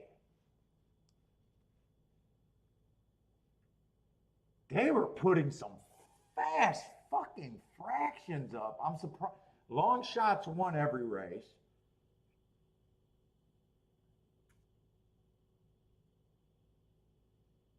He's coming out of the 5th race. Actually, the slowest, yeah, it would have been the slowest race of the day.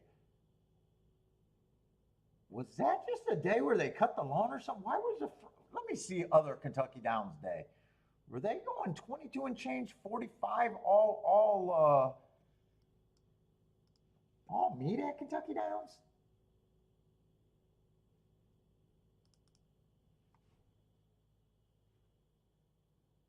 Well, they were on opening day. So maybe Kentucky Downs was running fast times. They weren't the second day. They were nowhere near that pace.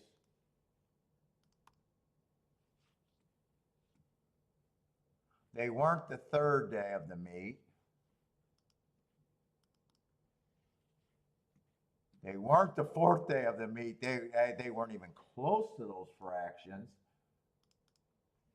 Kiki's birthday, they weren't close to those fractions.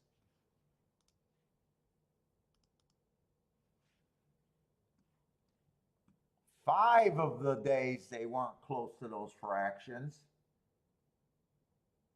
So only opening and closing days, they went fast fractions. I still think that horse could possibly be interesting.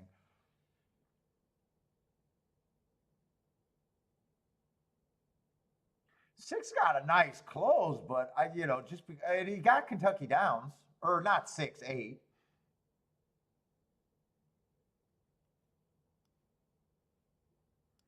This horse ran on Kiki's birthday. I don't know if that means anything for a handicapper.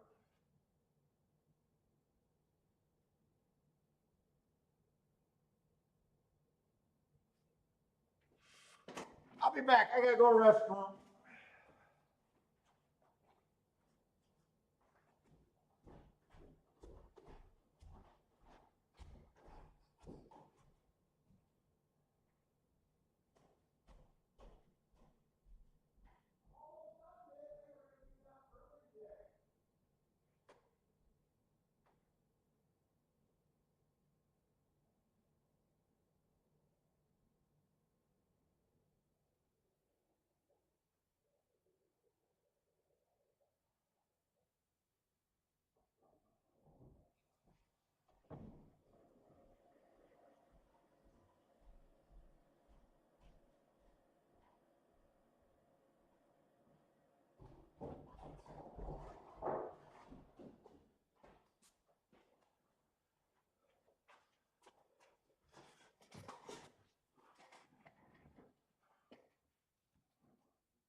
Let's see, I was going to say if I did anything, 7 would be the main horse of interest.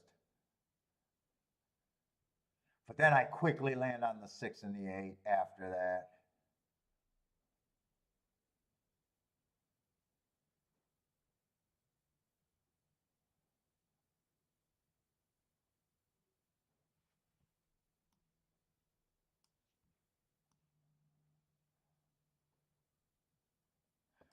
I want to dig a little bit more on this 7, actually.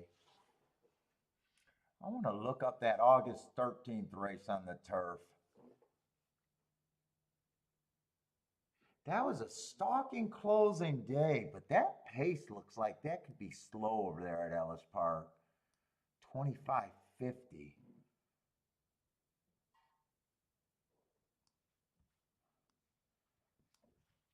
Let's see if I can dig a little bit on this horse.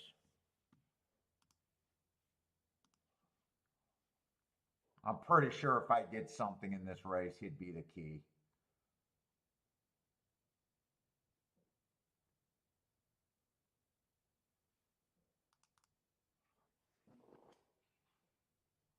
Yeah, that race, both races, they did come off the pace. There was only 2 of them.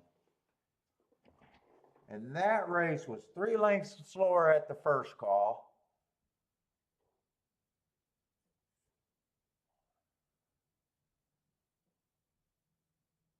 And 8 lengths slower at the second call. And at the 7 furlong mark, it was another 6 lengths slower.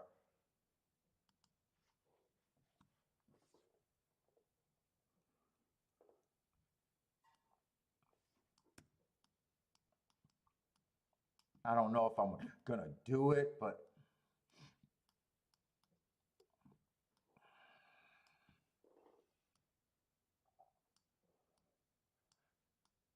maybe even the 10. Let me see if there's someone else I might.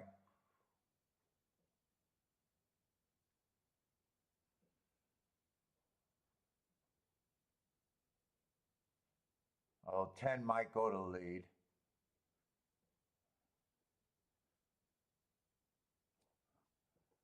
9 might get a little interesting, but he'll have to go farther.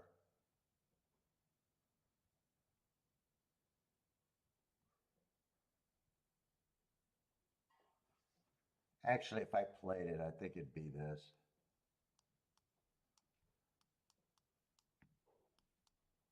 It'd still be that. I'd play it 2 different ways. Play that one for more and that one for less.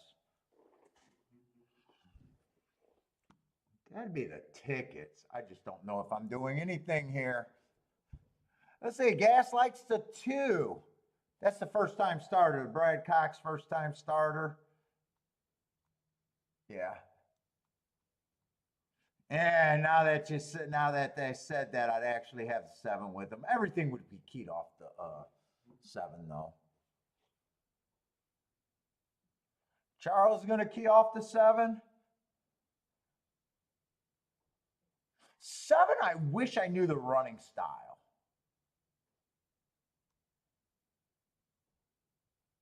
I'd feel a little bit more comfortable.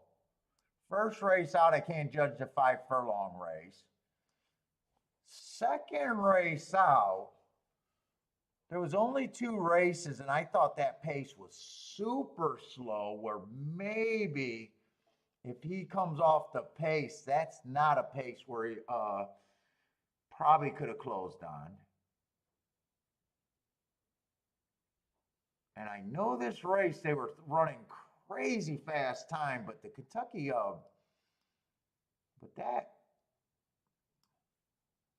but at Kentucky Downs, I still like that race. I'd like for him to come off the pace here, though, with just what I think the track's doing.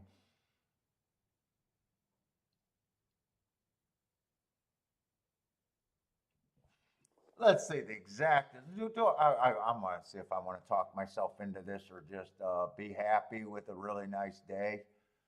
Only betting 3 races. Well, really only betting 2 races. That other bet was just a $20 win ticket that That's not even getting hurt or giving anything back really from what I won.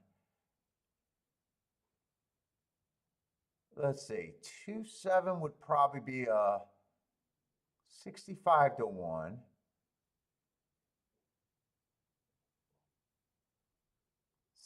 6-7 29, but that I would be playing that for more. 8-7 would be 48 to 1, and then these got to be way better.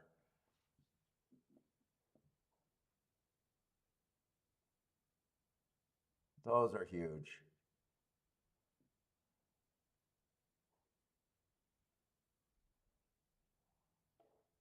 Those are huge. In fact, 9-7 is $1,200. I don't think he'll stay there, but 10-7 is 70 to 1. What's up, Mr. Guitar? How's it going? Likes the 11 horse here? Charles is king off the 7. Let's see. Lloyd says only one's betting. The 1 and the 3 betting connections, not the horses. Well, 1, I wouldn't be shocked if I'm right about the bad rail.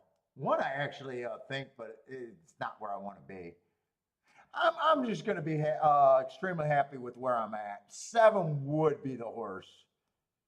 And I've been sitting out a lot of good winners, but I'm still happy with my plays the last couple weeks.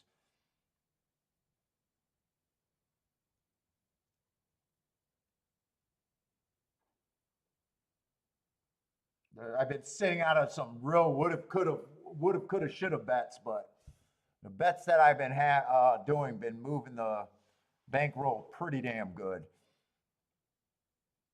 So those are the tickets I'm rooting for, but I'm not. There's no need for me to bet us. I would consider this a speculative bet for me. Lots of danger. Any first-time starter could break me up. 7 doesn't have to run, even though that's the horse that gets me the most excited.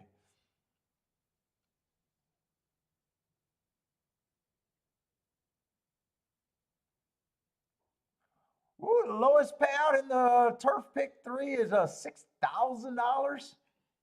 The strangest bet I've ever seen. I don't understand. And I love the guy that was taking a victory lap saying he invented that bet.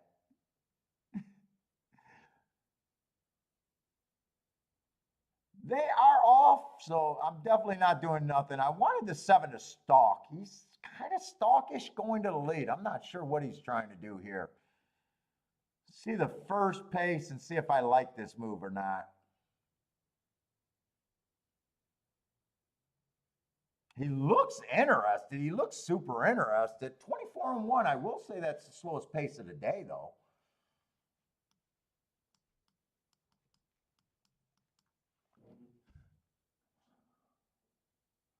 Gas took a long look at the 5. He likes the 2 and the 5 here, or took a long look at the 5. Not sure if that's oh, you're looking at first-time starter. Oh, Kid Enjoy first-time starter. That's the only breeding I know. 49-2. So the pace is, this is actually the softest pace of the day. Shouldn't be hurting the horses up front.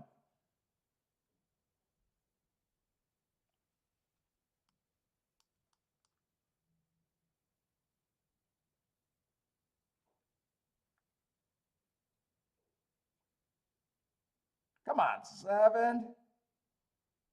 If 1 gets second, I did a great job handicapping, and I've been sitting. I'm not going to say that's a woulda, coulda, shoulda. I went through all the angles, decided I didn't want to play it. I can't get mad. I can't get mad. In with the boomer. Let's go in.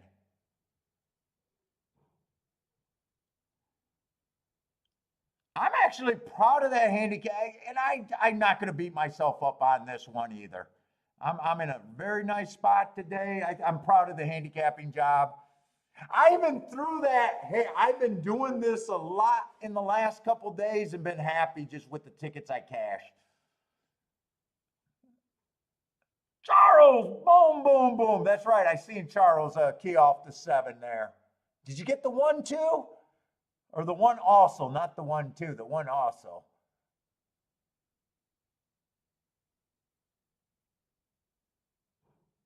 Ten to 1. I can think of a 10 to 1 winner I sat out this week, a 24 to 1 winner I sat out, a 35 to 1 winner I fucked up.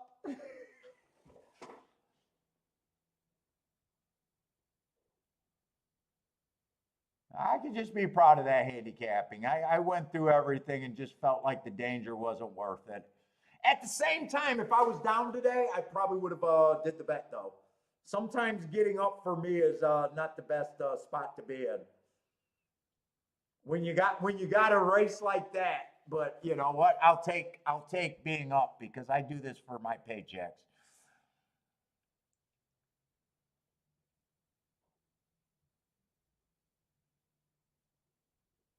Charles, is this trying super for you? Oh, 2 was there.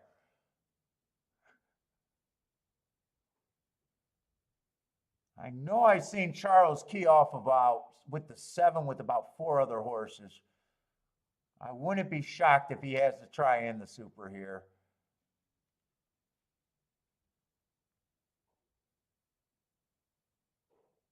By the way, there's going to be a pick 6 carryover. Yeah, this should be a very nice ticket, Charles. Yeah. I think the exact, I priced the exact out if the 6 wins like always. So the exacta is obviously better the other way, 43 to 1. I'm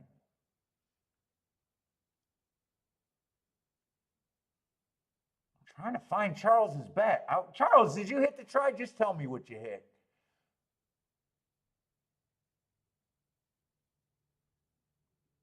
I know I seen his bet with the 7 on top. I just want to know if he hit everything.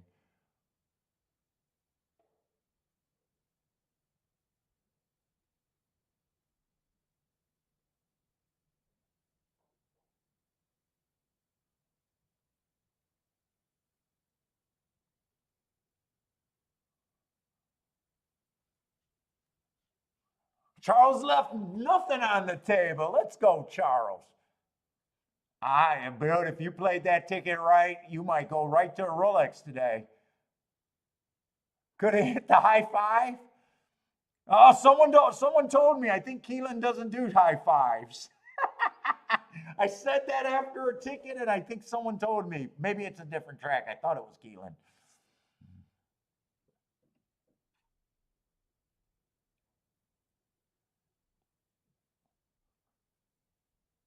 I'm actually super proud of that handicapping job. I did some digging on that 7 horse.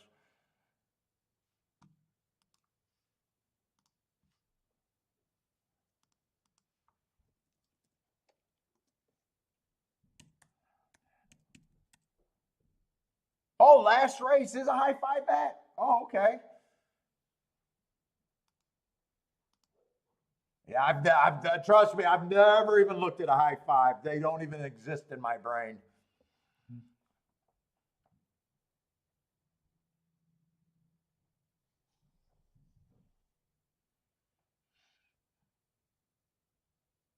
This try got to be well over $100 for 50 cents. I'm not even worried about this try being over 100 for 50.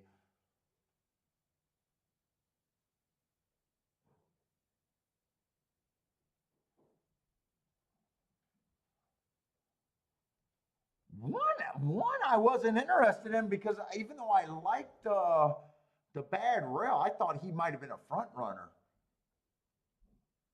Actually, Speed held up pretty good. 6 was the horse. 6 got the lead fairly early. I think one other horse had the lead, but 6 was no more than a length off, and 7 was always within a length.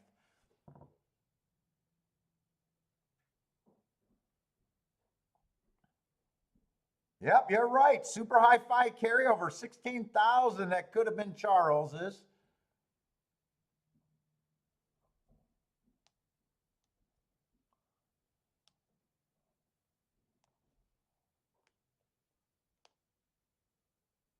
Let's see, there's $27,000 carryover in the pick six. Trifecta, 368 for $1. We knew there was no problem with that try being good. 43 to 1 on the exacta. And if Charles, you got to be pretty damn close to a Rolex today. Boom, boom, boom. Killed it. Very well done, Charles. Left nothing on the table. All right, everybody, that's it for me. I'm going to enjoy a fairly early day off today. Another nice day. Hopefully you guys enjoyed the show today. Congratulations, Charles, on that very nice hit.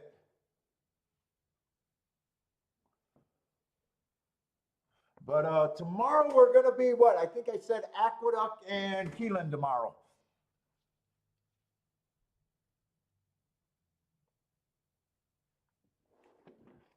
So we'll be back tomorrow. If you guys are playing tonight, good luck, everybody. Hopefully to see everyone tomorrow. But I'm out of here. Everybody have a nice day. Stay safe, and hopefully see everybody tomorrow. Ketchum says, too bad, Jen. You guys can't resist. Can't resist, Ketchum. Everybody, good night.